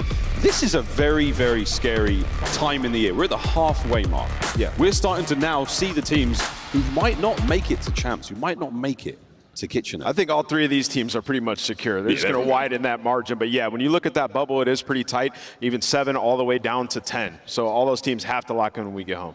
Yeah, absolutely. Well, we can keep talking about this, guys. Again, this is the big story on the year. We're only at the halfway mark. Any teams you're really worried about that you think maybe should be in the running for Optic? It's the obvious answer. Yeah, I mean, Optic are sitting on the bubble in the 7th seed, and they are not winning games. They might have to make more roster changes, and I know the fans in the venue sort of disappointed in their performance from this stage and this weekend, and the guys that are underneath them are Heretics and C9, and they are right on their heels. It's just who do you get, right? Because Optic's not a team that typically goes and grabs challengers' talent, right? So it becomes this tough situation where you have to grab people who are underperforming on other teams that get dropped. So it'll be interesting for sure. I think you look at Rocker as well, another team potentially make a change. Paul's been underperforming. We've loved that team, especially Estriel. It seems like he's hitting his prime, and that's a team that's in 10th at 90 points, so they're still very much in it and one change away from maybe being a top 6 squad. I love that moment so much. As soon as you asked that, Miles, literally all 3 of us started smiling like we know the immediate answer, but also a good shout. LA Gorilla Mates, of course, they're sitting at 30 points right now. I feel like LAG, Minnesota Rocker, maybe some conversations need to happen there, but otherwise, I don't think there's too many other teams to be worried about. Boston Breach, after this weekend, I would have been worried about them. Now I'm not, seeing that they followed this into the qualifiers. Miami Heretics, they fell into a really unfortunate situation in this bracket, but I'm not worried about them moving forward. It's really just those couple 3. Couple 3, just a little bit worried about. That's absolutely fine. I mean, technically 4, but I'm blowing we're not going to bring them up. Wheel of the demo, man. Chance, it's about 170, right? The kind of cutoff point, the average for making it. This year's probably going to be a little bit different, probably in like the 190, 200 point range. Okay, I mean, that's still a scary number, but keep an eye on that. That's a milestone that we don't want to be hitting too hard going into the next few majors. But yeah, lots of changes are potentially on the way, and we can talk more on those nearly. I nearly let rip a wicked spoiler there for the next season, but I'm glad I didn't, boys and girls. That's right. I will be accepting Venmo for all kinds of spoilers throughout the weekend. You can find that, guys. How many games are we seeing here, team? How many more are we getting through in this next matchup? You saying how many maps? Yeah, maps. Dude, we're going to a game 5. I'm sick and tired of the 3-0-3 ones. We're going to a game 5. I feel like we're jinxing it at this point, though. I feel like if we keep saying that we're going to go to a game 5, we keep getting the literal opposite. I'm going to try and reverse jinx it. We're only going to 3. Proto, Vault, I think are the maps. I think I got a 3-0 in this one. You can think about it all you want, and I will tell you with absolute certainty what our maps and modes are right now, bro. That's right. We're almost ready to go, folks. Thank you again for your patience. A double dose of Protocol, a Vault, and then 2 Haciendas to end this one out if we do go the distance. The Canadian Classic is about to be a rainy one at that before the sunshine of that Vault kicks in. Chance, anything off the top of the dome there? Any gut checks of what we're seeing early on? Yeah, map 1 is massive. I feel like Vancouver have a distinct advantage on the Vault control. I feel like Toronto have the advantage on the Protocol S&D. So map 1 is going to be the one that sets you up long term. And because the theme has been 3-0s, 3-1, you need to win map 1. The first 3 are 100% just a battle. These are some of the best across the board for both these teams. You get into that Hacienda Hardpoint, that map 4, though. You look at Vancouver heading into today, they're like 6-1 on it. So they're playing a long game. And then that game 5, both of them are kind of mid at Hacienda Search and Destroy. So it's going to be kind of like who had something in their back pocket and are looking to play it at the late end of this series. Mr. Wheeler. Yeah, actually might go 5. No, I look at the rest of it. It actually might go 5. I think we got a banger on our hands. I just can't wait to get started. Obviously. Well, guys, this is it. Last little hurdle before we get into the games. It's time for pick'ems. I was 1 round shy of a victory there in my role as intermediate host. For now, I don't know where I go here. Does Surge survive the fall? I'm going to keep riding my Toronto Ultra pick. I think they've got what it takes. I think they came in hot today, and I think they stay hot. Chance. Monday through Saturday, I would have picked Vancouver Surge. It is Championship Sunday. All the pressure is on. I'm going Toronto Ultra. I promise, guys, I don't hate Toronto Ultra. I just really like the Surge squad and their story. I'm going to stick with Vancouver. I want a rematch. She's a Beans hater, guys. No, I'm not. I have the inside info. I got Toronto Ultra in this one. They haven't lost the map in losers bracket. I don't know if it starts now. Boy, well, the game starts now. Blaze is on stage, ready to get things going. Take it away, my friend. Thank you so much, Miles. Now, we got the Dash picks, but let's get Texas picks, okay? Where my Vancouver fans in the building? Where the Ultra fans in the building? Oh, we're torn, but I'm excited for this coast-to-coast matchup and this Canadian battle for the real kings of the North. Coming out first, get ready for the Vancouver Surge! 04! Habuza, Nasty, and Neptune. It may seem like the storm has subsided, but we're just in the eye of it. Vancouver coming back to the stage to pick up where they left off. Hands are extremely hot after a match like that versus Atlanta FaZe. You're talking a game 5, round 11 that you want nothing more than to spawn back into. Looking for revenge now in that grand final. They have to go through a team looking to join the top 4 conversation once again in the Toronto Ultra. Undefeated on the weekend so far in the elimination bracket, but they might meet their toughest comp right here in the Vancouver Surge. Let's bring them out, guy. It's time to see if they can keep that streak going. Get ready, Texas, for the Toronto Ultra. Beans, Joe Deceives, Insight, and Kleenex. Ever since that first loss, they've been icing up and tearing everybody up all weekend. And they're looking to do it to their mates over here on the other side. Let's go, Toronto Ultra. Look at those Crocs. They're in sport mode. These boys are ready to rock and roll. Beans and Joe Deceives have been lighting it up in the losers bracket, and it's the Canadian Classic, so you know they want to stamp themselves as the best team up north. Time to get this going. Time to get it going, Ed, to figure out who the real kings of the north. Texas, make some noise for your casters. It's Shift and Study. Ooh, little Canadian clash here in the lower finals. As mentioned, Toronto has been red hot in the lower bracket, and you go up to their winners round match. Really could have been a 3-0 the other way. Vancouver, though, how do they survive this fall? It's all about the resiliency. Yeah, that's literally what it comes down to, man. Thankfully, you got a coach like Rambo Ray, who's been in multiple situations like this as a player and also as a coach. So you have a little conversation, get the boys ready to lock back in for this series because they face such a tough L versus Atlanta. I think if you're Vancouver, obviously you've seen Toronto a couple times with this roster. You're 1-1 in that category, but the last matchup, it was the 2-3-5 that Toronto were able to walk away with this series. So I know you're good at hard points if you're Vancouver. But the S&Ds, the way that Toronto have been playing so far this weekend, they're outstanding. But how much of this series really relies on Vancouver coming out swinging in map number 1 after a heartbreaking map 5 round 11 loss? The drama, the emotion, all the adrenaline running through you, and then it escapes immediately. How do you just go back to the veto process, step back up to the stage, and really lock in to make sure you're getting this first break off correct? It's going to be tough, man, because you got to keep in mind this team isn't really that experienced. You got a couple players who've been in the CDL for a year or two, and you're going up against a veteran squad on the side of Toronto Ultra. Kleenex has been in this situation multiple times, and this is the biggest thing I want to talk about. When you talk about Ultra, going into the weekend, we were talking about them being a 2-3-5 team. They have figured out their hard point through the losers bracket, have yet to lose a map. And right now, if they had this in the bag, they have everything. Most impressively about this Toronto squad is not just their hold and their break percentage that you saw was ranking first, but in their opening series that they played versus the Thieves, they out-rotated LA in almost every single major hardpoint that they came by, which is, I think, really critical because this is the worst rotation-based team in the league in hardpoint. So they've got that figured out. You trust your hold percentage, and then you get things going. It's a good time to figure it out, man. At the major, potentially the put yourself in a position to go to the grand finals and have a match versus Atlanta. The Battle of Canada. Who is going to be the king of the North? Joe Deceives on your screen. He has been absolutely lights out, without question, my MVP for this Ultra squad. If he continues to play like this, Vancouver's hands are going to be full. Indeed the case. Here is another little glimpse at the map set. 2 protocols, a vault, followed by 2 Haciendas. Texas, let's make some noise. It's our lower bracket final. We got Toronto Ultra and the Vancouver Surge in the Canadian Classic. Let's get it on. Trying to find an opening kill through the middle of the map. Vancouver already taking a little time away, but you can already see on your mini-map, Kleenex was thinking, I gotta work this pinch. His teammates play so patient, open towards Heli's side, allow Kleenex to be the deciding factor on that play. The break is good, and now they can soak up a lot of time. And this is a tough transition, though, for Vancouver trying to get across the map, especially considering that the window control for Toronto had been really solid, but Nasty able to find a way at least to contest the time on 1. Teammates following around him, so it's really just down to how much Nasty can finesse. Stuns and nades coming over the top to try to assist him, and he's done well so far. Yeah, 04 Abuso able to clear off that backside staircase, and we're gonna get Vancouver back in the lead. Yeah, final 15 seconds they're going to be able to walk away with. Toronto Ultra going to be late off the rotation to new. You have an underground round being hit from Joe Deceives, but at the same time, 04 is doing it on the opposite end. Flank through top trips, give me number 2. Trying to find the third, has the info with the pistol, not able to get it.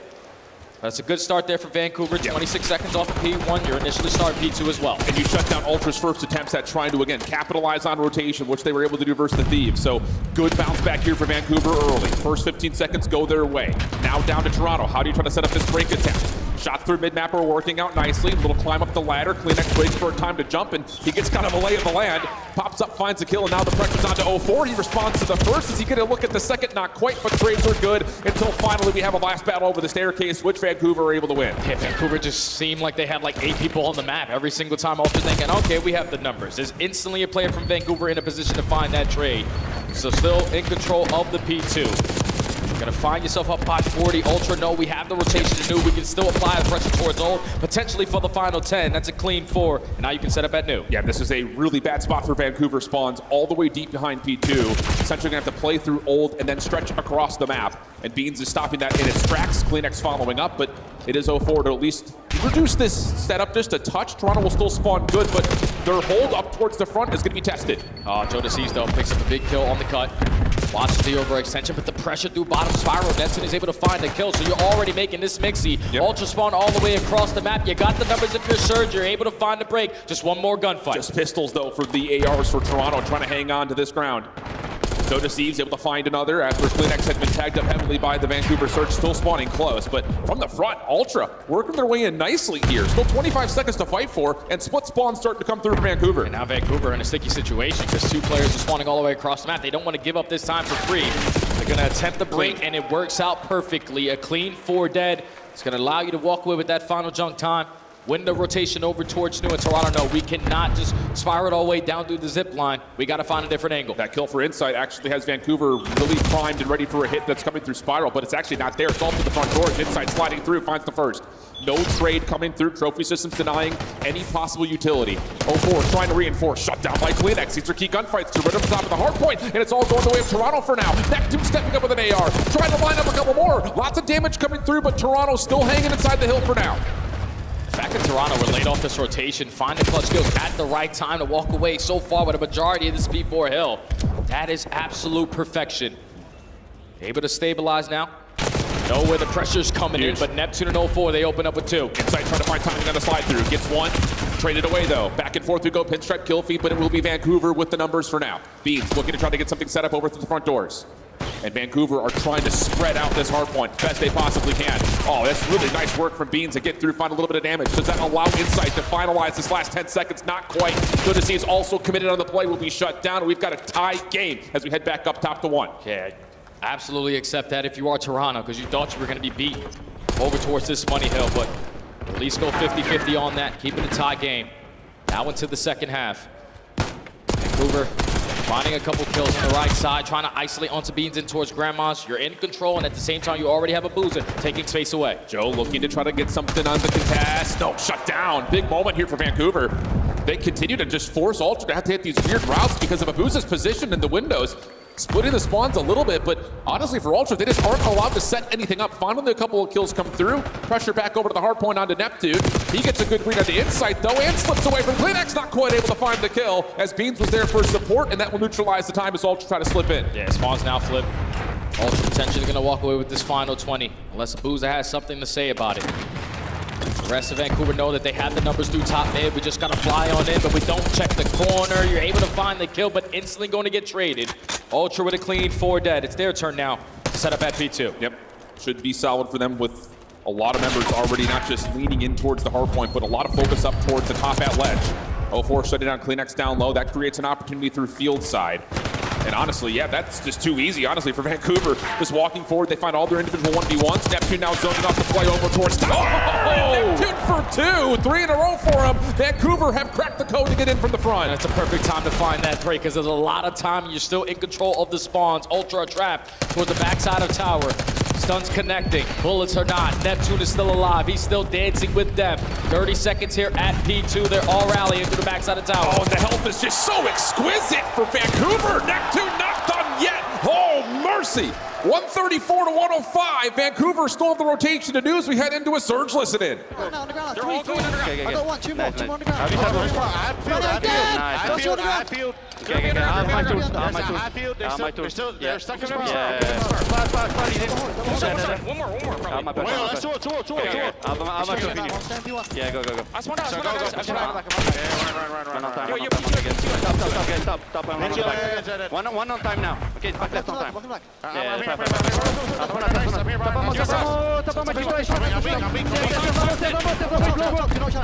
Left side mid. I hit him once, bro. Yeah, one is mid dive. One is mid dive. Yeah, one behind you. Take it down. I'm gonna pee on fast. Mid. On top of the mid guard. Top gun beams. Sidewalk inside. One shot back in. Okay, that's fine. I'm going to top when this. Play all, okay? Gonna play.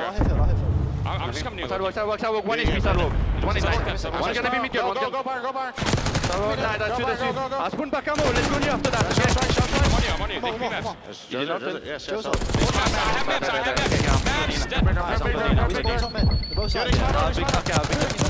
Nice, get up. Could be spot on me, okay? Yo, one more field. It could be spot, okay? I can't get on the big Yeah, I'm big big dot. I'm looking back. So you have it?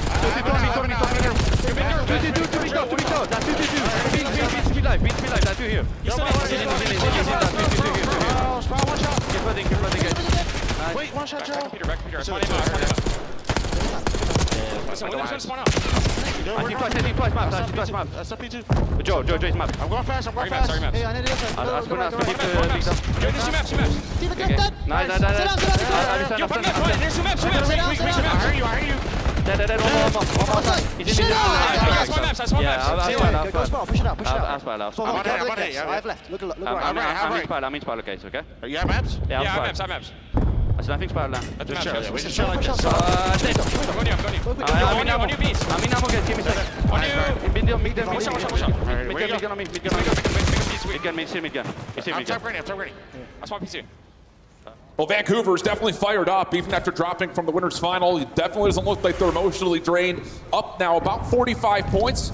Big moment in this match where Ultra's trying to bounce back. Oh yeah, but Vancouver, in those listenings, you could tell like they were still in sync even when the chaos was going down.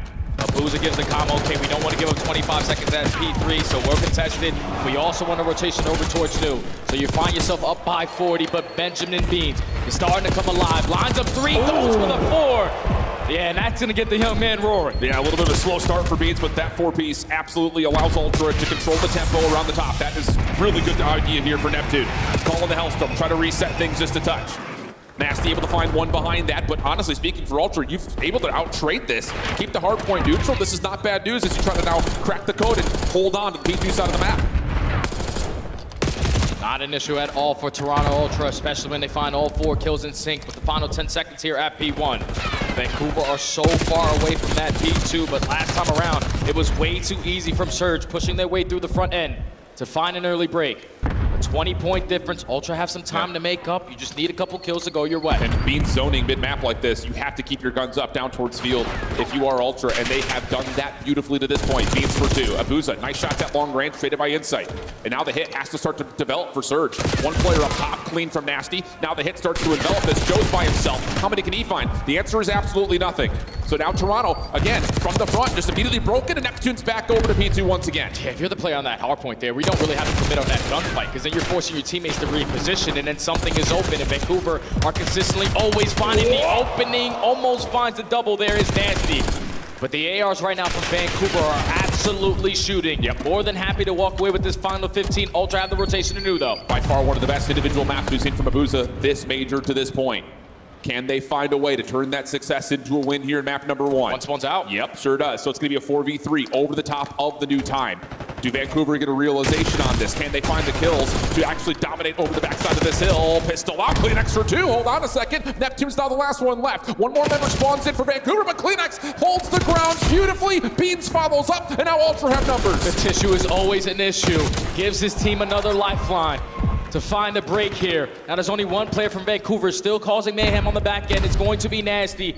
But Toronto are just allowing him to stay there. We're soaked up all this time. Joe was too far out of the play. He was over towards P1. So now all of a sudden Vancouver start to set up from the front. Insight trying to repinch back in from the front door. Shut down by Neptune. 224, 212. 23 seconds. You can't win here, but you can get darn close. So yes, of course, you're going to try to keep flooding through this. One more effort maybe comes by Kleenex, but he's going to hold to make sure the rotation stays safe. Ultra banking on this now.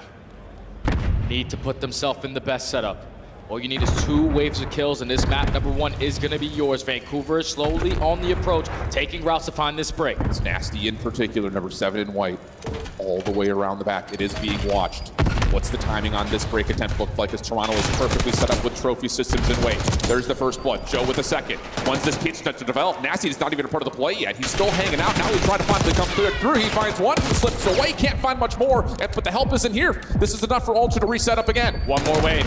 One more wave is all Ultra need. You know where the pressure's coming from. Big door and Spyro. Have your guns up, have your attack. Be prepared. Yep, trophies are all expired though at this point. Here comes the break for the front attempt. Kleenex for 1, but there's 3 dead. It's just down to Joe to see. Can he find the kills he needs? No, it's Neptune for 2. Neptune in total, finding 3 for the break. No one from Ultra's gonna come back, and Vancouver have punched up in map number 1. Mr. McLeod, always making impactful plays there in the hard points. The first attempt wasn't the best, but the second attempt was absolute perfection. And realistically, it all starts with Nasty being the last guy there and finding 1 kill. Correct. Because then you make it a 3v3 situation. Neptune knows, okay, they're gonna have 1 player watching each side. If we can double team one guy, find that opening kill, we have the numbers advantage, and then you slide on in and just play the trades. Thankfully, Neptune didn't have to trade because he found 3 in that final play. Vancouver have always been able to prepare in hard points better than Ultra.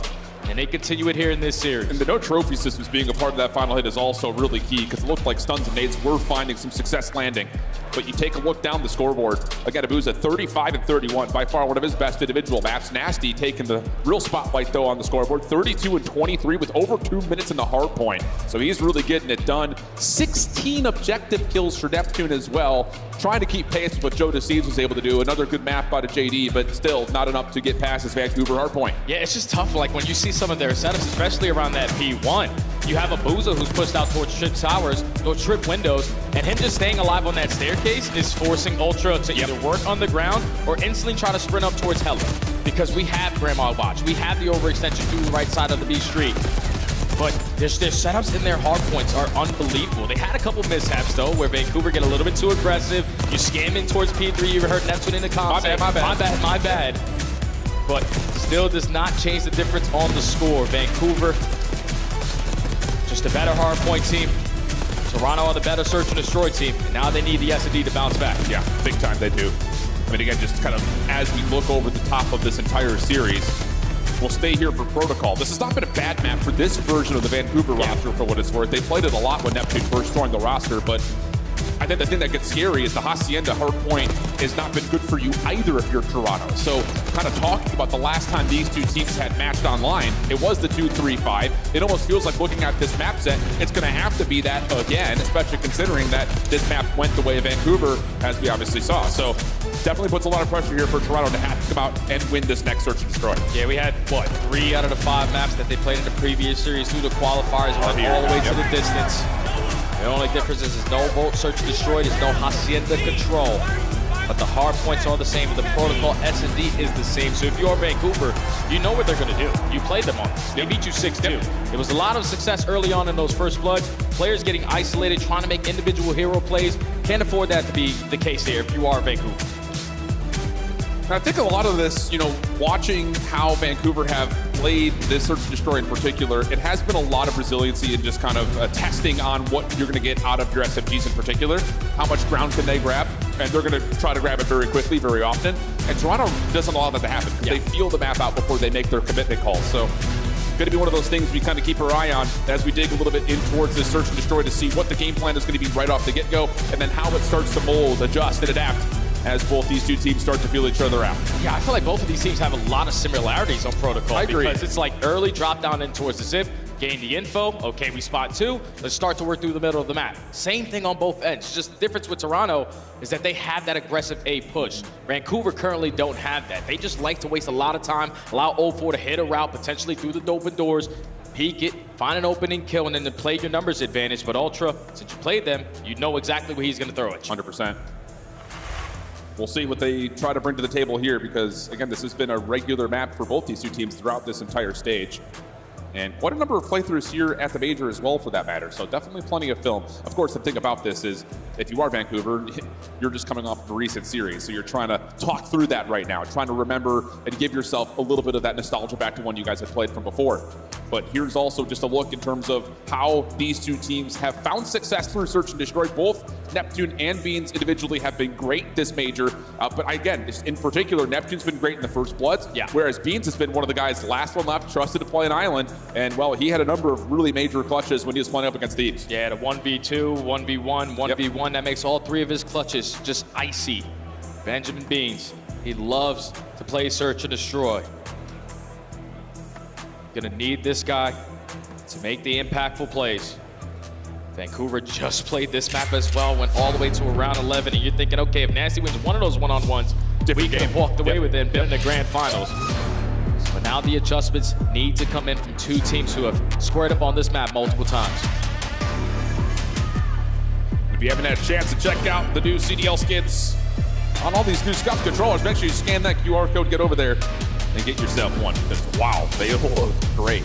But here is kind of a reflection of what we're talking about. The last 5 maps for the Search and Destroy of Toronto. We were really worried that this team was just going to be hard carrying by their Skyline Search and their Skyline Hardpoint. They were able to prove versus Thieves they didn't need it. Their map fluency is starting to come through, but here we go. It's going to be Vancouver on the opening offense. You're 1-0 up in the series, staying on Protocol for the control. And I already love this initial play. Already love this play from Vancouver, because usually you're trying to drop your way down towards Zip, but try to take over towards Platt, and Insight was able to line up for the first blood. So now Vancouver forced to slow this round down. You have 0-4 trying to take a little bit of space through big door. He might have got through. Yeah, and you should know if you're Vancouver that you're going to have Beans on an island watching over through the field. That's often been the case. Can you try to find a way to isolate onto one of these two members? Joe's seen down low. Nate actually connects onto 0-4, so he's in trouble. Semtex in the back. Not going to work out. Beans coming through, but Abuza finds two. And you know where Beans is, so you can take this bomb and re-wrap it back out if you want to. But Insight is right beneath them. He's taking space away. He's hearing doors break. Neptune is trying to sniff him out. 30 seconds left to go. Bomb rotating backside of tower. It's most likely going to go towards A. Hardest part about this is getting in the front door in the first place. Beans watching. Shots out for the first. Doesn't connect. Neptune, wow, lots of damage. Can you follow up on that? Whoa, he slips back out. Follow up though from Bruce is good. Looking for the ace and the 1v2. 1v1 now with Beans off, and he goes for the plant at the exact wrong moment. Beans, perfect timing on the challenge. Clutches up again. Yeah, it's a perfect timing on the challenge from Beans, but not the perfect timing on the challenge there for Neptune. You slide in, you get behind the computers. Probably went away for your teammate to try to assist him and isolate in that one-on-two gunfight, but once he drops, Beans is able to get out of dodge, recover himself a little bit through spiral, then hit down a couple shots as well onto Abuza. Has him weak, commits on the gunfight, secures the first round there for Ultra. They didn't need the first bloods versus Thieves.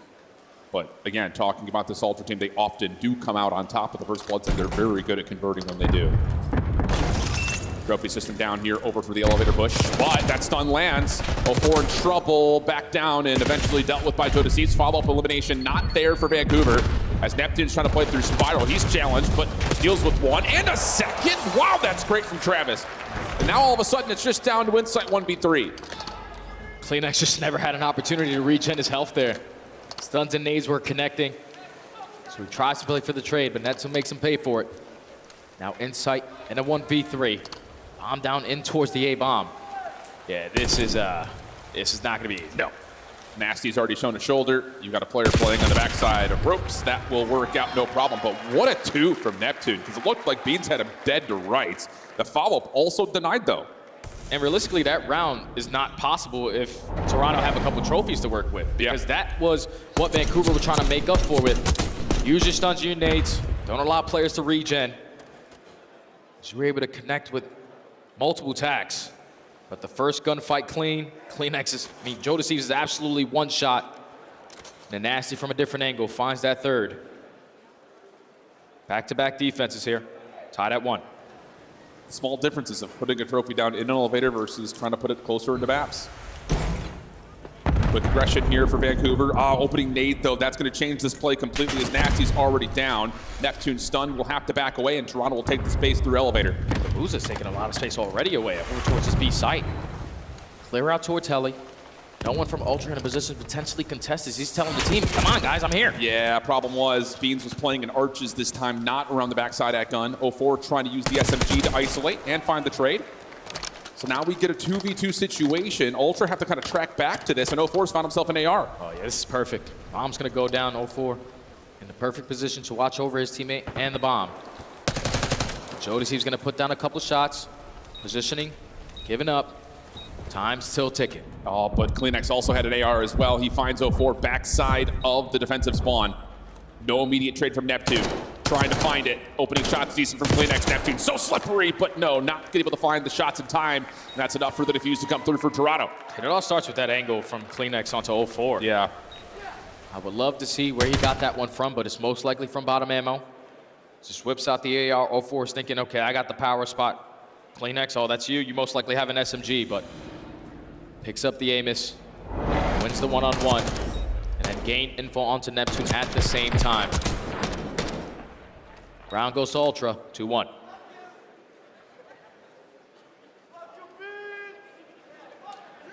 See if there's going to be any sort of an change up here from Toronto, trying to just catch this Vancouver team a bit more off guard here. Especially considering how they reapproached the front door last time around. Do you change up and just try to continue to play for A and see if you can find a way to get this trophy in a better position? This time it is in a better position, and it connects onto the stun. Okay, so Immediate response, inside up top. Whoa. Little battle off the ladder, and 04 somehow wins that versus Kleenex. Joe with the trade, still another member nearby as Neptune tries to contest, but no. Beans shuts him down this time in that 1v1, and it leaves it now just down to Abuza. Bomb's gonna get planted. Beans has yet to be able to spot him. Abuza picks up the SMG. He has both tacks to work with. Nate cooked. Trophy denies, and again. And Abuza's like, son of a gun. Makes this much more difficult, especially as he's been naded in response. And Ultra just holding. No reason to slide out and try to shell this. Whoa, clean shots into maybe another. Beans tagged up. Here comes Abuza trying to push back forward. Oh!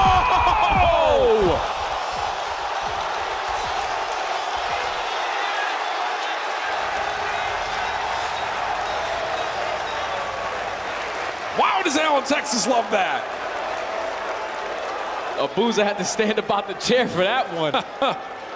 Beans does not lose one-on-ones, especially when he finds himself in the power position, but Insight commits on the first gunfight. Without your teammate helping you, you pepper in a couple shots, you have them weak, and you have both guns for the occasion. Abuza with a massive 1v2 clutch. Ties the game.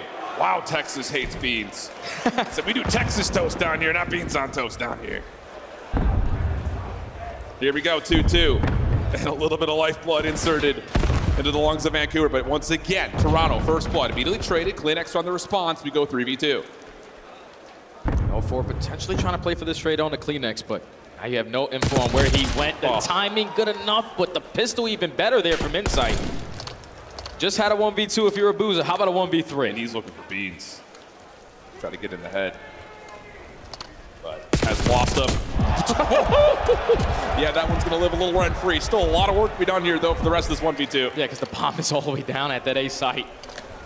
Both the SMGs, at least one and Insight, are camping it. 35 seconds to go. You hear that door crack in towards Grandma's. You know the approach is going to be through Zip, but he has him weak. Gets the first, but immediate help is there for Toronto. Heck of an effort, but not this time. Tell you what, though, there's no one else in the league that's going to shake off something like that better than Beans. He's just like, it's fine, whatever, go next. Vancouver, though, keep on getting split setups on their offenses to where they're getting isolated. Yeah. 2-2. Pushes better trades on the side of Ultra. Kleenex gets aggressive over towards Tower to put them in numbers advantage, and then once 04 tries to drop down and make up for it, Insight's pistol is shooting absolute nukes. So Ultra in the advantage again. Back on the attack. If I'm them, I'm going right back to that aggressive A push. Yeah, why not? This time no trophy system, though, so Joe's just going to try to feel this out. An exchange of stuns comes through, and that's enough for really both teams to be happy with that. What? He had to get his lick back right there onto Abuza. Walks right into the pre-aim. Now man advantage in favor of Ultra, but Neptune in a cruddy angle makes it a 3v3, and he's dancing. How is he still alive? Finally, he's gonna get taken care of. Ultra still in the man up advantage. 04 though, gonna be able to trash down onto Insight easy. So 2v2, split though on this defensive side of his Vancouver, and Nasty is in trouble over towards Heli. 04 trying to help a couple of fadeaway shots, actually back down that challenge. And we'll reset, we'll go again. 04, good information, but the bomb's gonna be applied today. Oh, he's not gonna commit on that angle either. You can already see what Beans is doing. He hits the zip line to go top trip's window, so he has all the big door covered. If you're Kleenex, play your timings on the left and the right. Beans takes down 04, 1v2 for Nasty now. And who does he want to try to isolate on first? The bomb planner or the player up top? He's gonna find the bomb planner. Tagged up heavily though. Has to try to reset this. Stun towards the front door, not gonna land. Beans taking his time. Nate cooked up, tossed around the back, does not hit. Nasty, how does he try to play it? Tries to commit for the defuse, and Beans will not be deterred. Another 1v1 for Beans. Big clutch there from Beans. Pretty sure he's able to find 3 on the round. The pre-fire onto Abuza, the second one onto 04. And this time the 1v1 goes his way. You're thinking if you're Nasty there, like he just commits on a nade, that's probably what he's banking on to check this defuse. Right. And without it connecting there, he commits on it, but Beans is way too close. Able to take care of it. Yeah, good call, Jay. Mind of a pro player. Former. I'm old now. You're still pretty good. Yeah, I'm old. Critical round here for Vancouver, down 2-4. And it's been a lot of these kind of split approaches, trying to find some finesse over towards B. Nothing this time. It's just the straight 4-man hit down low. Slide out for Neptune, followed by 0-4. First blood good, should lead to a plan. Yeah, they were sick and tired of going 2-2 split. Let's all four hit something. You find the first blood, man advantage. You also find the second. Beans on 3 in a row. It's just going to get trapped over towards the big door. And the aggressive play there from Vancouver leads to a 4-up, 4-down. Clean round there to secure it. Now we go into the swing round. And it's been a really good intel gathering from Seattle in these 2-2 split offenses where they know that Joe DeCeves is going to be playing down low, either through spiral or in that little mid-door cut based on the stun he throws. So even though they haven't committed to something like that, they still know what Toronto want to do defensively. And that first slide out with Neptune and 0-4 works out perfectly. You find the second SMG, and then after that point, the ARs for Ultra are just screwed. Now if you're Ultra on the attack, I'm going right back into A. Again, until they stop it. Vancouver just sent one player in. They are using a stun to try to slow him down over towards the zip side. But this time, they're going to take all of it gun, and Beans is ready for it. Yeah, insight right there with Mabuza trying to secure a trade on Beans, but not going to happen. Meanwhile, down low, Nasty holds on to some defensive pressure on the A side. Semtex out, but Joe DeCeves pushes right through it, finds the kill, and this should be good for another round for Ultra, pending some sort of disaster. I don't know, this head glitch and whatever gun Mabuza has, he usually rips them off of it, but Ultra too strong. Work your way in towards A. Find the kills to go your way. Then at a 1v3, every time you win those initial gunfights in towards that site, you basically set yourself up for a successful round. When you go 3 for 1 every single time, Ultra now are going to put themselves at game point. Do you try to do something weird here if you're Toronto? Try to catch this Vancouver offense off guard? Do you try to double stack with the SMGs in a different way down low at A? Lots of questions. It looks like it's going to be some sort of a heavy-handed approach for both teams. Neptune just going to check. Sees CleanX. Not sure if he sees Joe as well. May not make much of a difference, though. 0-4 is getting some space over through sidewalk, and they know who's defending up top. Problem is, can they deal with Beans playing from the back sidewalk? A couple of the pre-fire shots are in. 0-4 able to slip away. Now we have to approach towards B with the trophy in place. Vancouver could just take their time here, because if you're Ultra, you're thinking, okay, they're eventually going to commit on this bomb plant. Do we try to shut them down, or do we play for the retake? You got Joe DeCeves working on the pinch, but he's playing it patient. Yep. Nearby would be Nasty. They're looking for each other over towards Grandma's as the bomb is planted. That's going to put a little bit more pressure, though, onto Joe DeCeves to have to come back to this play. Here's the initial check. Insight wins the first. Neptune trying to feel things out around the backside. Nasty has found that long pinch place. Now he can come back to the play. Neptune still up top, trying to find the second. Whoa! How about that? And the post plant holds Vancouver staying alive. Round by round. Vancouver are starting to make those mid-round adjustments. You gain the info, at least 2 players on the bottom side of A. You instantly work over towards B. But I feel like every time I watch 0-4 in that scenario, he always plays it perfect. Like, he just throws a shoulder, clear out multiple spots. He is able to spot Beans. Then once he's weak, he's just able to get out. But then this is why you got Mr. McLeod on the other end. Gets the objective down, catches the timing to find the first kill onto Insight, and then the second. Basically secures it. But now into round 10. This is such an immediate adjustment after Vancouver had shown their double hit defensively towards P1. Now all of a sudden Toronto's just going to hard stack for it, but Neptune's in position. I think he's got an AR here too. Pushes up, no, never mind, just a Jackal. Trade is coming through, but again, now the pressure has been known. Vancouver can start to modify their defense, and look at 0-4. He's working this pinch, an Insight. Potentially could catch him. Back down and play it super safe. Both players from Vancouver are in a position to not allow that bomb to get planted. Yeah, this is really just down to when does Abuza call for the defense to have to play forward. But Insight now knows that 0-4's playing from behind. Still loses the gunfight. Down to the 2v3 post plant. CleanX seen on the escape. Trying to find the isolation to 0-4. He finds it. Now it's just down to where are the last 2 defenders. And you know where they are. Both have taken shots. Abuza and Nasty trying to work their way back forward and towards the sites. Nasty's going to clear off sidewalk. But where's CleanX gone? Shots towards Beans, he finds the first. Down to the 1v1, not gonna have a chance at it. Ultra able to find the final, and Beans will say, don't you stand up and start talking to me before this series is over. We're tied at 1. And that's one of those situations, if you're 0-4, you have them trapped on the site. you can waste a lot of time just holding a pre-aim. You got a submachine gun and an AR in your back pocket. But the timing on jumping out of the window allows Ultra to get on out. You still had no info on where Beans was playing. He finds that first kill, turns it into a one-on-one. But the positioning too strong there from Ultra once they get the bomb planted. It's like Vancouver in that search and destroy, just playing too antsy, trying to do a little bit too much. And unfortunately, it comes back to bite them. Yeah, just a touch. But again, first blood success rate for Toronto Ultra immense throughout this one. You can see it outside of just 3 rounds, and that advantage was capitalized nearly every time it felt like that we had it. A couple of the clutches as well came through, the 1v1s from Beans, a couple of them in that round.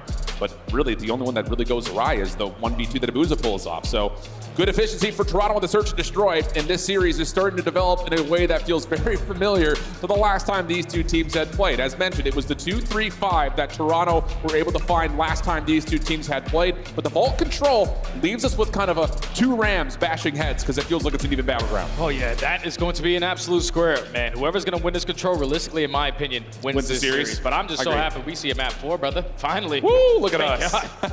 No better time than Championship Sunday. We're back to the desk for their thoughts as we continue on to the series.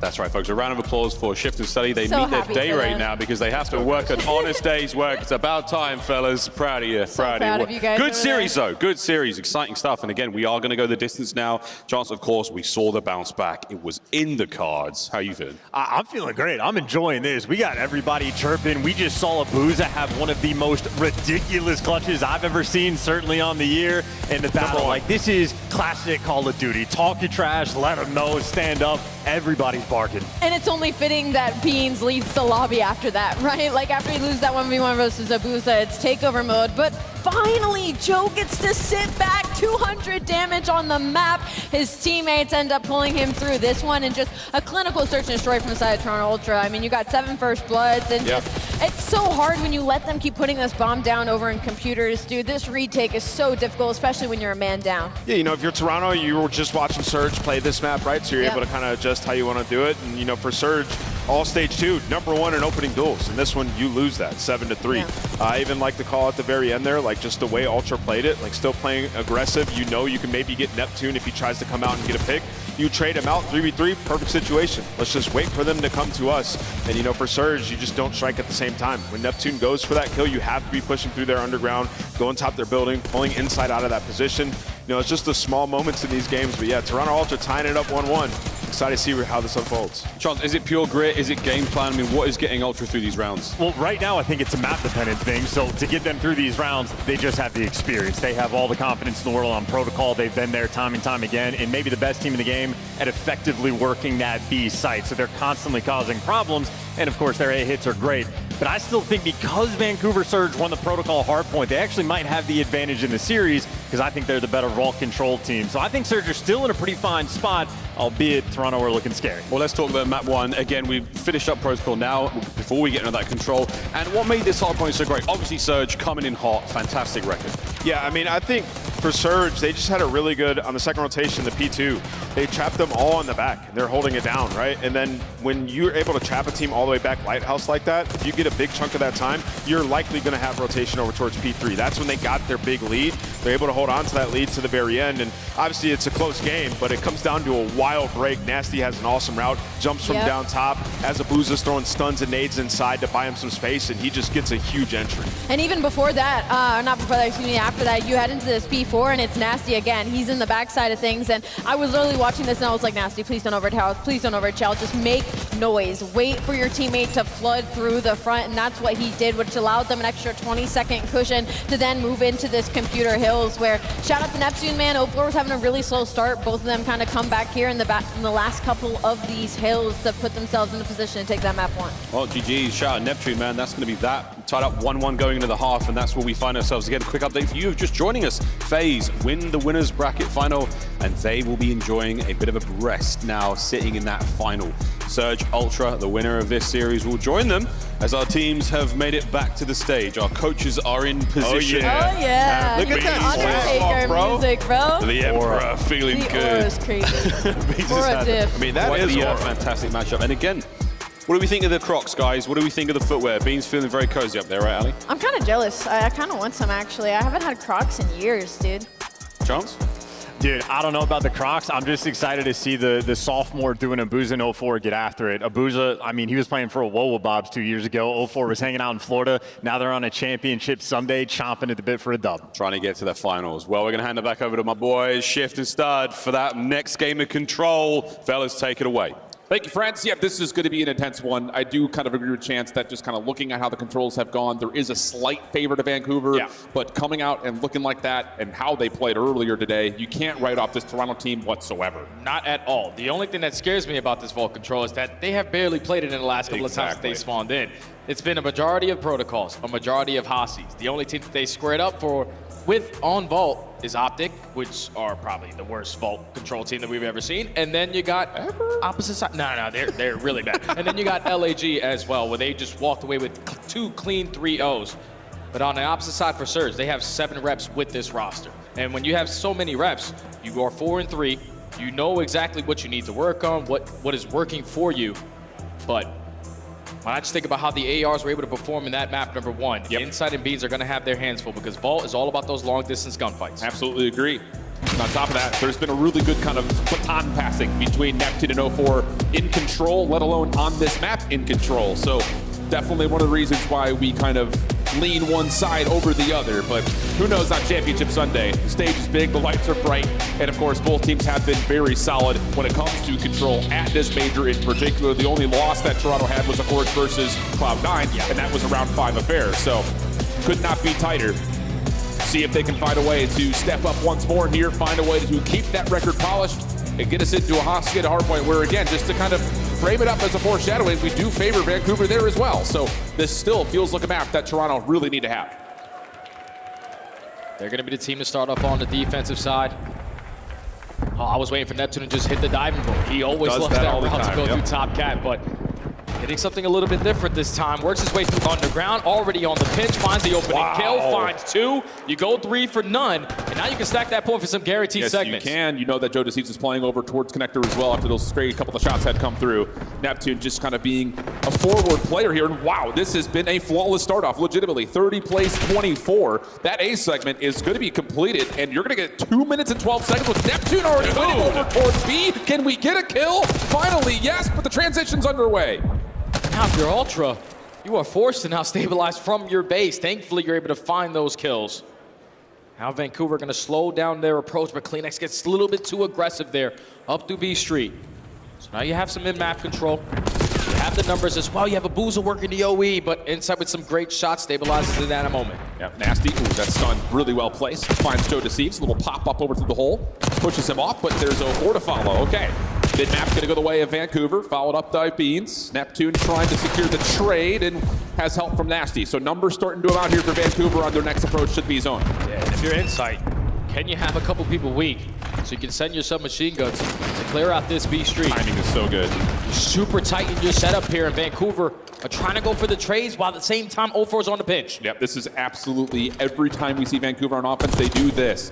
Show you force from the front, allow someone to hit the pinch timing, and the overextension now develops into a successful route on towards B. 04 is still hanging, still fighting. Stun comes through. Joe DeCeves traded out. 2 members on. Could be a third if Abuza decides to join them. And here they are, all 3 on. First tick of progress done. First segment is locked. Ultra need to get themselves in towards point. You have CleanX still finessing, just trying to contest. Thankfully, Insight from the top angle. Able to line up 2. Vancouver still up by 8 lives though, and 04 again on the pinch. Yep, it's just continual pressure on this overextension. Nice shots. 04 able to put pressure onto Art and clean up one more defensive member to allow again Vancouver to just run in through the front, but this time it's not just into the zone, it's beyond it. Nasty on 4 in a row. Is there a chance he can develop the timing here? 04 falls, but they have no idea where Nasty is. Follow-up is good, 2 for 2 the exchange. The last defender's playing down low. Yeah, just stay alive on point. Nasty's got your cross. He's on 5 in a row, but he's playing some unfortunate timings there. Thankfully, 04 is able to at least assist him off of the respawn.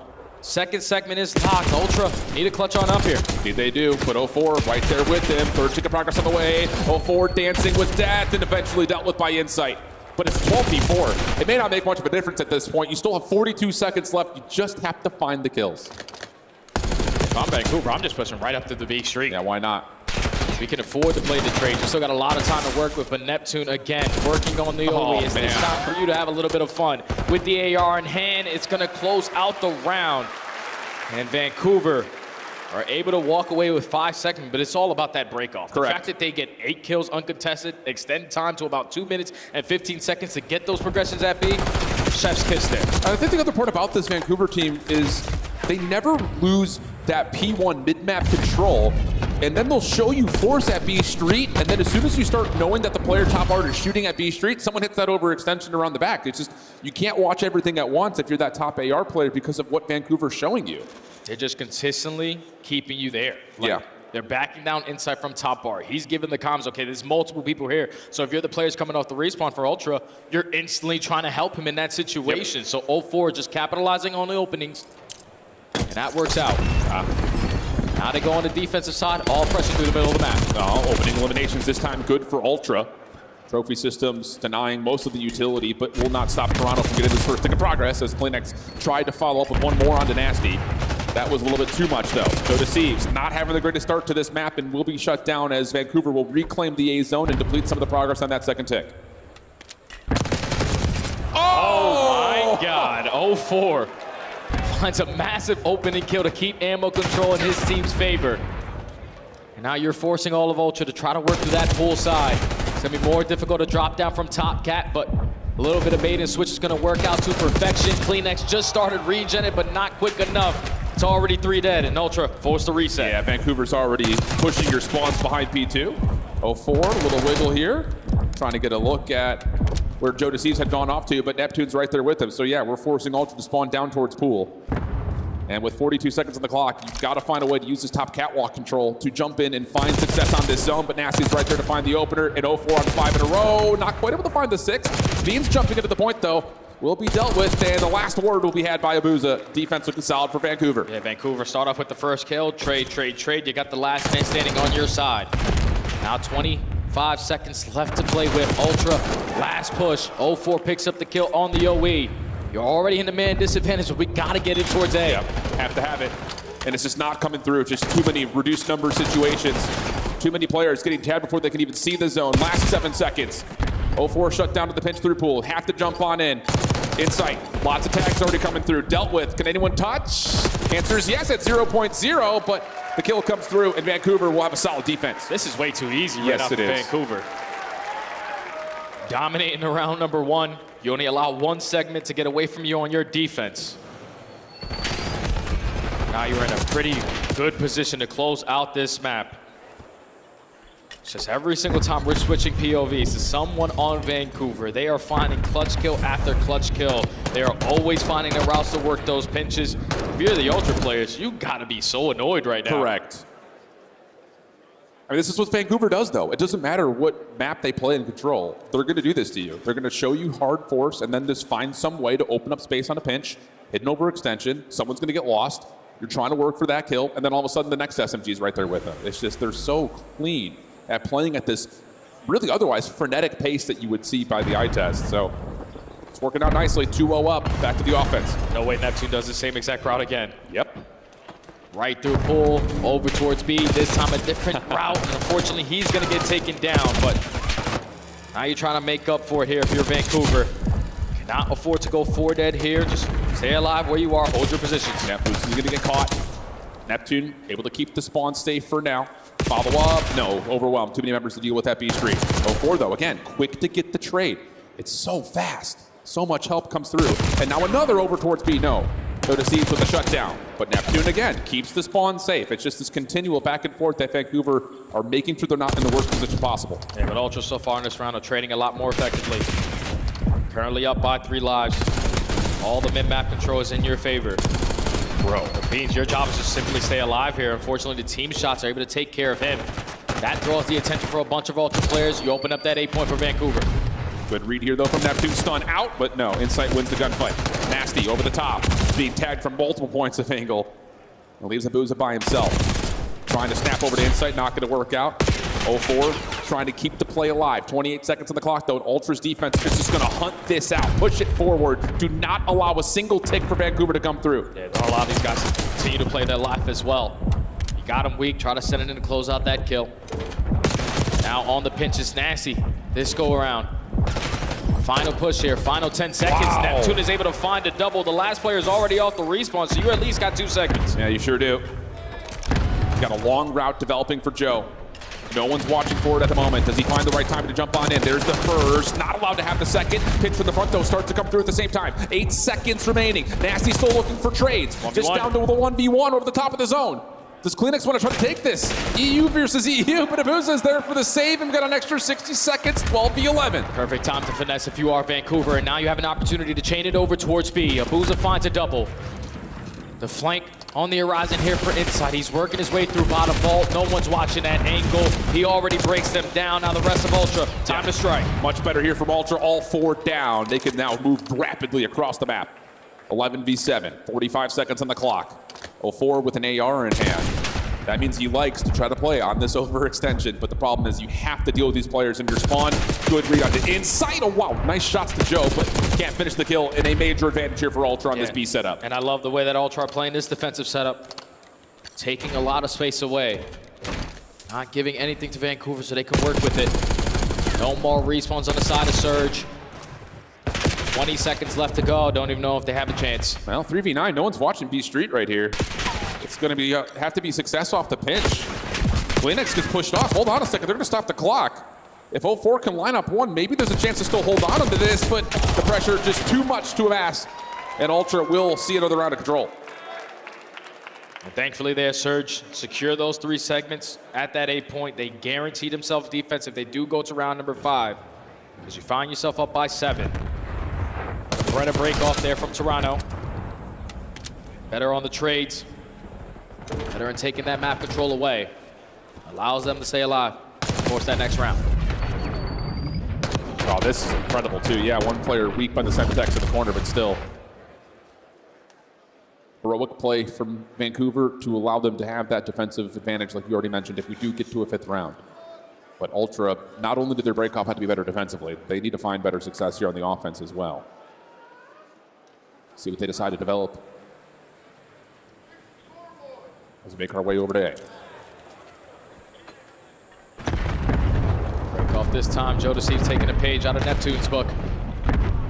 Gonna work right through underground. You also have a teammate pausing the game clock at A, so you're drawing all the attention from Vancouver on that side of the map, and now you can take Art. The problem with this is Vancouver are just going to surround, deal with A, and then come eventually back to deal with the player at Art. It's just, you can't take a playbook out of our own, or page of a playbook out of our own book, so.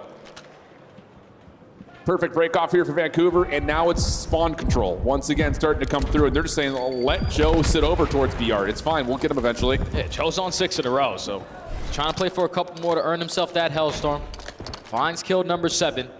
Play it patient if you're Neptune, but you know both of these players want to commit on this. Child, the stun is not going to connect. Slide, slippery slide. Neptune's able to get the better of him. Been a lot of time though. Already wiped the win. You got nothing done. Well, you allow the defense to get pulled back a touch, so you're going to get the first tick at A, plus possibly more with 2 members still around the zone. Vancouver coming off spawn, looking largely to play off this pinch. Abuza at mid, shut down by Inside on B Street. This is going to be the A zone, probably gone unless Neptune wants to try to give this a go. Looks like he's trying to, but no, the extra 60 seconds are here, and in the same breath, Ultra have reduced the life lead down to just 2. Now Vancouver need to hold strong on their defensive setup for 1:40. They already have Nasty working on that deep pinch, taking away that pool overextension. Trade for trade. Just play your life if you are Nasty. Time continues to tick on down. Kleenex trying to develop on a route. SMG in hand though, so he's not going to have the same luxury that we've seen from 04 in this position. The B Street's also been completely reduced as the ARs for Vancouver start to pop up. Here's the play from Kleenex. Able to catch one. Jonas following up. Neptune trying to get the cleanup work done, but only finds one. Now you've got numbers, and Ultra can get on the zone. Trophies are down. Got 2 players working in through the bottom side of Vault. First segment being worked on, and the first kill goes Toronto's way, but here comes Nasty with the AR. Everybody else from Vancouver know we have the numbers. We can send it on in. Kleenex on the pinch, though. Lines up a double. Can he get more? Give me number 4. Yep, you're going to get Nasty out of top art position. That is critical So now you've got members still on the zone. First tick at B is going to be locked. Light Fleet now starting to develop for Ultra. Second tick being worked on. No pinch, it's just going to be Neptune flying forwards. Finds himself a sliver of cover. Now he's on the pop-up as Kleenex is taken down to 1 bullet. 0-4 with the cleanup. 10v9, 45 seconds, and we go again. Neptune, man, makes so many big plays for this Vancouver squad. Doesn't even matter if Beans is trying to spawn kill the rest of the Ultra boys. I mean, the rest of the Surge squad. But there's 40 seconds still to go. You have one person on the point. Beans is just staying alive. This is so annoying. You need to take care of this guy. You also got Insight on your side door.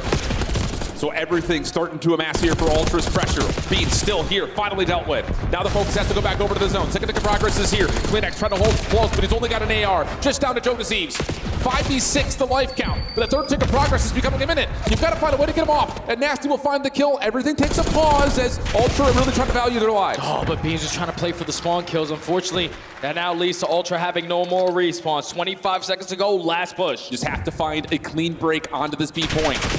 Joe trying to work on the extension. Nothing there. Has to reset. Now you take your focus back over to the B street play.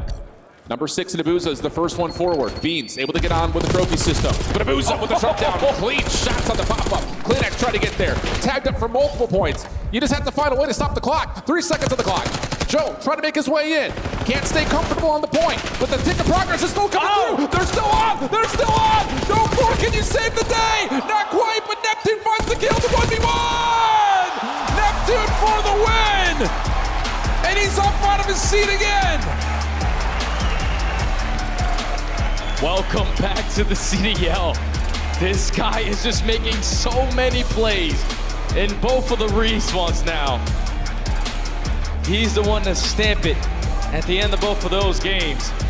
Had multiple clutch plays. It all starts where he just dives out from top part and pops a 2 when Beans is instantly trying to play for those spawn kills. And then in that crucial moment, Toronto find the opening. Neptune knows I have to get on this point.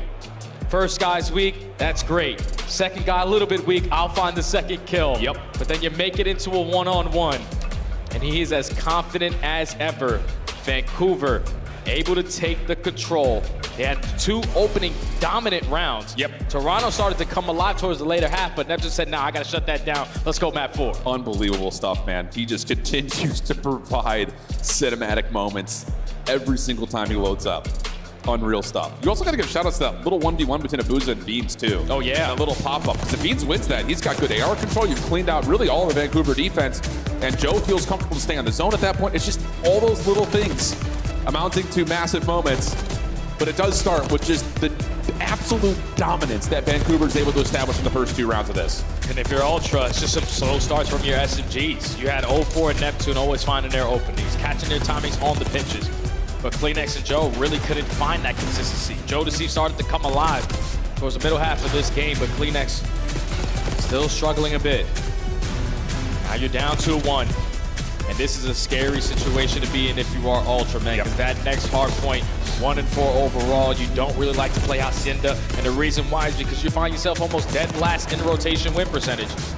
You got to be able to rotate, because this is the bread and butter HP for Vancouver. Yeah, it really is. It's been a staple of really their entire run through stage 2 at this point.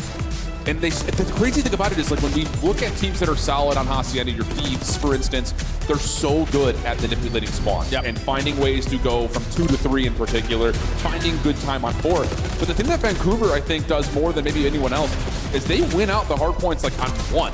They find a way to like get back into games by finding good key time on Fountain. They do a great job at P4 as well. Again, it's just that fast, frenetic pace that just kind of keeps setups uncomfortable. Yeah, and even when they slow it down, it also works, because the last time we saw them play Hacienda, there's times where the team is fully set up at P2. We know that we have to work around the back, but we're sending 2 players through lobby, and then the last guy slowly working his way around through fence line. That's the thing about this Vancouver squad when you watch them in HP, is that you might think someone is individually trying to make a play, but no, it's more about the team effort. That's a team executed play, and if they continue to do that, this might be over. I think the thing that really also kind of it captivates me when we watch this Vancouver team in comparison to when we watch on maps like Protocol, you talk about like how the subs play with each other versus how the ARs play with each other, but on a map like Hacienda, I often feel like it's an AR playing with a sub. Like, let me clear your lane, you can push through it, okay, you're good, I'm gonna go somewhere else. Like, there's that backline, frontline duality that's come through. And again, it's really kind of surprised, I think, a lot of us that just adding Neptune to the mix has not just found success, but it's found success in a variety of ways across a multitude of maps. You kind of saw it right there in the graphic. Their hardpoint record has been exquisite, to put it plainly. It's crazy how one player can make such a big impact on a roster. Legitimately. Because when Hixie was on the lineup, we couldn't really find kills. We were always playing from the back foot. But then you make that roster change, you get a fast player in SMG role. And Neptune has just been able to enable all of his teammates. This is the last time that they matched up in the Major 2 qualifiers. Went all the way to the distance. But this time it's a little bit different because with Vancouver taking that control, they are more than happy to spawn into another hardpoint. Absolutely they are. So, like you mentioned, pressure now starts to really shift on towards the Toronto Ultra. Having to respond onto a map that they have not necessarily really, well, let's put it plainly, have not really been all that great on. But it has to come into the picture. This is Vancouver's bread and butter. Can they close it out here? Or is there just a little bit more ice left for this Toronto team in this long lower bracket run? It's been something that we've really not seen much of. You look back to like the LAGs and Vanguard. Might be the last time we saw someone from a lower round 1 matchup have a chance to get all the way back to a grand finals. But it has to go by way of making them through this Hacienda hardpoint. Here we go. Vancouver, Toronto. Let's get it on map number 4. Potentially the final map of this series.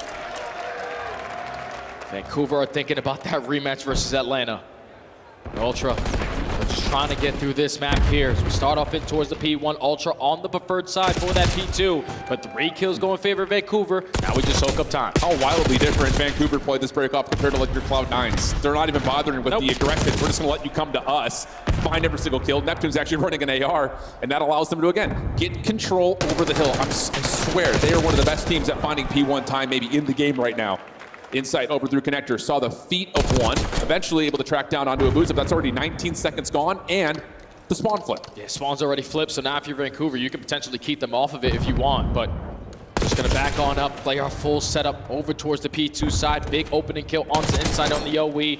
Neptune already finds a second, but Joey D is making up for it. Here to try to contest. Unfortunately, he falls, and Vancouver is still spawning close. Yeah, set for Neptune, who's all the way out. He's gonna make a play down through well side, so this is gonna be Vancouver just having to focus on the front. Nasty gets 2. Inside, backside fences. A little bit of a dance with Abusa for now. Semtex over the top, but Abusa just does not lose those. And so now things start to stabilize. Toronto trying to find some timing to hit from the front. They're gonna get 1 in, but Nasty shuts it down. A 6-1 start.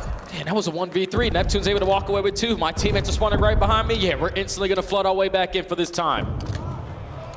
30 seconds still to play with. Abusa unfortunately doesn't check both sides of the street there. And now Ultra with the first 2 kills going their way. Wow. They have an opportunity for a break. Yeah, great damage from Nasty, able to find 1 with the big chunk of another. Spawns are still in for Vancouver, so they're going to play through the old time of 18 seconds, and they immediately wipe it. Toronto not in a really good position to try to challenge this again, so they're going to get split spawned, and now you've already got Neptune on rotation. 04 is right there with him, and this is what we talk about. Toronto, the worst rotating game in the CDL, and this is what happens to them at times. Just got to locate these players from Vancouver who have already gotten it out, but by the time you find them, 04 makes you pay for it. So rotation 1 again by Surge. Back spawn secured by Surge. 04 holding down the power position on the top side of flat. Unfortunately, timing doesn't go his way, but he's still going to be able to finesse, set up his teammates. Another 3 dead, all of Ultra spawning at well. I mean, we just got to be more together on these break-off attempts if you're Ultra. You know, are we exiting? Are we still playing for old? It's just that miscommunication, that level of gray area just continues to punish them, and now Neptune is running around rampant. 3 in a row, 10 and 5, eventually shut down by Insight, but the first 30 seconds is already gone. Yes, you're gonna get some high ground control, maybe an opportunity here for the back 24 as 04 tries to tally up where exactly this Ultra setup is. He's gonna dive right on in, finding 1, opening the door for Neptune to try to follow up. And Vancouver, no. Okay, we're already up by 60. This is a good time to fight for. We're gonna be able to outnumber them, and then start to think about that rotation over towards New. Neptune is able to line up another double. Now you got 04 playing patient. You know, at least 1 player from Ultra are going to try to set up on this pitch, but your teammates are here to help them open. Yeah, timing not great for 04 right there. And if you're Ultra, you have to show us something right here, right now. Hit coming from multiple points of ingress. Neptune shut down for the first. Good damage onto a second. That's 3 dead. Last one to find is 04. He's in for the contester now, just trying to play his life as long as simply possible. He finds 2 kills. You're going to have a numbers advantage here for Vancouver off this reset. But Joe deceives. Shuts that down. 3 in a row. Almost able to find the 4th, but enough damage for Insight to capitalize on the trade. Effective trades there from Ultra. Able to withstand that pressure coming in from Vancouver. Now everyone working their way from Lambeau's side. You just contested, force them to overextend a little bit, and the 2 initial kills go your way. Now it's on Mr. Beans. Beat down good enough. Pistol, I'm running out of ammo. Give me number 3. Ultra, hold on. Oh, this is exactly what they needed as we swap it to a Toronto Ultra. Listen in. Take it around. Two top office, right? Top dead. I'm watching. I have the open for you. Nice shit. Missing definitely. TV on dock, okay? Heard you. Could've gone secret. I do, okay? Top dark. Oh, he's behind me. Low, he's already dark. Low TV, careful up top.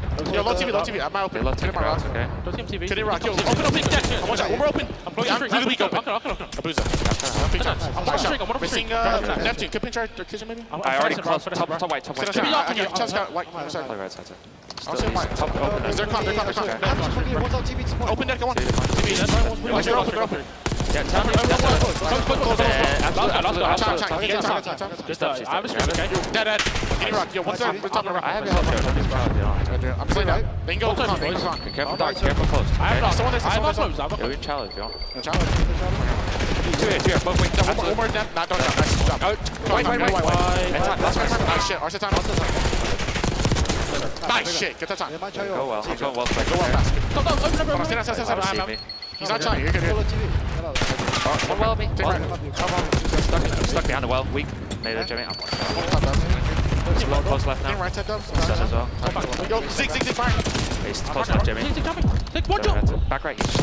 Beat on, Joey. I can streak. No, I'll save. I'll see you, bro. He's well. Back lobby. Dead. One more. Back lobby and in lobby.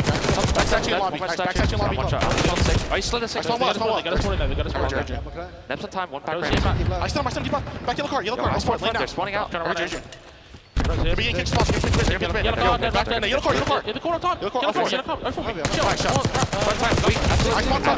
One on me. Both on time.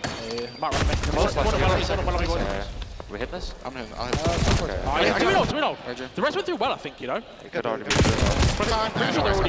Two. Yeah. Plenty front top. Boys, okay? I'm gonna spawn out. They're gonna be rock. I spawn deep. I'm looking at I'm getting offers. I'm just gonna sit They're there. gonna be well. I have a pinch for a sec. Pot's open, Jimmy, okay? I have a whole pinch, okay? I'll check it anytime. You got front. I'm not yet. Heck of a spree from Beans, but Vancouver still solid through P2. You hear them trying to set up this hold over towards the third, but 04 has already cracked it again. An opening double plus eliminate the trophy system. Here come the subs. Yeah, Ultra need to start to rotate, man. We can't give up these money hard points and bank on breaks every single time, because that's where when you get yourself back into the game, you give one up, and all of a sudden you're down by 40 again. Vancouver with the early break. Back spawn secured. All of Ultra trying to hit a couple routes through the front side, and 04 lines up a double. Instantly going to shut them down. Beans, unfortunately, is going to invest this, but no one's in the play. No one's here. So he just tries to send it as fast as humanly possible to get to be a part of this break attack. Tabuza down low, actually shut down. Insight kind of catches him in no man's land. Nasty trying to be followed up on, but not quite able to capitalize on the eliminations. Back in for more contest and a little bit more scrap time here for Vancouver. 175 to 123. Now we focus rotation over to Rock. This is where Ultra were good, and they're going to have to be better than that this time. And you can already see Bean starts it off. Was a one-on-one gunfight. Gimme kill number 2. And we have 3 players with the trophy system fully set up here at New. Vancouver are going to take their time. They know that this one break potentially can secure the entire series for them. Take the long routes, you find the openings, you got to go. Yeah, and you lose that battle over the top of P2. Just leaves OGCs by himself. That is a perfect break for Vancouver. All 4 members now getting arena with another Arbusa. Almost able to put the game away right there. But maybe one more chance here for Ultra. Trying to stack up over through hallway side, and it's Travis McLeod in the way. There's the first. Not a follow-up on the second, though. Good trades coming through. Ultra tagged up and weak, though. Can't hit this yet. Can't fully commit. 04 knows. Okay, let me just do a little pre-fire, make sure no one's close. They're going to slow it on down, and now their break attempt instantly gets shut on down. Vancouver, you blink. All of a sudden, they're going to be up by 100. Toronto, you would really have loved that Hellstorm for this hill. But now you got a tall out of the climb to climb back in. And they're split. They're so split focused. You have 2 members already working in rotation. 04 beats you there. Almost able to put the game away in his own right. But 224 to 134. Comfortable horizons here for Vancouver. And Ultra are just spread, trying to find 1v1 wins to get over to the time if you want. Yeah, Vancouver are already thinking about that rematch versus Atlanta. Only need 26 more seconds, and they can find it here at B1. Just need the kills to go your way, and that's a clean 4 dead. Ultra, you need to find the spark. 0-4 gonna use the Hellstorm to simply give the comp to his teammates on where the pressure is coming in. There it is. If you don't get these kills, this is GG. Yeah, looks like a pretty celebratory Hellstorm at this moment. Leader's advantage is significant for Surge. They could just play for P2 if they want to. Make this really nasty for the Ultra. Someone's got to pop off right now if you're Toronto. And that might be at 4 down. Just one more member in the way that was nasty. As he drops, now all of a sudden Toronto can start to rotate. And it's just on 0-4. He knows I need to play my life through the backside. But he only has an SMG. Toronto are gonna try to isolate, pressure from both angles. He knows where they're coming from. First kill, good. Second kill, even better. That is going to do it. Last attempt would have to be from the front. Nasty's the one holding on top of Lambo. 245 and counting. Beans able to find one. Here comes the final sprint forward as best as they possibly can, but it's all white in the kill feed, and Vancouver will get the rematch in the grand finals. Just utter dominance there on that Hasi. You don't win a single rotation over towards P2 if you are Ultra. The only reason why you were sorted in this game is because Beans finds himself on 9 in a row over at that Rock Hill. But we knew going into this one, Ultra do not prefer to play Hacienda HP. That's 1-5 on the season. You get a top 3 here, a couple things that you need to work on to potentially get better going forward. But Vancouver and just their hardpoint game, their teamwork allows them to prevail, bounce back off of a very tough loss, and now have a rematch in the Dance versus FaZe. Wow. This final scoreboard is going to tell a very wild story. It just every single time we watch Neptune load in, he has been unbelievable. And this performance on this map continues to just show us the potential, the ceiling, and what was always there. It's just you had to harness what was there. It was just a couple of moments. We saw him playing for Florida. He was just getting a little bit too lost, a little bit trying to, I got 4 people in front of me, I'm gonna run at them all. Yeah. Now he's got that little bit of restraint, that little bit of control, and it allows for him to absolutely take over. And I just want to give a big shout out to Rambo Ray, man. I'm telling you, that's the guy who taught me Call of Duty back in the day. He taught Scump Call of Duty back in the day. The guy knows what it's like to mold a little bit of talent. But he knew Neptune had that in him. He just had to bring it out. The system is perfect for Vancouver. They are always playing for the win. No one is ever worried about the stats. And if they continue to play like this, that series versus FaZe went all the way to around 11. It's going to be a goodie in that grand final. Jay, it's 31 and 18, 21 non-traded, and 18 objective kills. Dude. Those are likely the ones that were traded. So he's getting his entries, and he's causing rotational damage. It really is unbelievable. Another great map from 0-4 as well, by the way. 21 and 17, 16 of those non-traded. And that immediate switch, as soon as we got into that second set of hills, like we talked about, that P4, great for Toronto, but after that, not much to speak of. So it just kind of leads to a runaway that Vancouver is so good at punishing you, putting you into that snowball. Yeah, Toronto just need to understand going forward. Like, if we're not rotating on a map like Hacienda, we're consistently playing from the back foot. We're forced to try to break these hills with about 20 to 25 seconds. And if we don't find those kills, now we're spawning all the way at old. It was the P2 that was the difference. The P4, one time good for Ultra. The next time the break attempt was so good for Vancouver, because when you find yourself up by 80 points, you can work on those long routes. You can play for those opening kills, and they find the break that leads to basically the game. Well, that's going to complete our elimination final. We're going to go back to the desk for their final reaction thoughts, and of course, get us set up for the rematch in the grand finals. Congratulations to Vancouver Surge, and if you've been following along throughout this stage, this is probably the best possible grand finals. Vancouver and Atlanta matching up very tightly, but in this showdown, Vancouver had the edge over Toronto. All of the desk was feeling Toronto, few people feeling Vancouver in the venue. How do you see this playing out? Well, for the final, you're saying? Or sorry, for the elimination final here. Well, the elimination, I don't know. I mean, I was surprised by that, right? I got caught off guard. I wasn't having the expectations for Neptune to deliver those same kind of performances. His trash talk has been hilarious to look at, and the gameplay backs it up and then some. He plays like an absolute monster, and for Vancouver, I think you've just seen on different maps, they play the game so efficiently. The game plan is always on point. I didn't know if they'd be able to bring it together on land, and they have absolutely done so. He does it so politely, Chance is chirping on the other side of the stage of like, oh, you got such bad timing, you should really work on that, and I just you know what I'm saying. From the side of Vancouver Surge, it's just their hardpoint has been unbelievable. This is kind of where it would hold of like kind of what LA Thieves hardpoint looked like during the online stages of like the fundamentals are so good, but the situationals are just so much better as well. And obviously when Neptune is frying like that, it makes the game so much easier for the rest of his team because they can just default. Yeah, I mean, I think Surge did a real good job of like mitigating the damage whenever you got a pop-off play from a player on the side of Toronto Ultra. We saw it in the control in the final round, like Kleenex goes on a massive spree. They're just able to find the kills and trade it out. And then once again, Beans had some huge moments, namely near fences, where it's like he could have compounded that into so much time. And you see the reactions here at Neptune, just the fruits of his labor paying off. Talking a little bit of trash to Beans, who does it himself. I was looking at the numbers. You absolutely shut down the core of Toronto Ultra. Yes. Kleenex and Insight that last game, 30 kills, 54 deaths combined. How did Vancouver do that, or was this just Toronto running out of gas? I mean, it was nonstop pace, and there was no opportunities. They were constantly playing off the back foot, never had the rotation, so the game was a lot simpler for Vancouver, and that just goes to show, even against the Atlanta FaZe, on like your Vault Hardpoints, they always have the P4s. Every single key feature of any given map, they have that type of thing on lock. They took the first hard point and they earned our scuff play of the game. Let's take a look at the new addition to the CDL for Vancouver. They bring in Neptune, and this isn't his first scuff play of the game.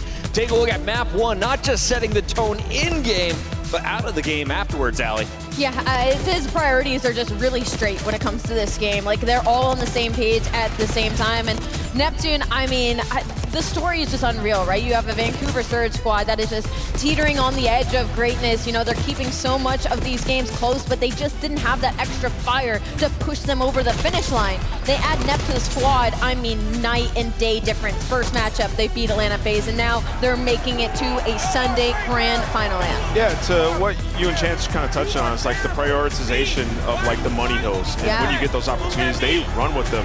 And you saw there in that clip, like Neptune on the P2, they're in the spawn blender.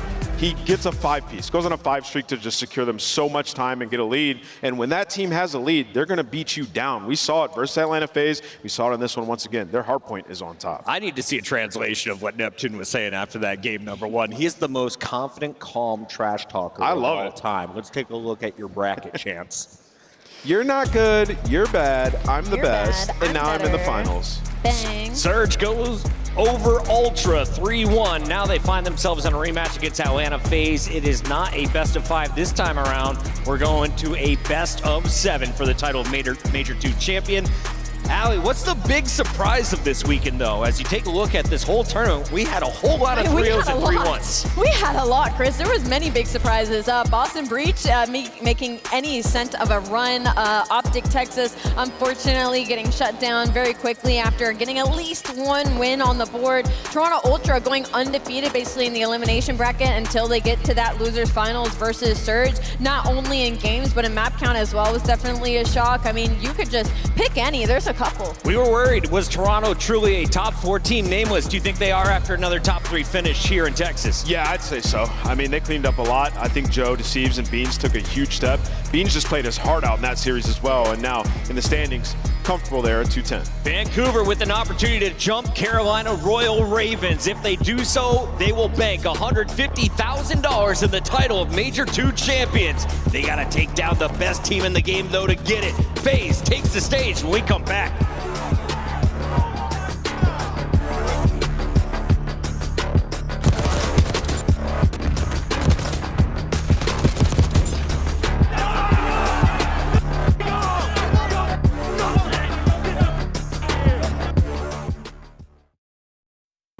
The Esports World Cup is an official partner of the Call of Duty League. Upgrade your game with the Scuff, the official controller of the Call of Duty League.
My barber insisted that I try out the look, and ever since, I've been feeling pretty good. We've been playing pretty good, so I feel like I kind of got to keep it. It might be a full goatee. You never really know. Keep your barber, my guy. LA looks good on you.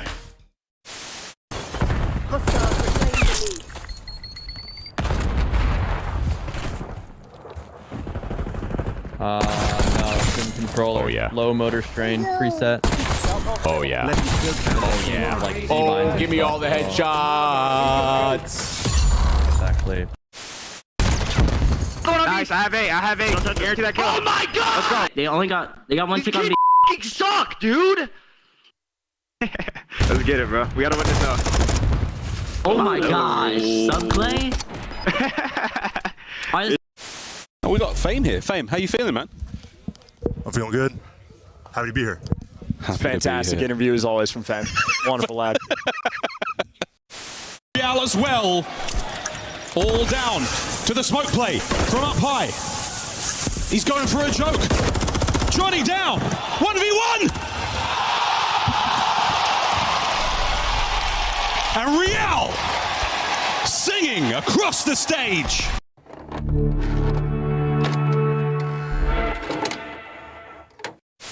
Whichever bomb site they choose to go to, 30 seconds on the clock, and well, if Easy's been seen, he will drop off the map.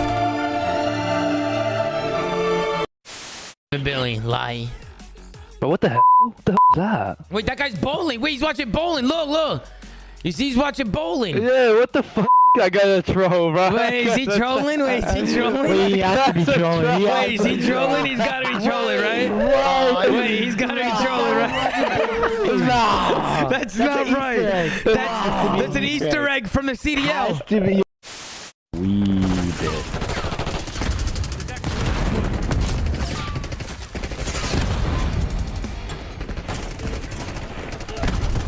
Hardpoint located.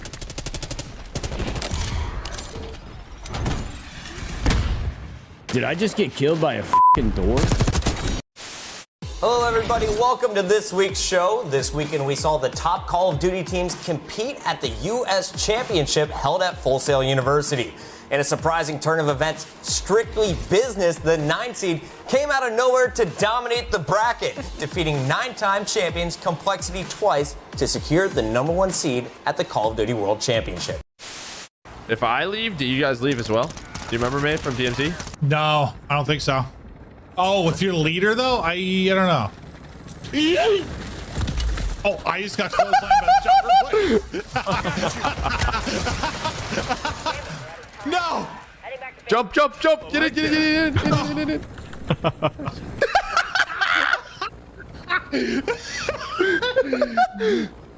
I'll be honest, that didn't cross my mind. I was trying to send it in, boys.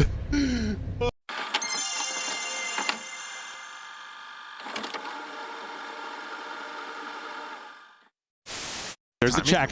Oh, I like it more. Spray me in the face. We were hyping this up, right? It's the 4th matchup. You know, we've seen you guys constantly in grand finals. You guys came out and made that look easy. Yeah, I mean, like I said, we've been saying it online the whole time. Online respawns are different. No sound EQ. We're a way different team, and we just showed it right there. Also, people seem to forget who built that camp. I know how they play. I taught those kids how to play Call of Duty. So don't forget that. All right? Like, let's... Skies dies, and then in a 3v4, effectively, New York Subliners slid on through. Can't win it on the point. Scrap, and the boys get it done. Back on the f***ing desk, Clay. Back on the f***ing desk. You're f***ing dog shit, kid. How did... They're trying to attack me mid. At their hill. Mid. Draws on mid, guys. Oh my god. Draws on mid. Them. It's your boy Shotzi, man, with the ace. Little ace, man. You're not. Texas looking like a different squad. You're not done. You're not done. You guys suck. Yo, who the f*** are you yelling at? Who the f*** are you yelling at? You're going home again, buddy. You're going home. Look at me. Look at me. Hydra did. That is that.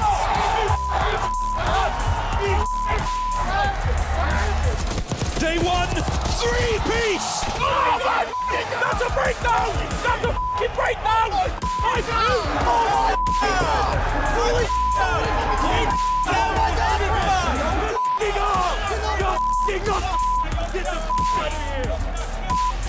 It's just waiting. Out of here! Out of here!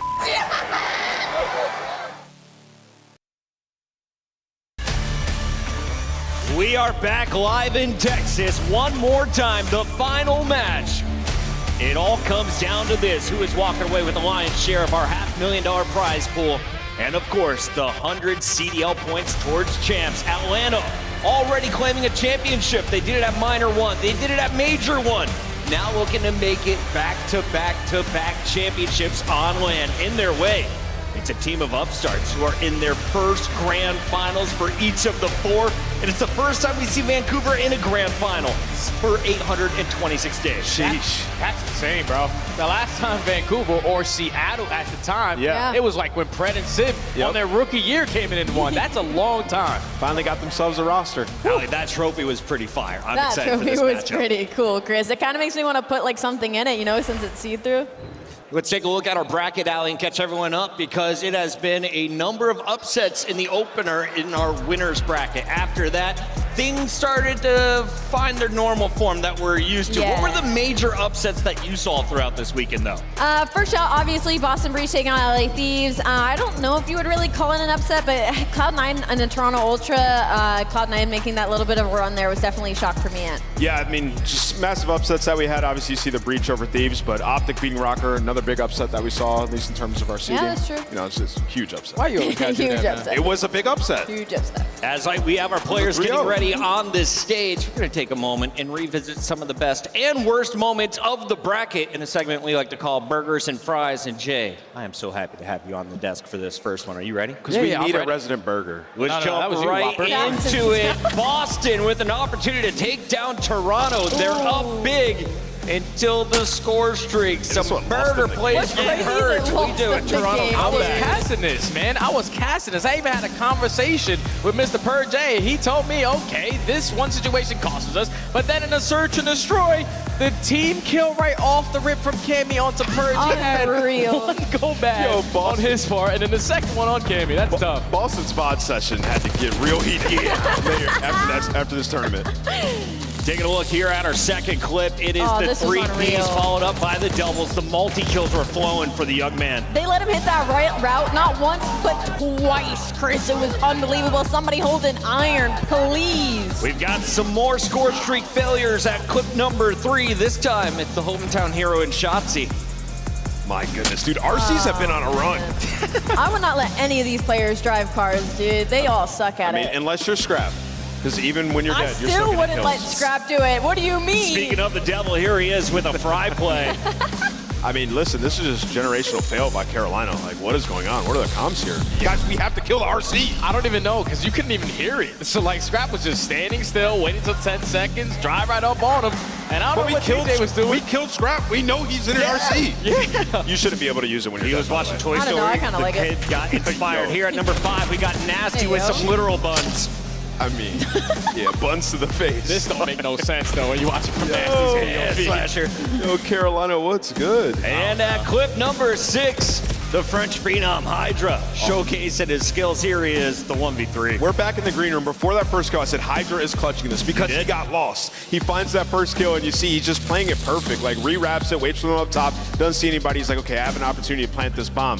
He's playing it to where he can get a glimpse if they reach out. Gets the glimpse, and he's like, okay, I'm the movement king. Who's going to chow me? Gets the first one, second guy. You're dead, bro. Give him the ace. Hydra popping off. LA Thieves, though, failing to make it to their grand finals after coming in with the number 1 seed. They are now out of the tournament in 4th place. We've had a lot of fun this weekend, and we want to remind everybody we are just halfway through the season. We have Major 3 coming up, and it's just around the corner. So if you're free at the end of April, we want to see you down in Boca Raton, Jay. Florida's going to be a good time, man. Every time we enter the building or have an event in a hot area, I'm always feeling good. We're going to the beach, dude. I'm going to be chilling. Oh, yeah, we bring the swimming trunks for sure, It's going to be an absolute vibe. And, you know, Miami, they got a redemption arc going. It's obviously going to be their home major, so we'll see if they're able to make a run. But, yes, Florida is a great time, a good hub for Call of Duty. You know the fans will show out. Tickets are on sale right now. Join us down there. That'll be April 24th to the 27th. Major 3 around the corner, but we still got to close out Major 2, and we got to take a look at our teams that have performed so well throughout this weekend. Nameless, walk me through this run by Atlanta FaZe, because they are the only team without an L in this tournament. Yeah, I mean, that's 12 series in a row on land now after that last victory over the Surge, right? They were battle-tested, obviously, by Cloud9. They have to go up against the Surge, where they have to hit them with the 2-3-5. You got to win both Search and Destroy. So that's something to do. Effectively, they were able to shut down 0-4. But, yeah, this is an Atlanta FaZe team that is extremely scary. And now they're going for back-to-back land victories. That has not been done many times. Only dynasties do things like that. Jay, after they finished top 6 at Champs and Optic went on to win the thing, a lot of people are calling for this roster to blow it up. Yeah. I don't expect that to happen. Not this year, not next year. Why is this group working so well together? Dude, it's because you have 3 players who have played together basically since they were born. Like Celium, Abizi, and Sim. They know what it's like to play around each other. But then you add a player like Draza to the lineup who just wants to do anything that the team needs to, man. Ever since you added this guy to the lineup, you end out with EWC. You go into this year when the first potentially not going to go for a third. Like, these guys are just unreal. And you talk about their history of, like, it's been constantly swapping out these 4th members, right? These 4th guys on the bench. And for them, it's like been a confidence thing, because Atlanta FaZe, Life Death Taxes, Atlanta FaZe placing in top 2. That has been their story for years now. And it's just been this mental of, like, they get to Sunday and sometimes they fall short. They add Draza to the roster. Now they're getting wins under their belt. So for Atlanta FaZe, they have been amazing across the board in this winner's bracket. 3-0 versus Minnesota Rocker, absolutely popped. They did fall an S&D to Cloud9. That's been kind of my worry as we've been heading into Sunday, as Search and Destroy has been tested to Atlanta FaZe throughout this split, but they're here on Sunday, man, and Sim's been looking unreal. And what's a conversion percentage? What's 95 mean? When you get a first blood if you win the round. Oh. And it's 95%. So if they win, they're probably going to do it through first blood? If Abizi kills somebody off the rip of the round, it's a foregone conclusion. Atlanta FaZe is going to win that round. On the other side of this fight, we have the Canadians playing in their first grand final. It is Vancouver Surge, led by Neptune, the player that came up from Challengers. Remember, he was winning Challengers championships. We are now 2 months later, and he is playing for a major title, Jay. It's crazy to see this young man's story in the CDL, because it's not his first time here. He's not a rookie. He's been here before, but really couldn't find the consistency in his gameplay. But I don't know what it was. Playing a little bit with Omen Brooklyn throughout the Challenger squad, you gained your confidence back. You had great leadership in Tyler Fellow, but then when you got the call to join this Vancouver squad, there is no better fit of the type of player that they needed. And then when you got the leadership of Rambo Ray to coordinate that, oh yeah, he's been unbelievable. On day 1, we saw a sample of what 0-4 could bring to the table. He opened up the tournament with a 40 bomb. Neptune has showcased his skills, but it's Abuza and Nasty by players to watch in this one. Abuza has been fired up on that stage. He has been just getting better, I feel like, as the weekend has been going on. Abuza has been stepping it up over and over and over again, especially in this Toronto Ultra Series. And I mean, every single player you can say something good about. Like, Nasty, to me, the year that he has had right now in Vancouver Surge, this split specifically, he has been so consistent. He's been such a strong AR. And I said it earlier during their walkouts, this is a roster full of players that have been overlooked, underrated, and not been held to a standard where they could be winning championships. They could be in grand finals going up toe-to-toe against Atlanta FaZe. Yeah, I think a lot of people forget, like, when Abuza was coming into the league, he was supposed to be the next big thing. Like, he had a lot of hype for a Challengers player coming up. And we look at that series versus Atlanta, they dominated them in the hardpoints. Abuza had almost 5,000 damage in that game for dropping 40, outperforming the ARs and Draws and Celium across the stage. So an absolute star, and you can see the road to the grand finals, it has not been easy, but they're here. They sent the Royal Ravens packing on Control. Hardpoint sent Boston and Toronto packing. Can they beat FaZe in a few more hardpoints? Looking at their record, they have been phenomenal at this game mode on land. It's been unreal to watch these guys, the way that they play in like just 1 month or 2 months of teamwork and understanding how to play with each other. Neptune just walks on in. He's like, all right, these guys have been struggling. I need to figure out the system.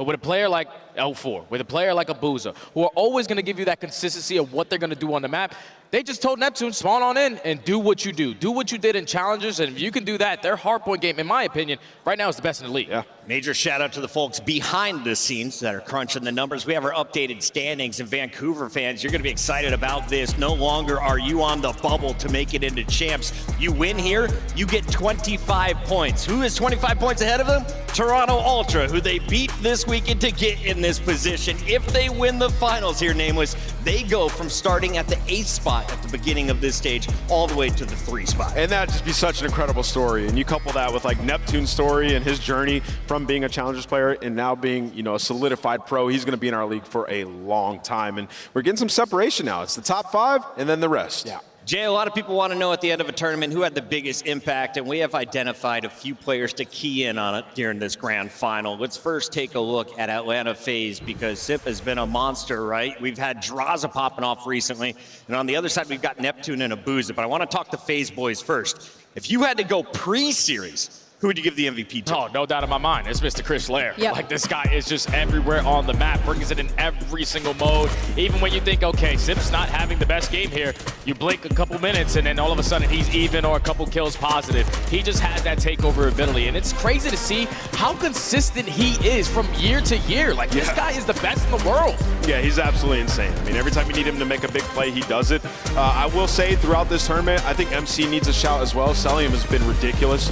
Would have been a 100-point club in each of those hard points if it weren't for him. But yeah, with Atlanta FaZe, it's like, pick your player out the hat. These guys all take over. Yeah. Everyone for Atlanta is in the running for MVP. On the other side, if you've been looking at their last 2 matches, Neptune and Abuza are the clear favorites. Let's talk about the challengers who are in their very first grand final, Allie. I mean, Loki, you could say the same thing about Surge right now. Pick a player out of the hat, and you could make a case for all of them. 04 has had a couple of insane series. Same on side of Nasty and the consistency, but Neptune and Abuza, obviously the story of Neptune, he gets added to this roster. We can't stop talking about it. They start beating teams like Atlanta FaZe. And even in that last matchup, I mean, Jesus, 30 and 18. I mean, this guy was in takeover mode. 04, don't you worry. You've been taking all these engagements up to this point. Let me take some of this pressure off of your shoulders. And it's not just the engagements, it's the decision making as well. This guy's got a good head on his shoulders for COD. It's been unreal to watch.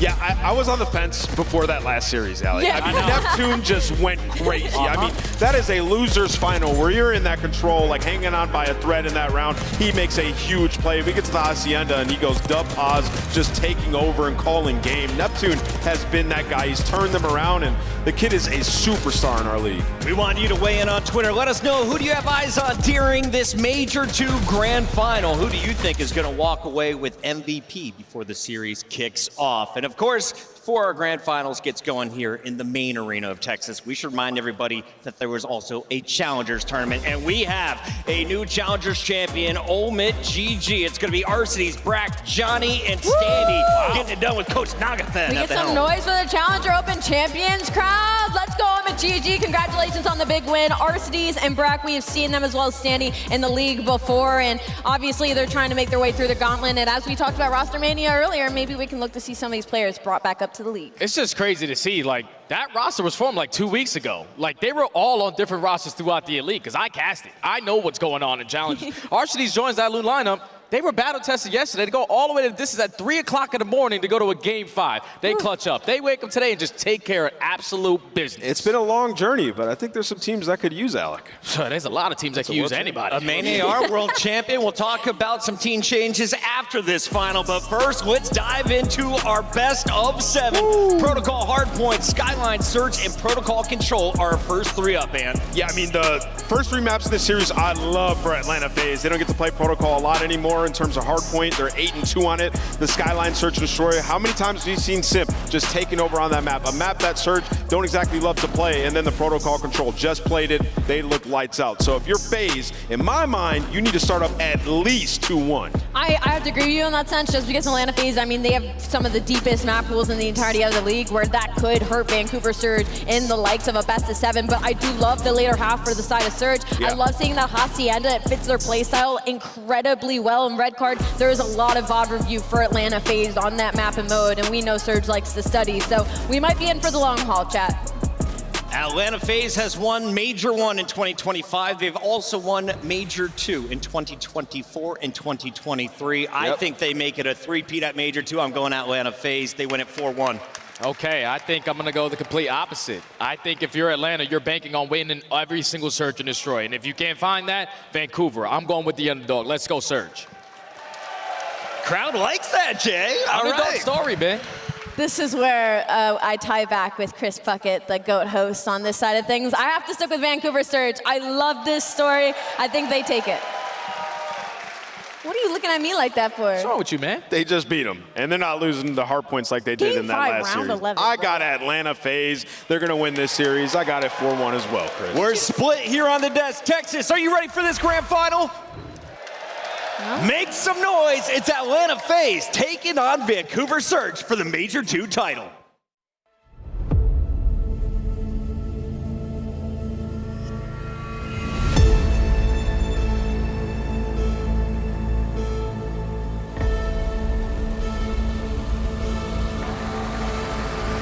This man is the reincarnation of God. Now this, clean shots. Here comes the Musa trying to push back forward. Didn't see the call a bunch of time, but it hurt him. It's my buddy 04's turn. One backs away, the other moves forward. Time to find everything if you're FaZe, and now we're giving a little extra sauce. Oh, the health is just so exquisite for Vancouver. Neptune not done yet. About Chow, the call is weak. It's another 1 versus 1. FaZe win. No, sir. Too f***ing icy.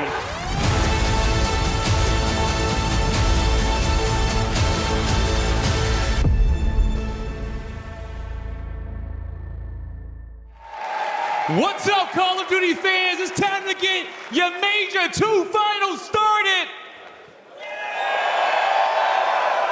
Here on the stage, where the stage is brighter, the crowd is louder, and the stakes are higher. Both squads all in Texas, and we ready to get it going. The first squad coming out, looking to continue the storm. Get ready, because here comes Vancouver.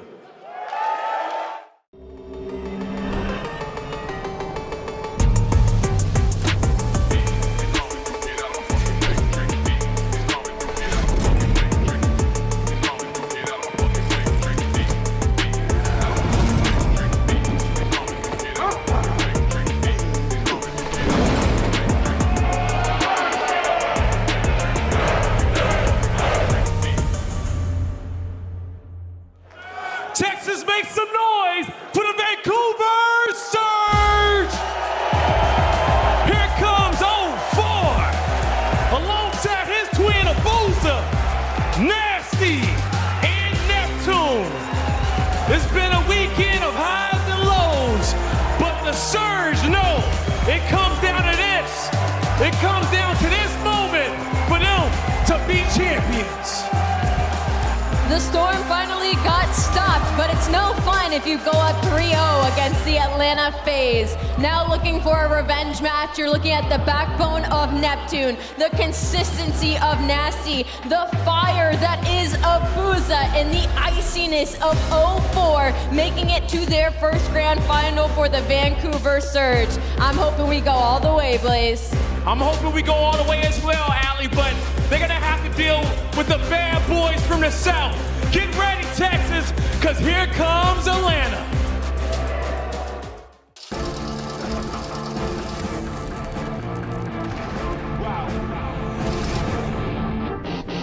Who really stopping me? I did not come for apologies. I am not here for the politics. Your confidence started with common sense. They gonna cry for acknowledgement. I got the team to conglomerate. Give it to Austin, not stopping it. I am no one, they not stopping him. No. It's a different situation. Black tents when I pull up in the latest 101, so they never can replace them. This is not the attic, now we live in spaces. Tell me that I can't, I'm bound to go too crazy. Tell me that I can't, I'm bound to go too crazy. Laser focus in the diamonds all canary. I tried to tell them, but they didn't get the message. Get loud, Texas, for Atlanta FaZe! Coming out is Draza, Abizi, Sip, and Salium. Having a perfect weekend thus far. Looking to come to the stage, show show dominance. World champions in their own right, looking for that three-peat. Atlanta FaZe is ready. The definition of Call of Duty excellence is standing on that stage. These guys are going for a three-peat. This does not happen often. They have such a tough opponent, but they're looking to cement themselves in history. This will be another one to fill their resume. Let's get it started. I'm ready to get this one started, Ant. But Texas, one more time for the weekend. Help me set the stage ablaze. You ready to get your grand final started? Merc, Maven, let's lock it in. Getting locked in and ready for a banger. These teams continue to battle it out. And I like the Nameless mentioned resumes, because one team trying to start a resume, one team just filling out the final couple lines of the resume. But as much as when you think about these organizations, you think about these players, and the finals experience you have, this is very much David versus Goliath. Like, the only finals experience on the Seattle side is like Ray. Of Vancouver. Oh, Vancouver, I already did it. I already did it. Beginning of it. It was see how many I can get in. But like Ray, when you talk about the finals experience, Nasty's been to like one. All these guys battling for their first championship. But as much as it's David versus Goliath, all the pressure is on FaZe. Always is. Yeah, I mean, if you're Vancouver, like you're playing your game. You're going to continue to play excellent Hardpoint. It's just can you take your control? Can you get one of those S&Ds, right? Yeah. That's how FaZe won Major 1. They might have to look to it again because they have found zero success versus Surge today. You think about how much they respect Vancouver Surge when it comes to Hardpoint. The only 2 Hardpoints FaZe have beat them in is the 2 times they beat them on Vault. They banned Vault when you talk about this best of 7. So like they have not found any opening when it comes to Hardpoint. That's because you lose that last Vault. It's not really all that close. If FaZe win this, it might be 2 controls, 2 searches, 1 control, 3 searches. Hardpoint is so heavily favored to Surge. Yeah, I mean, listen, like, you know, FaZe is a team, they do not make a lot of changes when it comes to maps and modes, right? They stick to it, even, you know, stick to their guns, right? They stick to their guns. Even last Major, when they got smoked by, you know, Thieves in the winner's final on Red Card, they still played it in the final. You get 2 Hardpoint changes here, both Hasi and Protocol.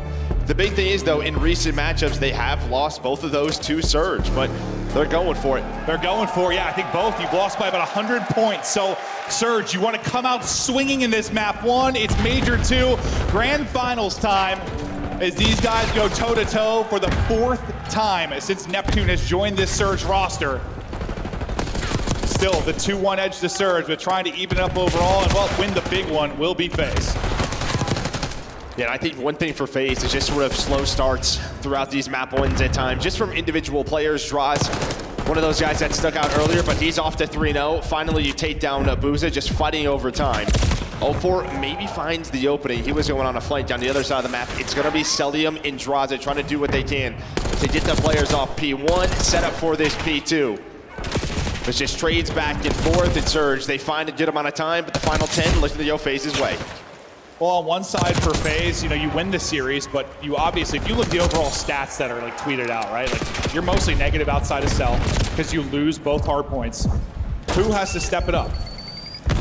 It's probably Sim. Like Sim and Draws. Yeah, I think that's who you're probably looking at when it comes to Hardpoint is those 2.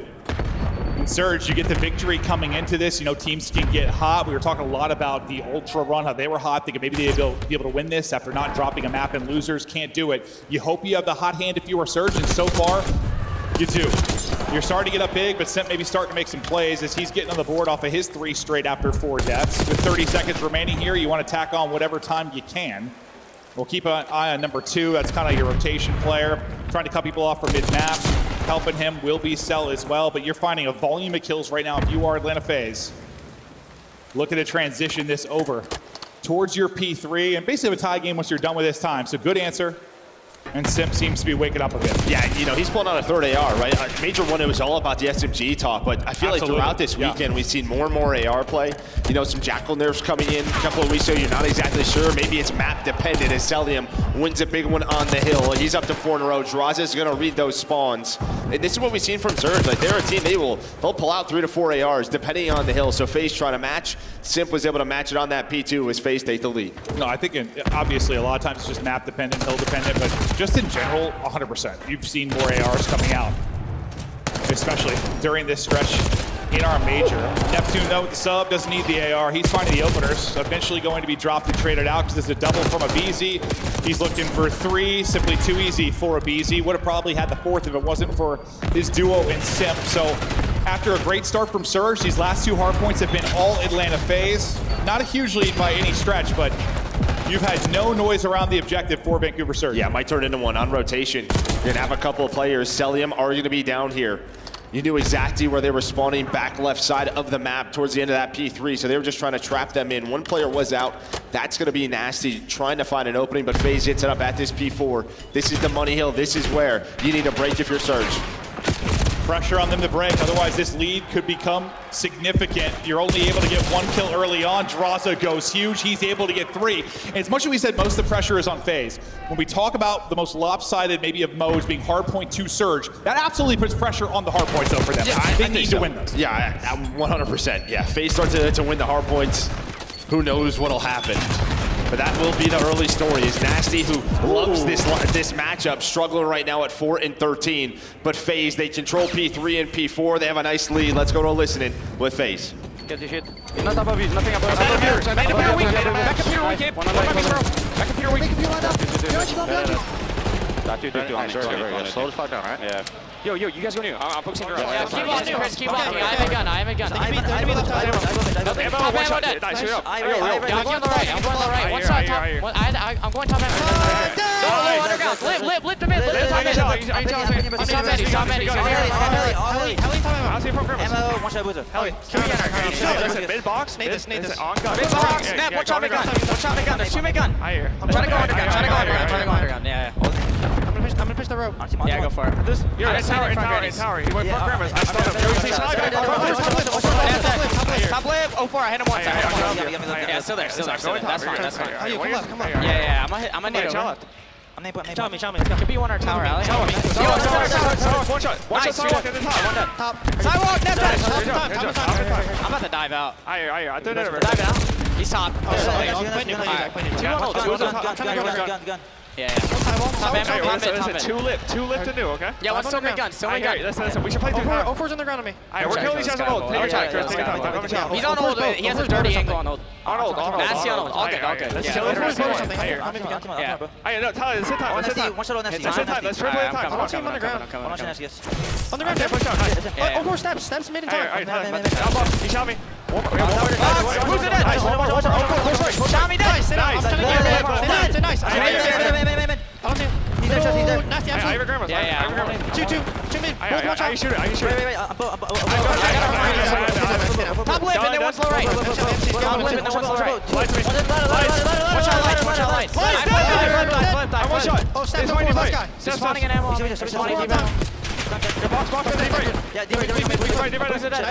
I'm in the back. Time, wait. Right steps. Well, it was all phases we went into the listen in, then they get absolutely slammed. That P1 hold, the reason Surge are back into this game, and then a great job at P2. It's been a story of throwing blows as both teams just going back and forth, but Surge right back in it. Again, just middle map AR dominance from Surge now within 12. What a comeback. But what was the difference the first set through is this P3 and P4. Who's already there? It's Atlanta FaZe. Cell's going to find 2 on this rotation. The first 10 seconds going their way. Simp, he knows 04 trying to hit it on the back, but he's going to get taken down. 04 was on 5 in a row. Is Celium trying to just help his teammates on the hill. Still, a good amount of time already earned here at P3, but a really good opportunity now to collapse and break on this. If you're Surge, you win 2 big gunfights. That might be enough to get it done. Don't let draws PC up, and you do just that. Good job pushing out then and dealing with the BZ. So this time you're able to break in. I mean, just think about rotating now if you're FaZe. I mean, you already got the early half of that time. Maybe just set up now for the P4. Make sure you can answer back. Yes, you're going to get this to about a tie game if you are Surge, but I think when that break comes in, you just got to rotate. Yeah, this is what it comes down to, right? You saw Sim maybe just trying to get aggressive, find a couple of extra kills there towards the scrap time, spawn them deeper away from this pinch. Of course, hoping to get good timing. We'll still see how this is going to work out because there's 2 players here, but it's going to be FaZe set up now. Can Surge break it this time? They need a break. Can they do it? Neptune, the multi-kill demon, able to get 1 and maybe looking for another. Neptune does get another, but teammate falls, looking for 3. Neptune almost cutting them all down, but it's Cell's multi-kill that will answer back. still warfare around the point, but Cell goes nuts as he gets 4, now on 5 straight. But you kind of equalize on the Neptune play. That's absurd by Nasty, by the way. Yeah, insane shots from him, and you would love to get that Hellstorm, because I believe Nasty has one on the other side. When we get to that next P1, and you're going to need it, but you're trying to find these final 20 seconds of 820 to put you within striking distance. You can play for this because you have that streak on the side of Surge. They're going to go for all of this scrap time. FaZe going to hit it one more time, though. Have a 1-on-2 near it. Okay, Abu's going to be last up, so you'll take the remaining time. Last time, Surge just dominant here at P1. Looking to take over again. We'll see if the streak is going to come in, but Abizi's going to win that opening fight. Tries to peek it, but a 4 snap and able to take out 2. Honestly, it's just kind of a trade back and forth. No one with big numbers, but that back-to-back on Nasty and Neptune, likely what gets you the advantage at P1. And if this P1 and P2 go anything like they do the last time through, Surge are winning this match. No, they are, but you get the call out. How does he win that? Abizi, the hip fire from the zip. Cell's gonna knife him on the other side. That's gonna be a 4 dead. FaZe could not find this, but Nasty, you have the bailout in the Hellstorm. Here goes the Hellstorm. You pick up Celium off the spawn as well. Streak takes him out of it. Sip is going to drop. Abizi falls as well. Now you race back out to the point. You still have right side spawns. If you're Atlanta FaZe and you try to set up for this P2, but 10 seconds remaining here, and every second so crucial for either side with how close this one is. Even through the stun, Sip able to win the fight. Abizi there to help him out as he gets 2 through top mid. Trying to dish out haircuts is Nasty, but now with the P2 up, you're in position if you're FaZe. All the pressure to Surge now. You have got to break in. Only 20 needed for the win. Yeah, matching with the ARs again is Simp. 20 seconds. 0-4 though, and Neptune both gonna find kills. Pressure over to Draza and Celium to lock this down. And well, they find it. They find 3 in the feed.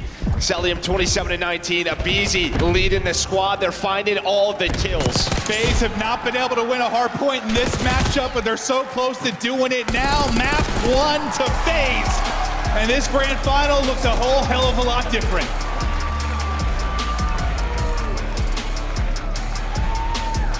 All you'd won over these past 3 matchups was the map 1 vaults in the first 2 series online. You ban that, we see some changes. Last time you played them on Protocol, you lose by around 100. It was like a 250 to 150 type game. But here, you come out firing. You know, we talked about some of the slow starts this weekend for them in Hardpoint, but then before that loss, they were 10-0 in your map 1s, which doesn't really speak to slow starts because you're still getting the map victories. And I think it was such a good job by Surge. Like, you dealt with, you're kind of getting bodied, right? It's a good stretch through 3 and 4 the first time through for Atlanta. Yeah, that P1 and P2. You're in such a good spot, but what an answer it was at P1 and P2. Like, I thought you just neutralized everything FaZe had done. But they turn it on late. P1 and P2 looks so different. Abizi having himself a map at 31-20. Cell, still in MVP form as well, putting up damage, leading the way. Yeah, I mean, listen, like Abizi, you know, he's gotten flack for some Sundays, especially in respawn. You talk about over the last like 5 years? Yeah, you know, Sunday he'll have all these insane stats, and then just sometimes his hardpoint drops big time. If he's gonna be the one leading the way from them, I just don't know how Surge get back into this, because we just saw what the desk talked about, 95% conversion W rate in S&D, and well, that's going to be behind Abizi. Yeah, no, a lot of pressure on him. He is the best to ever do it from an entry position. The guy is absolutely insane. But what a start it was for Atlanta FaZe. You go up big, you go up early, you're nearing a 100-point advantage, and then this P1, P2, like the second we go into the listen-in, I swear that happens so often. All the time. Let's go into listen-in with the team winning and vibing, and then they just get smacked. Yeah, you can test a little bit of that time there at P2. You had a great setup at P3, but Surge fighting back. Majority of this P4 time, though, goes the way of FaZe to set them up for the end of the game. Well, and they just found that 4 dead. That forced out this streak from Nasty to have to use it. A much better P1 to end it out. Yeah, P1 and P2 to close it. There was a story to be said there in the early hard points, but you shut it down. You don't allow another run to come in from the Surge side of it. This is how the game flow broke down. But yeah, you get up 80, probably your biggest advantage there. But then we get all the way back to nearly a tie game, but the last couple of hard points, FaZe are able to ice up. And as Ross said, and mostly referring to the Search and Destroy, like just too icy, this time icy in the hard point. And they were getting busy with the melee, several knife kills over the course of it. Yeah, we always know the zip lines. That is just the easiest way to defend them. I don't know how he just must have hit some headshots in there. Nasty's thinking he's got a freebie. I honestly was confused at first because at the same time it had like Cell knifing in the feed. Now it was like, did he knife him? He killed him so fast. But nope, that was not. That was a BZ. I was able to hit the hip fire and get it done. So now another change in this series is going to be the Skyline Search and Destroy. I mean, it's an interesting map when you think about the grand final. For the most part, we've had bangers on this particular map. We usually go 10 or 11 rounds regardless of who's in it. Yeah, if you look at Winners Final, Red Charm and Protocol were both there. It's just best of 7 adds a Search. So where do FaZe want to go with that? And well, they're going to go to Skyline. This is where they won Major 1 on. Yep. They don't play it a ton, but it's their trick up their sleeve. They're looking for 3 Major 2 wins in a row, 3 tournament wins in a row, going back to EWC at the end of 2024. And they're so close. This is a team, I don't want to say on the cusp of greatness. They've already had greatness, but just trying to further cement that resume. You talk about the SNDK leaders. It was a big map 1 for a BZ, but in Search and Destroy, brother, he has been so strong. And this is just among the grand finalists, obviously, but a 1.57 and just the impact he has early on in rounds, you can't understate it. No, I mean, I imagine that 63% is opening duel win percentage, right? That graphic missed those stats, but yeah, I mean, if he's having that, getting those first bloods, and we talked about their conversion rate, but on a map like Skyline, this is one for Surge where they played Thieves on it a couple of times. They were trying to find some more reps. They lose that minor on this map. Did they make, fix some things up? It's not something they play a ton of, but we have seen them getting better and better on it. This is your last 5 Search and Destroys. It wasn't a great qualifier in S&D for FaZe, but that was what they continually talked about, continually worked on, and it seems to be paying dividends now. Come major time, maybe come championship time, but it's a grand final Sunday, and it's map 2 Search and Destroy. Maybe another Skyline banger in the works. Celium with the first blood. Abuza is gone, trying to bring it back though. Is Surge, maybe a chance to do it. Abizi can't finish the kill, so you're gonna get this into a 2 versus 2, make it a 2-on-1. Abizi dancing, last guy up is Neptune. Gotta be careful of that guy. Yep, don't give him 2 1-on-1s, don't give him any crazy opportunities. But he found an AR now to work with the sub, trying to isolate a fight. Oh, he kept shooting there, he might get one. I think he does have it. Yeah, he peeked a little bit too wide there if you're Abizi. Simtex maybe going to make it interesting. He's able to avoid that around the wall, and also the tags come in from Cell. They know he's weak. They hunt him down. They don't allow him to make a play. I think Abizi's wide peek maybe could have got caught there. Yeah, he's ready for the next gunfight, right? Switching weapons, hoping to find Draza with the AR. But you see how difficult he makes life, does Neptune. Just so talented, so skilled, great movement. But the teamwork is there. That first blood from Celium opens it up. They were ready for that A-hit. We had some wild searches. When you go back to the winners bracket final between these two teams, we continuously go 10, 11 rounds, regardless of the map they match up on. We had, like 3 1-on-1s out of the first 4 rounds when we were on Proto.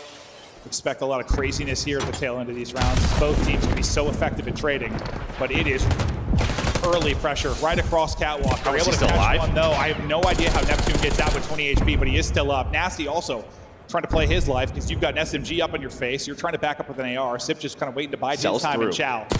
Cell is through. Watch that number 4. If Sim can play his life, but he's going to get hunted. And well, Neptune's like, hello there. Give him that freebie. All on to draws. This aggression turns into nothing for Atlanta FaZe. Great round for Surge. Neptune getting it done early and late. Well, he just stays alive, right? I mean, you have that catwalk push that he's stunned, he's naded, he's weak. No one, though, over Chalice. Maybe they expect a second player from Surge side to help him out. He's able to earn that first blood, plays his life. They have the numbers, and yeah, none of the flanks going to work for the FaZe side. We'll see as they continue to try and mix up the hits, how Surge will deal with it. Surge can also be so creative in Search and Destroy. And well, I've had the better of this matchup really until that winners bracket final. FaZe back on offense now. Oh, right back to it. Yeah, right back. Let's just headbutt each other. Numbers early, going to go the way of FaZe. Numbers late, looking to go the way of FaZe. Nasty, last guy up. And you're just instantly into a 1 versus 3. Last time a 1 versus 2. They're going to have to deal with this A-side presence a little bit differently. Yeah, and maybe that's sort of the play call, right? Like last time we hit A, we lost the round. Maybe they won't expect it this time through. But FaZe always ready for it. The AR is on point to open up the round. But yeah, Surge probably not going to do that for a couple more defensive rounds. Yeah, probably not. And we'll see now FaZe to get back to defense what they opt to do. Same type of progression, maybe slow it down, spread it out, but I mean, that's just Skyline. I mean, sometimes rounds are done in the opening 5 to 10 seconds. Pressure to Surge to now deal with that. But Abizi and the squad chat through things as they take advantage again in this. Riding high off of a hardpoint victory, which we weren't sure if they were going to get one. Sometimes FaZe hardpoint disappears on Sunday, but when it matters most, they get that first win. Sim, kind of slow start for him, but you got a couple gooses maybe on the other side of it. Abizi, First Blood Reaper, he'll get one here. Neptune, though, trying to be the playmaker. Already here, though. I mean, they're so fast on this rotation is FaZe. And while Abizi's ready for it, second in the round, gets that first blood, and they're thinking they can go catwalk to B. Let's wrap back together. Teamwork on point from FaZe. Maybe it's one of those Abizi legacy maps. Still early, though, but taking over. Abuza and Nasty now trying to clutch up. They're going to try and do it behind the bomb plant. Can they get this down and they'll stay up? Now, they just want to send it, and they will send it efficiently. Abizi gets 2 in the round, then kind of the bait in the closing of the round, but they catch them as soon as they're going to get the plan in, or at the tail end of getting the plan in. They swarm it, they close it.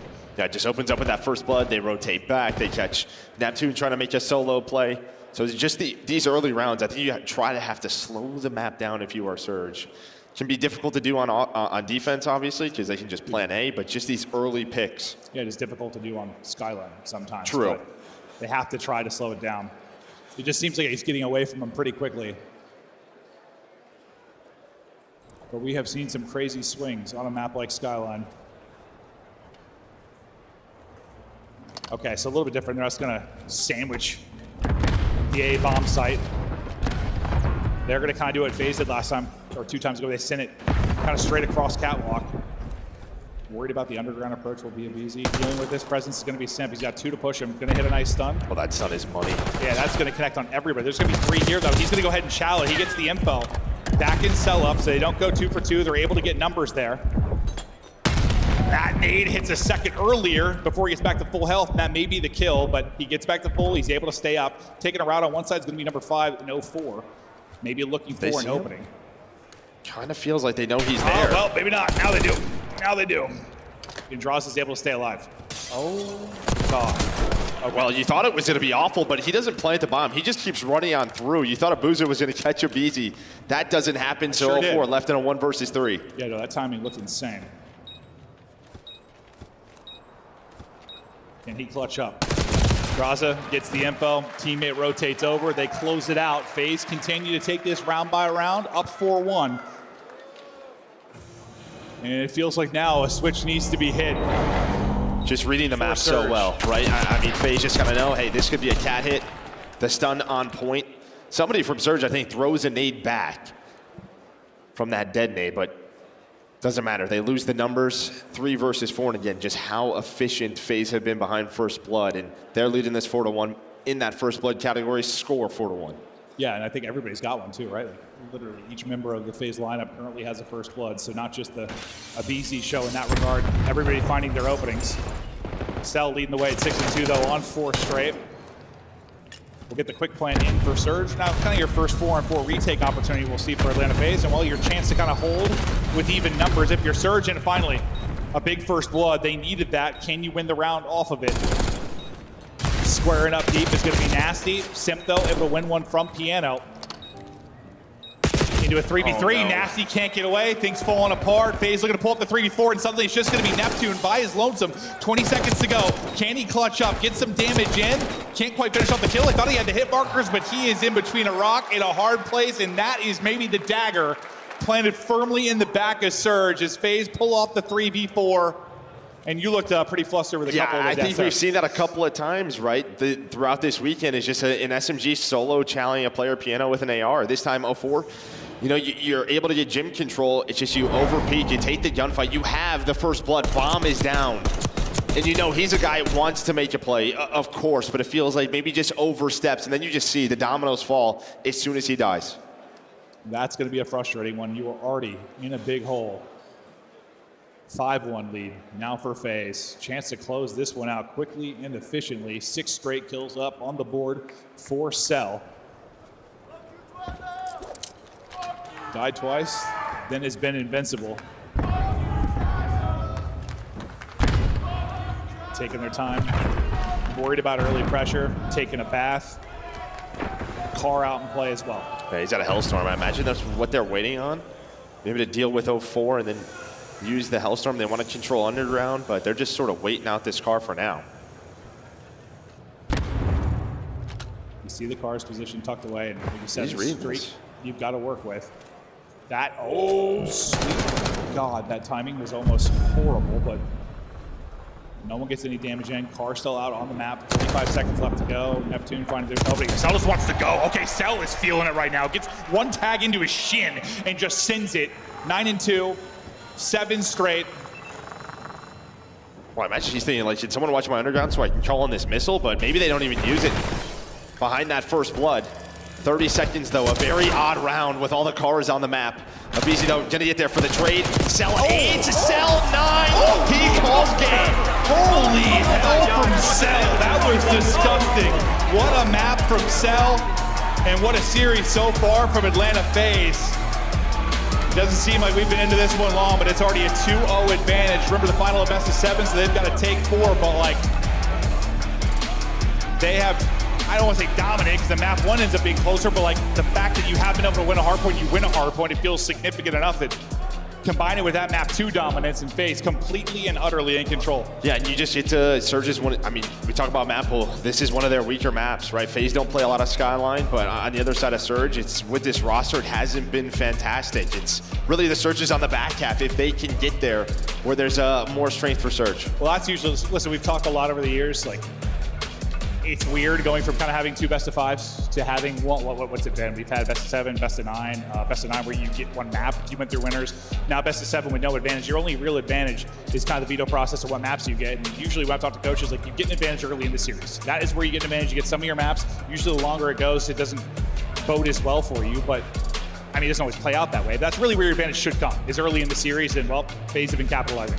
Yeah, you saw all the first bloods towards FaZe and then Cell 11-2. Finishes off with 9 in a row. Guy having a great couple of maps. Yeah, no, we were kind of chatting like who's going to be, you know, MVP if FaZe were to win this, who would be the Surge MVP. And when we were talking FaZe, like, I mean, if you look through the first couple of days, Simp and draws were unbelievable. I think that was kind of the safe bet. And I was kind of thinking because of how Cell has done in this particular matchup, maybe take Simp or Cell, depending who has the better final. Right now, it's feeling like Cell if he continues like this. Yeah, I mean, he has been the one consistent factor versus Surge. Yeah, against their tough competition, right? He's been unbelievable.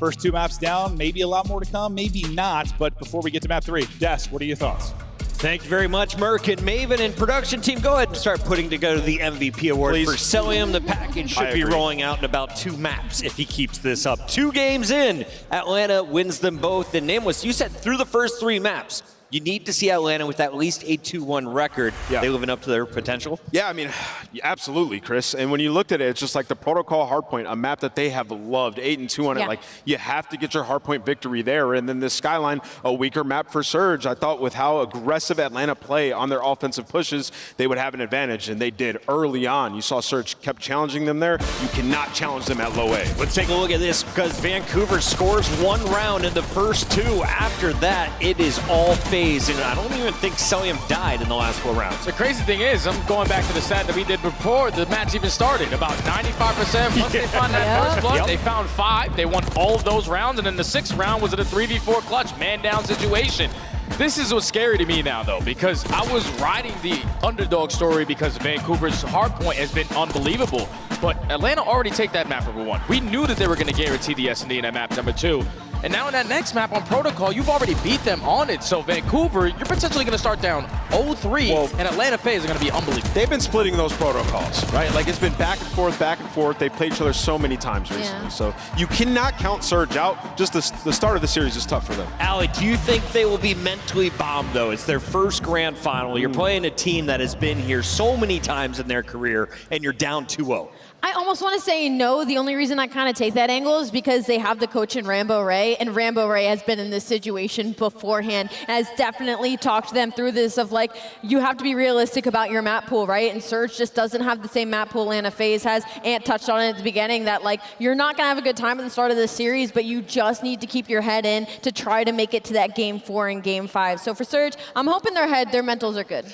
And let's go over to drawing conclusions. We've got another respawn loading up, but what did we learn burn in our first hard point. Yeah, I mean, first of all, MC is playing perfect Call of Duty. This is the end of the game where he just kind of holds the back, makes sure nobody spawns out behind them. And what do we preach to our young bulls all the time, Jay? Layering. It's like when you get a 4 down, you have to make the other team feel it. You have to take space. So in this situation, number 3 is Simp. He pulls out an AR for this P1 to P2, right? So you know when he's in this position, he can see all of mid. They end up killing this guy, and then you see a BZ. He's going to jump down and go underground. So you can see underground, obviously, the push through here, and he has all the field. He can kind of go back and forth. Draws is going to go over towards time, and then MC, he's the important player here. He's going to sit back lights, and he's going to peek back to make sure nobody spawns behind, and then he's also has 2 players all the way out. The only reason they can do that is because MC is playing safe. When it comes down to it, when Simp, when a BZ die, and they end up trying to push over towards time if you're Surge, you still have MC playing in the building, finding the final 2 kills.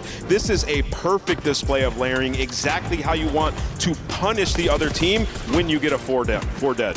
And this is a good example as well of just like Atlanta FaZe kind of going back to their fundamentals. Like obviously it helps when a BZ's 29 and 19, but there is not many situations you see Vancouver Surge on the back foot of rotation when it comes to a map. And once you fall behind, it is very difficult when you're going up against a team like Atlanta FaZe in a grand final to crawl that back in. It took 3 fights for Surge to even get to that hill, Jay.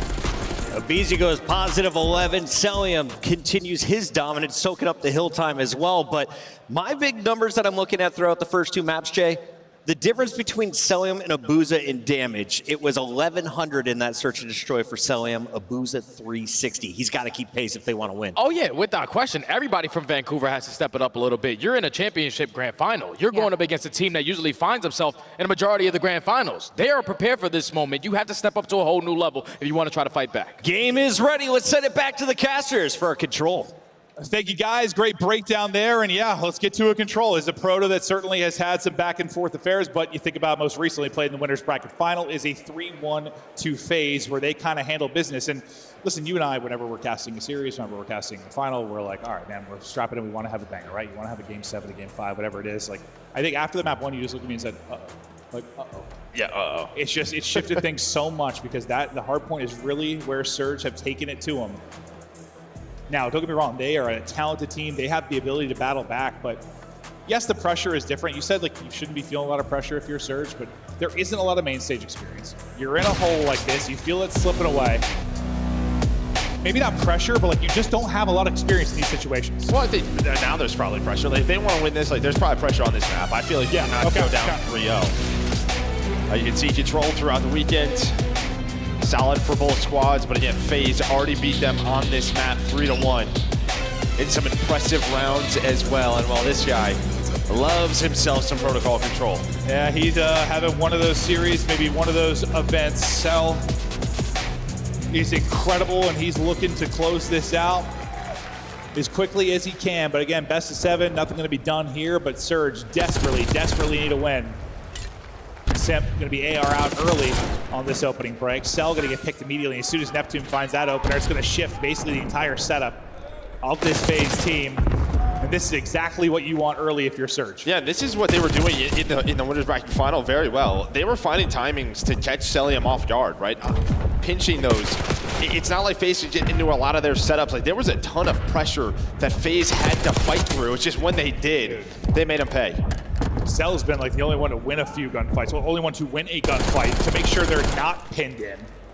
This could have been a whole lot scarier, but still you've got a minute or so off of this. You haven't found any openings. Abizi's going to make one pay, but trade it out. So when can you actually pause the clock? You haven't been able to really touch an objective outside of Simp for a moment, but now Simp getting in a position where he likes to dance. He's got Cell to work with. The map's kind of flipped on itself a little bit. You've got 2 on one side for Surge, you got 2 on the other. And then with the one player coming off a spawn into BZ, it's gonna be easy what he can deal with, but so far looking good for Surge. Yeah, again, this is sort of the problem. They just don't have ammo control. They don't have their base control. Both times they've gotten towards the A point. Oh, that is tough. You've had multiple members there. This time it's gonna be Abuza and Neptune. 20 seconds left. You don't have a tick, and it's due to that base pressure. Really from the get-go. As soon as Neptune got up Zip, took out Cell, they have never looked back. Just at the 50-yard line, it's just been nothing but control for Surge. Nasty continues to beam. Time, trucked it away. Through on a flank is going to be a 4. Nasty still holding up the gunny, and you may have put a foot. I think the only time is when Simp crossed over mid and then died in front of their house. He touched the objective for like a second. That is it. And when you had someone finally make a play and sell them, get them out of their base, you know, you look back at that winners bracket final when they rematched, or sorry, when they played earlier, that is when FaZe made them pay. But this time, they regained map control. Again, you got players in the FaZe base. A very clean round. Well, as good as you're going to get from the side of Surge. And while Nasty 8-2, again, the 2 times they played online, he was a monster. Yeah, and they had, I mean, their best, I think, defensive round, when you look back to the last protocol, was, I think they held it like 3. I think I just saw a timeout requested maybe on the screen, so we might have a moment here. We'll see what the deal is. I'm not sure. Waiting to hear. The players chatted through. It could be, I don't know, controller issue, monitor issue, who knows. But as soon as we find out, we'll let you know. But what a great defense there from Surge. Last to the winners bracket protocol, though, like what? FaZe kind of answered a really good defense with, I think they gave up 1 tick. It was dominant from them. So you're looking to answer back with that same level of efficiency if you can. It's a great streak from Nasty towards the tail end of that round. You go on 6 straight. You're feeling so good. But not sure where the issue's at yet. It is a controller issue, I've been told. So we'll see if one's going to be swapped out or what the deal is. Hopefully get back to it as quick as we can, but thank God we have a timeout feature. Yeah, at least to start a control round. It's true. It's true. Before it actually gets going. But we'll slow our rolls for a second here as we start to get into the map. Maybe a chance for both teams to kind of take a breath, especially maybe. It kind of hurts, I think, for Surge. You know, you're down 0-2. You have a really good defensive round. You maybe want to ride that momentum. You get a little break here. Maybe allows FaZe to regain after that. But at the same time, it's also up 2-0 for FaZe. So you're probably feeling okay. No, I think a great round 1, though, from Surge. That's how you have to respond, especially on defense. Because how many times do we see a round 1 offense win on protocol, and it just sort of lights out? Game is over, so you needed that response early. We're going to take a look real quick while we wait for the guys to get going here and the controller issue to be resolved. We're going to check out some of the highlights from the protocol in the winners bracket final, because, again, they faced off on this a couple of times. They just did face off on it. It was a 3-1 victory. In case maybe you missed that winners bracket final, how it played out. You had to get it done through a 2-3-5 if you are FaZe. Why we were so high on the hard points for this Surge team, because you won the 2 there. You've also won everything outside of a pair of vaults really over the course of these 3 matchups that they've had. But now you come in and strike first if you're FaZe, you take that search and destroy, you're in a really incredible control, but that's exactly what you need if you're Surge Excited, exactly what you need. One dominant round, one thing to get it going, maybe get the nerves out if there are some. It's like they've been playing on main stage all weekend. You've been playing on a Sunday, but I'm sure a final feels a little bit different, especially when you're players that have never won before. You've never won that first. Do you remember how you felt like the first time like the first one was in reach? That was like 30 years ago. Yeah, it's a long time ago. What year was the first? 2010. Yeah, that's 15 years ago. All Holy right. hell! All right, So no, you relax. don't probably remember. I'm not. Listen, when I have some chances to joke about age, I'm going to, Joe, because they're becoming far and in between where I have the As opportunity. soon as you throw them at me, I mean, they're just coming back to you. Yeah, true. Oh God, I was probably casting that. No, not quite yet. But whatever the controller issue is, I swear, players should have a backup and get this thing swapped out. Although that's got to be frustrating. Okay, I've just heard they're getting back into it, so I think we're gonna be okay to go in a second here. Yeah, we're good to go. We are? Okay, all right. Yeah, good to go. Back to the grand final. Controller issue resolved. Whatever the hell was going on, we're back into it. Surge, dominant in round 1, trying to string that into now their offense on Sims POV, at least for the underground route, to see what he can find. Timing, though, is going to be great or going to be horrible. He's at least able to get one before he falls, but he had multiple working their way in through lower up. And what you do not see Draza there, just tucked away like a little plant pot. I was going to say, that spot was insane. Big kill there by Neptune. Abizi trying to get on forward, find some spawn kills. Celium, close. It was close. Neptune almost re-snapped there, but Cell so good short range with the AR. Ooh, those players were weak. Yeah, he's taking out an ankle there as the Tiny Terrors go down by 0-4. Nasty still on that streak. Nice shots there from 0-4, just on his back. Chilling. But you already have more progress than FaZe were able to get. There's the first tick in. Feeling good about that and done it efficiently so far with a little bit of a life advantage. And again, you just got nobody forward, right? Where round 1 for Surge, they constantly had people in the base of FaZe. 8 in a row, looking for 9, and the Hellstorm, there it is. A point about to be complete, minute added on. Well, it needs one more bullet, the pistol. Not gonna cut it. Abizi's gonna reach out. Actually catches the timing to find one. I mean, Nasty was the big story of the first two matchups for these guys when Surge won them. I mean, he's like plus 25 in both of their series. Was an absolute demon in that matchup, trying to get back into that form, doing a good job early in this one. You have the minute extension. You have a 90 seconds to work with towards B. FaZe hanging on for dear life. They may be stunning up a teammate there. It's Nasty, but everything else is clicking. No opening so far, though, towards B. We'll see what Booze's luck's going to be like. You see what FaZe are doing. They're just trying to make sure nobody is pinching through the flank. I assume they think they're missing somebody. Hard focus on that side of the map, but I mean, I guess they have to, right? Nobody is on the objective until now. That's gonna be Nasty stepping on forward, but just trying to control the middle of the map is FaZe. It's behind the AR. Celium and Draza get it done.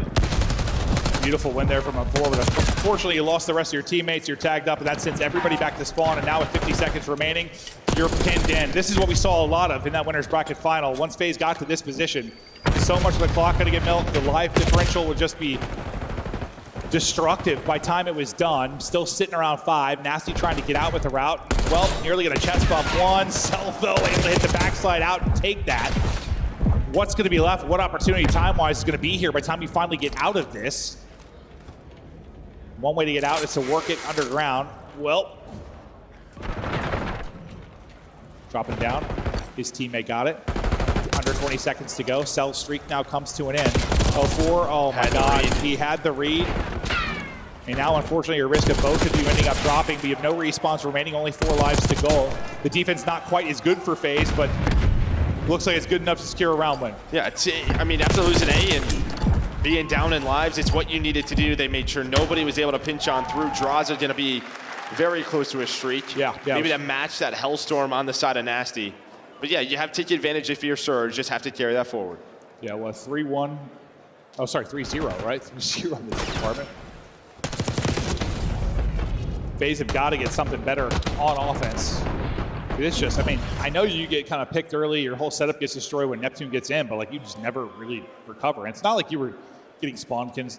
It's not like, I don't know, the 2 subs were running around in your base, running rampant and picking you apart. You just were constantly staggered and never got a real good look at the objective. Yeah, I feel like Celium's the best at sort of locking down that staircase, locking down Zip, or one of the best. But Surge have had his number at times. We'll see if he can continue to do that. If Surge can continue to do that, or will Celium get comfortable? Well, Cell opens it this time around. They read the timing. They're able to deal with one that's pushed he gets through. another one. Cell gets the one that pushes through. Draza wins that, and that's going to be some big progress early on. You deal with Nasty, but maybe he bought enough time, at least for teammates, to battle back into position. Maybe get rid of the trophy first. As you're trying to get rid of the trophy, though, you're going to get shut down. So annoying there, I'm sure, for Abizi, but still a foothold early for FaZe. Number 6 in Abuza.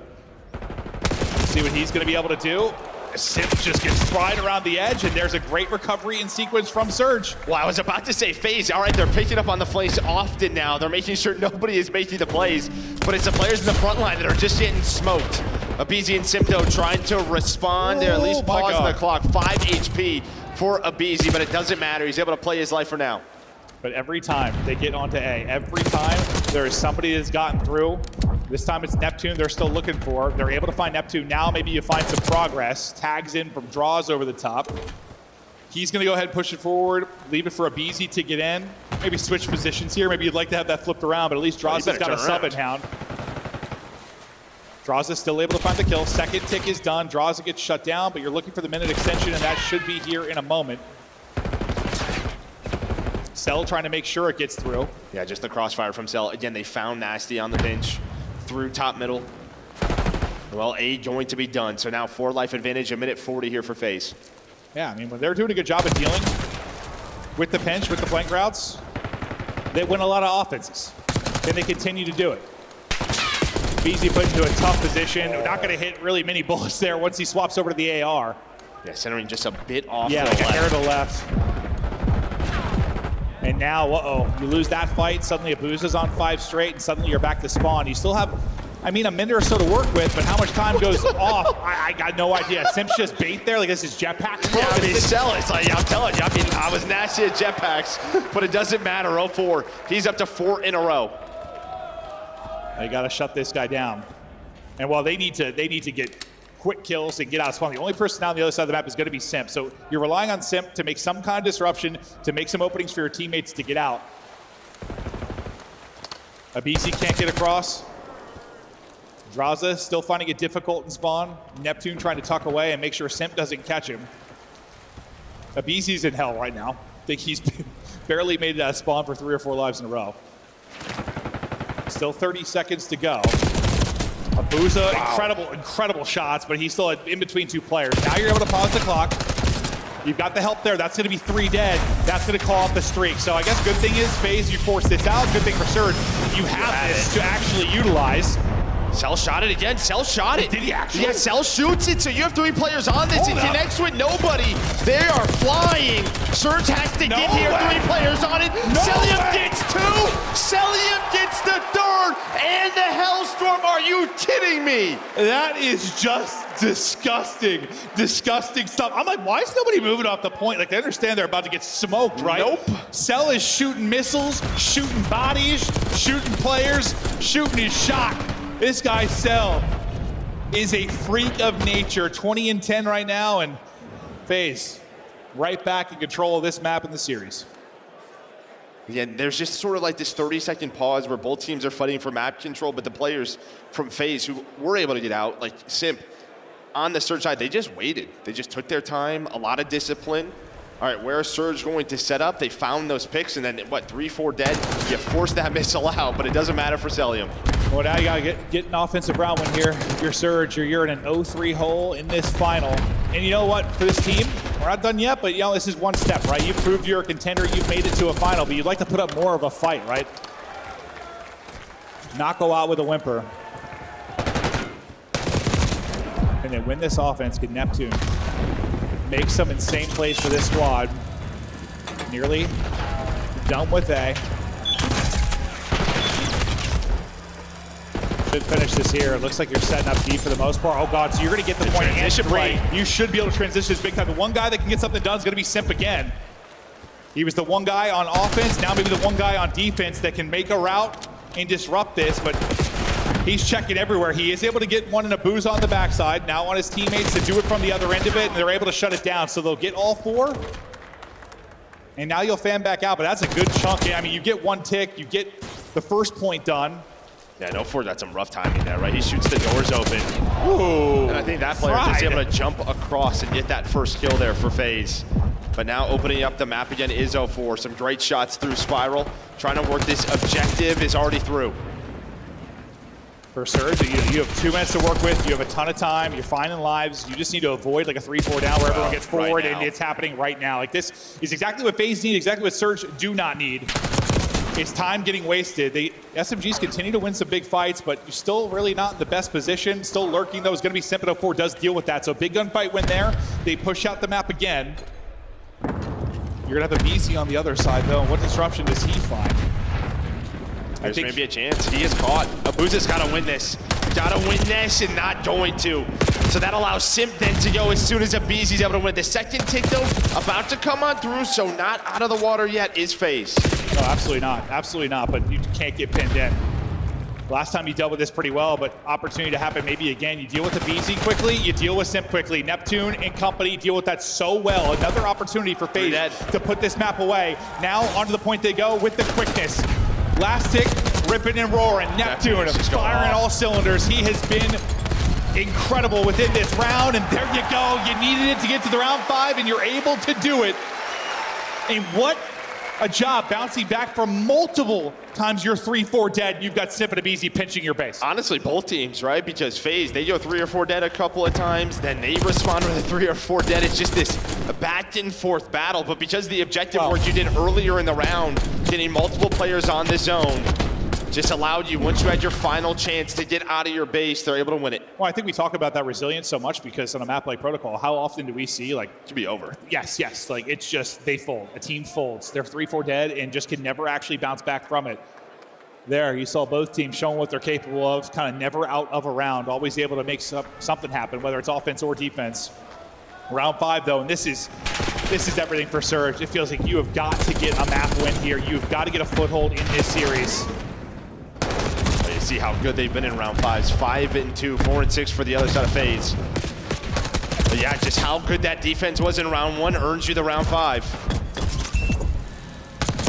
Yeah, usually, I mean, if you give up 0 ticks, You're good to go. Yeah, you go to round 5, you should be in a great spot. Trying to make this progress happen. Raza almost able to finesse that into a second fight, but what a read there, or call out for the teammate to have Abuza snap back and take out Abizi. Because Abizi can be ruthless from that position, but Abuza shuts it down. Sim knows there's one here, able to peek, but Nasty is looking over the top, so insta trade. We've got another body here in Abizi and sell back to the steps. We're chowing that, huh? Yeah. Well, you're hoping you have a team shot with Yeah, a bit of an Draws, overshell, though, you would think, right? Maybe they're worried about the pinch. Someone was going to pick that up off a spawn, but Draza here with an AR. He's like, I got this, don't worry. So trying to get that minute extension, slowing the map down. Sim able to find the one player on the flank. Surge are going to go for this. But instead, it's going to be 3 dead, but this sets up Abuza. Abuza was able to find the timing on the zip line. And he's just going to go. They really want to stop this. He's just throwing bodies at it. All right, there's the point secured. Lives, I don't know, not too much separation. 2 between them, phase advantage, but 2 minutes now to go, and you've got to be so good here defensively. Neptune is still pushed up and kind of lost. There you can see all the arrows trying to hunt him down. Sims POV through X-Ray, he's not going to be able to help from that side of it. Well, I think that's big because last time, right, when you did get 4 bodies, the one player who was alive was Simp, and he just sort of waited, disciplined, allowed his teammates to get to him. That's when they were able to win that offense. This time, though, it will be Celium, his turn to try and stay alive, but they're hunting him down. Neptune's starting to win all his ones. Time still there, but dwindling. A little over a minute to go. Still about even in lives. The route in from 04. He's on 4 straight. We hop POVs quickly on over to Nasty, who's just able to get away and play his life. You've had FaZe just hunting for players for the last minute, which bodes well for your chances, but sometimes it's just a moment. It's one moment and you're out and battling. Oh God, I did not think Abuza was winning that. No, one. I didn't either. I was like, Draza is a freak, but it doesn't matter. There is a quick trade, so forward pressure is up. Gotta deal with these players, will they? They sure do. Neptune off spawn, takes down Abizi. On the other side, it will be 04 through Spiral. Just 40 seconds to go. 2 dead. Maybe your best opportunity now to get a body onto the point. This will be 3 dead. Draws are going huge All late 4. in this one. All 4 now going to be dead. Coming off the spawn, trying to battle back is Surge. Big They've win. got to clutch up, but Abizi with a big one. Suddenly from the depths of a round loss, maybe is a victory here. Simp on the other side of it. No respawns remaining. You're just simply running out of lives if you're Vancouver Surge. A centimeter to go. Can somebody battle back onto the point?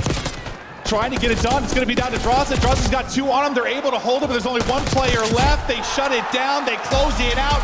FaZe take a wild round 5 of control in a 3-0 edge in this best of 7. Surge in such a good spot until things just collapse late.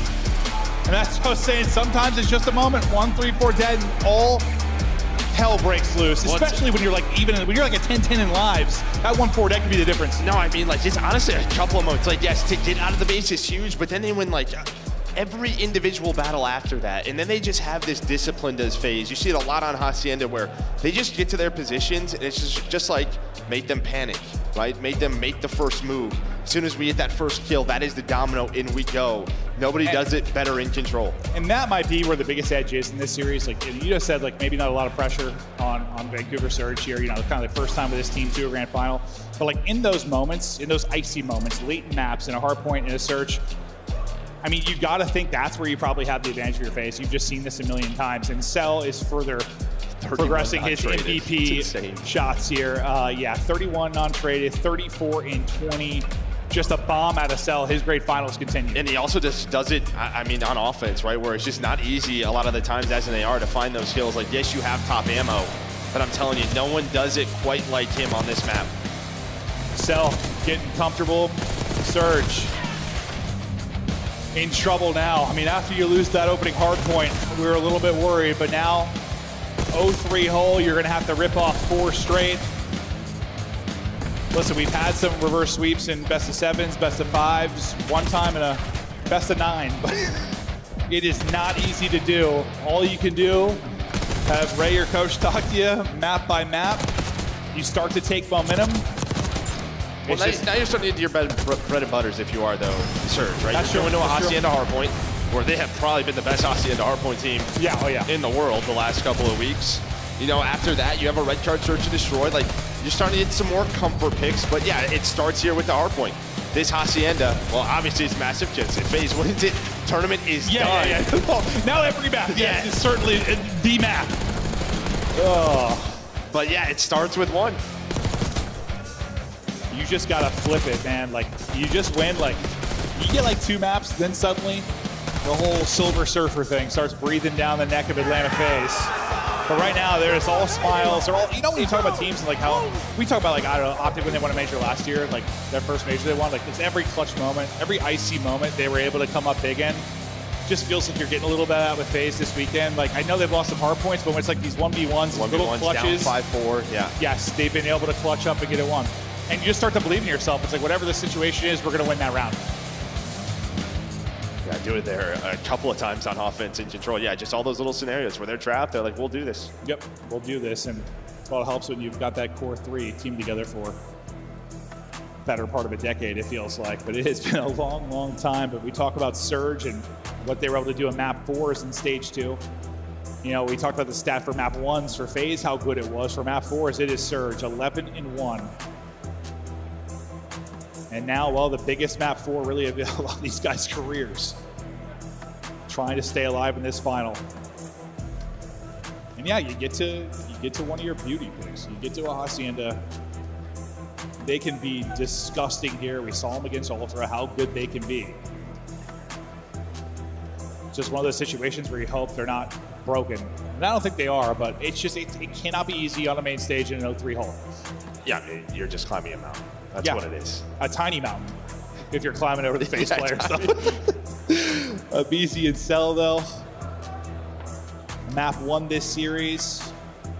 I mean, but Cell, I mean, listen, that's a great stat for him and BZ, but what? You have that map 1. 11-2. Map 2, you go 11-2. What was it, 35-20 or 34-20, whatever it was in the control. I mean, Cell is having one of those kind of all-time grand finals right now. Well, he's just like one of the guys, again, like even their winter bracket final, he was the only guy positive versus the Surge team. It felt like he was the only one finding multi-kills, just playing his life, doing what he does. It was everyone else that were struggling in those hard points. Yeah. And now you're getting, everyone else a little bit more involved. One of those things that makes, you know, kind of your super teams or your all-star lineups like Atlanta FaZe so dangerous is, yeah, one guy's not having a good time. We can still step up and get a win. And like Draws has said, and I've repeated multiple times, like when we're not playing great COD, when we're not all shooting, we want to play a Call of Duty, we want to play a type of game that we're still able to win maps. And they've done that because you've gotten, you know, I think Simps the GOAT. You've got them lackluster maps out of him. They're still winning maps. That's due to the other superstars you've got in this lineup. Well, we're going to have a little, I mean, look at the difference here. First in rotation for FaZe versus the best breaking team on Hacienda. And this is also, as much as this is a story for Surge, this is a story for me for FaZe. Like, this was the map you tried so desperately to work into your rotation. You played it 5 times during the qualifier. You never looked great, but you've worked on it big time, and when you've needed it here at the major so far, you've been able to win it. Can you win it now to close it out? It's one of those things I think when you're a player, like, it just shows the work has paid off. Because they've had a couple series like be a little bit sketchy because they've tried to work on this in an online qualifier match.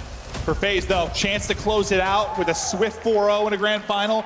Surge, maybe the first step in that tiny mountain as they try to climb over the FaZe players. Simpto getting to work early, and he is one of the better Hacienda players in the world. 0-4 is disturbingly agile. Oh, okay, nice shots by Draza. Yeah, if he would have got that too. Had me feeling some type of way early. Draza goes relying on his own gunning and then the crossfire from his teammates. But these rotations going to be the conversation, like you said. #1 in rotating for FaZe.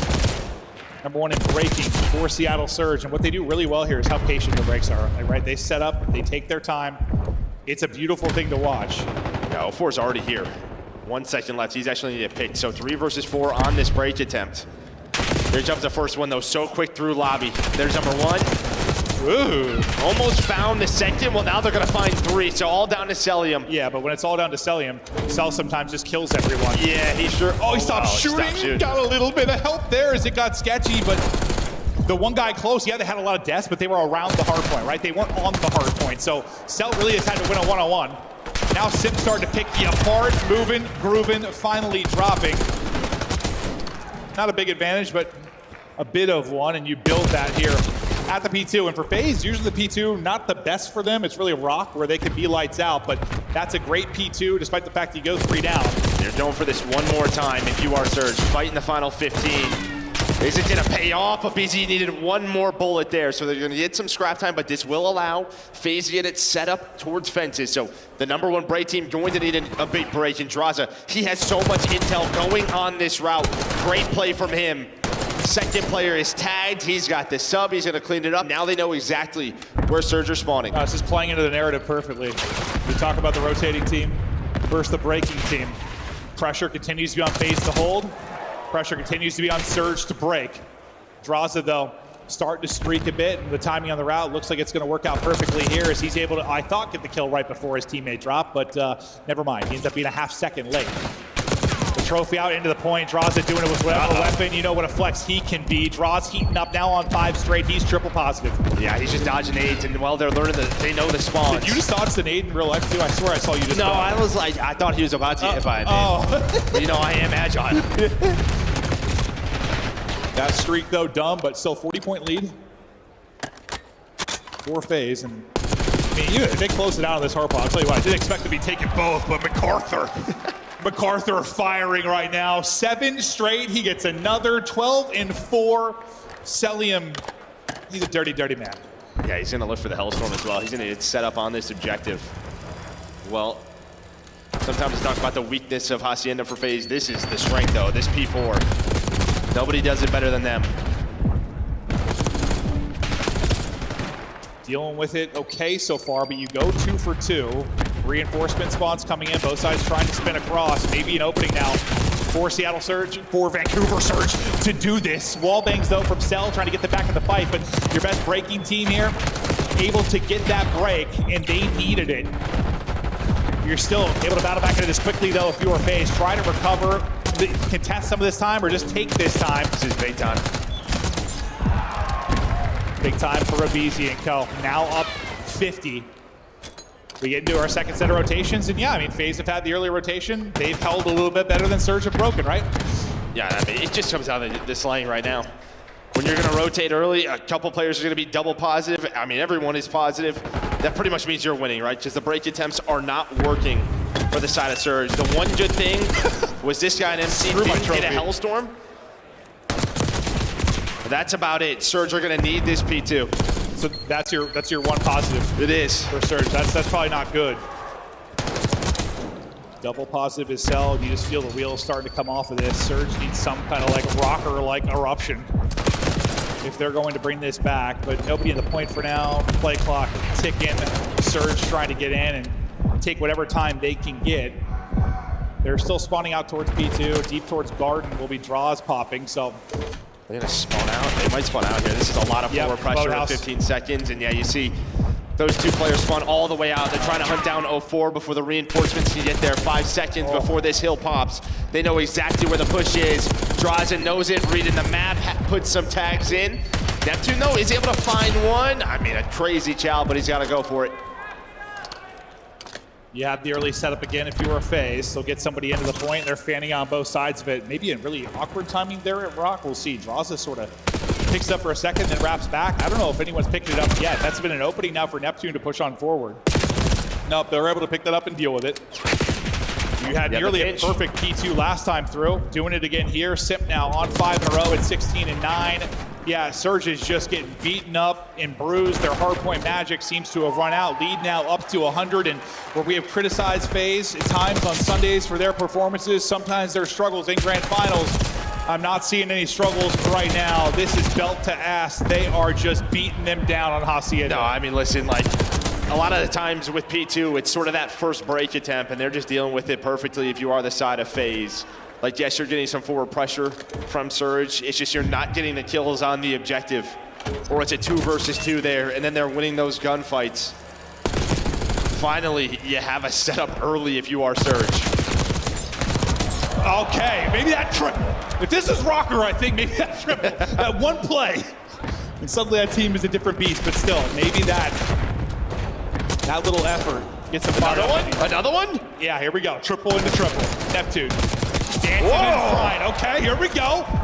They're powering up. They're powering up. It's all forward as Neptune. You were down about 100, but hold up a second now. Starting to rip.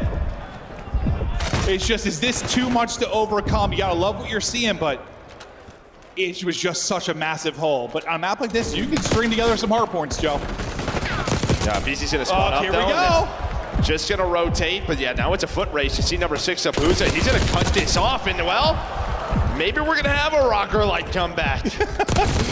6 straight for Neptune, right back to his 7 for him. Trying to pick up all sides, not able to get the Hellstorm or win the kill, but now let's focus out to Rock. So one of the few times you get an early setup for Surge, they've got a hold, FaZe have got a break. The timing on for Abuza. Around the point though, a stun's gonna hit, multiple players not able to see anything, but FaZe able to come up with the kills. They can hold, they can break, and that might have been Surge's back broken as they get into Rock and they're nearing victory. I mean, you had the numbers, it was a 2 versus 3, but it's just a couple of multi-kills from Draza and Simp that get that break and now put them closer to 200 points. Come in swinging again to Surge. The slide's on point. There's another multi-kill that might be the difference. The BZ, it's able to do it, so you have the final domino in position. The closer and quicker spawns coming in. Rock, so good for FaZe again. And as you chipped away behind some big plays from 04 and Neptune, you're right back out to nearly 100-point advantage. Now we get into our 3rd set of rotations, and you're praying for a miracle if you're Surge. Feels like you're starting to win a couple more gunfights though, right? Yeah, 100%. I don't know what it is. Yeah, momentum's starting to shift, and that P2 is coming on up. It's just if you're FaZe, what do you want to do here? Do you just want to sort of chip away towards that 250 on a P1 like this? Again, staying very disciplined is FaZe, trying to find that first pick. I'll tell you what, if there's the start of some crazy comeback, like in this series, it'd be coming back down 100. But as I'm talking through that, you go 4 dead, and it's another good setup for this. We're just trying to put it into the air. We want to keep gassing. No, we're trying. Surge obviously battling as well, but plucking him out of the map, out of the hard point will be a BZ. He's got coverage there as well from his teammates. They've been so good at P2. They only need 30 more points, and they're about to head to a P2. You still have, I mean, this is incredible time if you can get it here inside of the point as well. Another 15 seconds you can earn, and once again, everybody dropping for Surge. Last guy going to be Nasty. FaZe. And they flipped the map. Tasted another championship. The hard point wasn't great maybe to start Sunday. It hasn't been there at times for them in championships, so right now it has been there. You're able to win 1, you're looking to win the 2nd one, adding to your resume, adding to your legacy.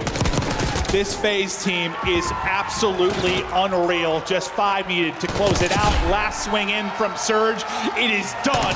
Tacked on another one for the young gods.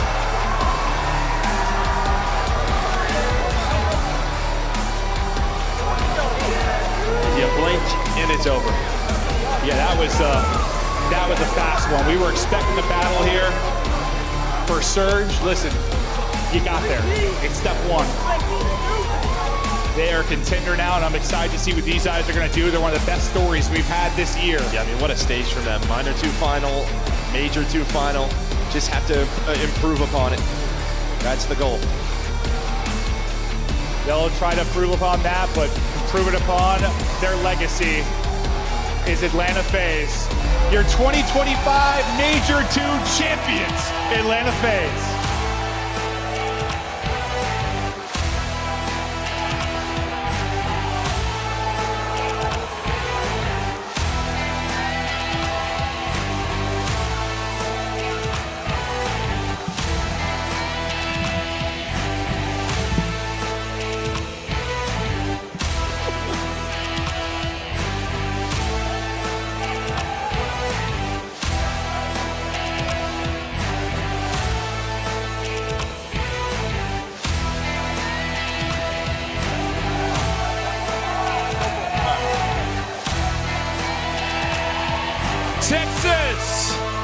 Texas, one more time.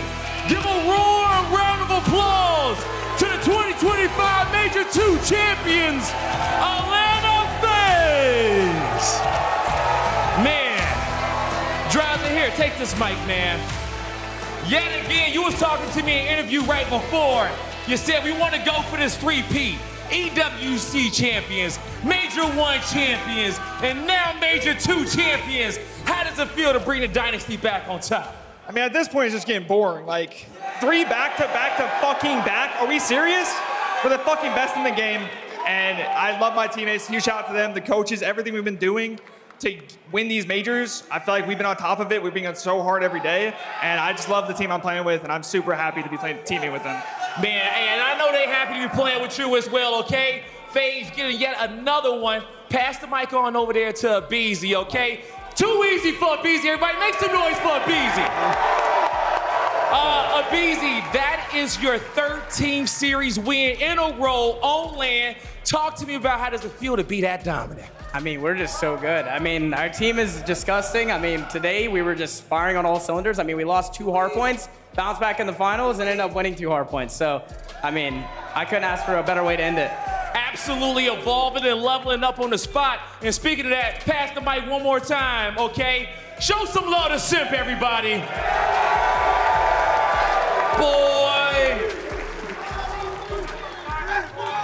I think we have some MVP chants coming out for a little bit, okay? But before we even get to that, man, talk to me about how does it feel to be able to pick up another win and just show everybody how dominant you guys are when it comes to land? Oh, it feels amazing, especially after winning the first tournament of the year. I mean, to come back, I feel like you have to go even harder. You can't get complacent. I mean, we did that. And I mean, like Tyler said, we lost 2 Hardpoints in the first series against them and just bounced back 1-2, and I feel like we're just godlike. Man, you guys are definitely godlike. Are they pretty godlike, Texas? Pass the mic on down. Now, Texas, help me out this time. I appreciate you guys. And I would like to officially announce you are the MVP, Celium, of this tournament. Okay? I appreciate you guys. Thank you guys, for real. Sale, you were frying in this series, okay? Breaking backs, doing everything on the board to bring this win in, okay? How does it feel to be able to pick up this win? I mean, it feels good. I mean, I'm playing with the 3 best players in the world, so, I mean, it's the best feeling in the world, you know? It doesn't get better than that, okay? Now, talk to me about these fans in the crowd, everyone that's supporting you guys. What do you want to say to everybody at home? I want to shout out everyone who's been supporting us since day one, you know? I mean, all of us see the tweets, all of us see the love, so I appreciate all of you guys for showing love and stuff, you know? For coming out to these events and showing love. You heard it here from Atlanta FaZe, everybody. One more time, Texas, in the chat, in the watch party. Give a congratulations to your Major 2 champions, Atlanta FaZe. Back-to-back-to-back champions. And we're not just talking about EWC into Major 1, into Major 2. This is their 3rd Major 2 victory in a row across 3 different Call of Duty titles. No one can compete with Atlanta FaZe at this time during the year. What was the difference this time around against Vancouver? Because a 4-0 is a beatdown, Jay. It was the hard points, man. The fact that they started off the series by taking such a tight hard point that they really haven't played in quite some time on Protocol. They're still probably the best Protocol HP team in the game. And then you chain that to being the best Search and Destroy team in the game. You're automatically up 2-0, a grueler of a control. Now you're up 3-0. All momentum is on your side. It's just so hard of your Vancouver to be down 0-3, go into one of your preferred maps, and try to perform the way that you usually do. I'll tell you what the difference is, Chris. It is experience. They have been here so many times. You get to a grand final, and you just got guys that can, you know, get that extra gear. And it was Celium today. He was on another level. Super deserving of that MVP time and time again, making massive plays. Atlanta FaZe, they might win everything. Yeah, we were talking about it in the green room. Who else can get in their way? Super teams formed to take this squad down. We saw it with Optic last year. Yeah. We saw it with LA Thieves in the offseason. Allie, neither of those squads were close quite yet. I mean, we tried a couple times this year, right? Like, we got excited when a team like Vancouver Surge started to beat them more than once. We got excited when LA Thieves roster was created because, again, Atlanta FaZe set the expectation. They set the standard of creating a Call of Duty team right now. And at some point, we got to start talking about it being a dicey because it's ridiculous. They're consistent across the board. People it is cannot deny it. unreal. They are undeniable. They are disgusting. After taking that control, I knew this was going to be a clean 4-0. I changed my flight. I'm leaving in about an hour. So, Jay, let's break it down. We've talked about just how good they are, but how rich are these kids? Oh, my God. It's crazy, man. Like, it is insane how much money these guys have. World champions, you're winning basically every single tournament, and even if you're not winning it, you're in the grand finals. They are just securing bags every time they turn around. At the end of your career, though, nothing means more than an MVP honor. It means you were the greatest player in the venue. venue and this weekend, his name was MacArthur. Let's take a look at some of the best that we've seen from this young man. It has been so hard to decide an MVP when it comes to Atlanta FaZe. We usually pick it out of a hat. Celium, we have indexes named after him because of how consistent and insane he is at every game. But this grand final was another level. This is a Celium I feel like we have not seen in quite some time, man. Yeah, and you know, last year people were saying like, where's that dog in MC? Yeah. He's got to get that back, play with some swagger. And I think he has a hybrid of like his old play style and the new one we saw throughout last year, and he's put it all together now, right? Like when he needs to be the guy like playing the spawns and blocking, he does that. We saw, we highlighted it earlier. When he needs to be the guy to make the clutch play, he does that, right? So he has just sort of figured out his game. He's still evolving to this point, and he just has these performances sometimes. And when you just remember, that guy can be the best in the world. Oh, yeah, and I'm thankful as hell that I got this guy on my fantasy team because someone in the CDL Talent Squad is getting cooked. Okay, when you look at this grand finals, map 1, 1.4, 5.5. That is unbelievable. Who is he? And That guy's a guy. And he's talking so much trash, right? Bringing personality to the team, getting in his opponent's head. Like, Celium is that guy. I do think him talking trash to 04 was the highlight of my day. 04, I hope you get to bark back at him eventually. But for now, Atlanta FaZe are the kings of Texas, the kings of Major 2, and our champions once again. Let's take a look at their road. It started with a 3-0 over the Rocker. After taking them down, they dismantled Cloud9 in a 3-1. Surge's winners bracket finals was the closest match we've seen against this squad. And in the rematch, FaZe weren't letting them anywhere near their trophy. Not at all. And you know, I was worried because we've seen FaZe do this where they have a really good winners bracket run and then something happens on Sunday, but they definitely got tired of second place because they have been unreal. Something has changed, and my God, not only 100 more points to set them so far behind literally everybody else, but also 150,000. They're so rich. Are we serious? So rich. They're so rich, dude. I can't believe it. Congratulations to Over video Vancouver games, Surge. More than the $90,000. They needed the 75 points this weekend, and they will jump up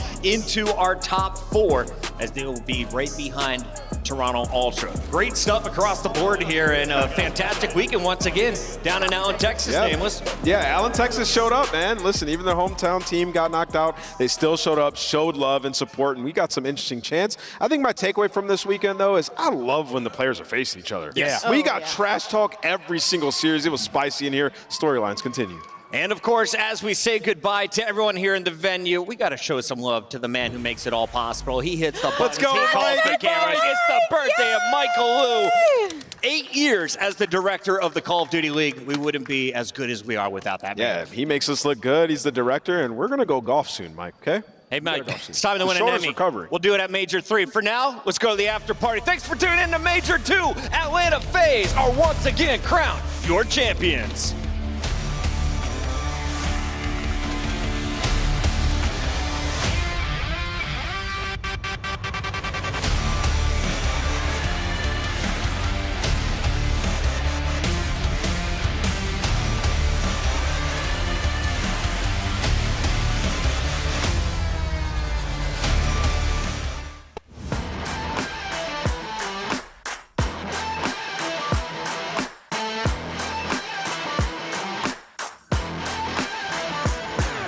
Baggage full of cabbage and I think they lost my tempo. 36 cookies on the candy paint bento. Never jabber on, keep my brass knuckles warm. Get the cash from the poor, 60 seconds and I'm gone. Bad when I'm gone, bad man, polygon. Going fast on the ball, roll a quarter-mile marathon. Shimmy in the Jimmy, high wide, sipping Kimmy. Got a brand new mark, roll hands in the mini. Lately all together, see something gonna stick. Lazy on the river, deep, bound to win the whip. Baby on the 18.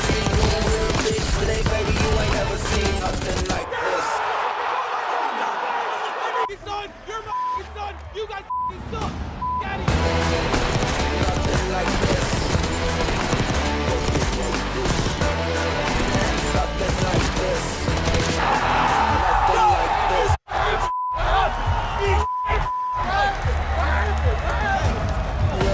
Ever think it gets better?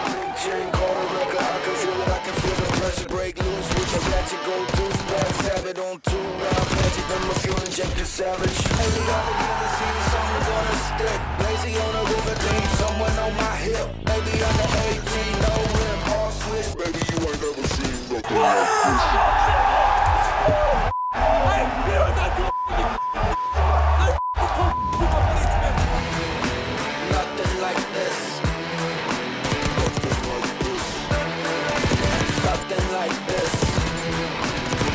like this. Nothing like this. Nothing like this. That's a breakdown! That's a breakdown! Nothing like this. Nothing like this. Maybe you ain't never seen nothing like this. Nothing like this. Yo, who the f*** are you yelling at? Who the f*** are you yelling at? Who the f*** are you yelling at, Real? You're going home again, buddy. You're going f***ing home. Nothing like this. Nothing like this. Nothing like this.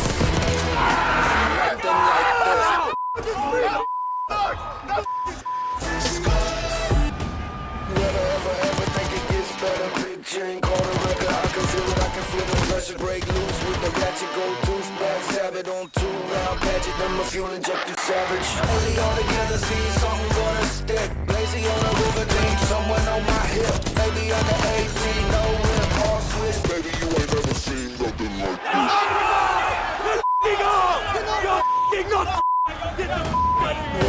Ever think it gets better? Big chain, call the record. I can feel it, I can feel the pressure break loose with the ratchet go to black sabbath on 2 round patchet. Them a fuel injected savage. Only all together, see something gonna stick. Lazy on the river, team, someone on my hip. Maybe under 18, no whip, all switch. Baby, you ain't never seen something like this. Don't wait, dog. Don't ever Baggage full of cabbage and I think they lost my tempo. 36 Mickeys on the candy paint bento. Jabba jabba on, keep my brass knuckles warm. Put the grass on the one, get the cash from the pawn.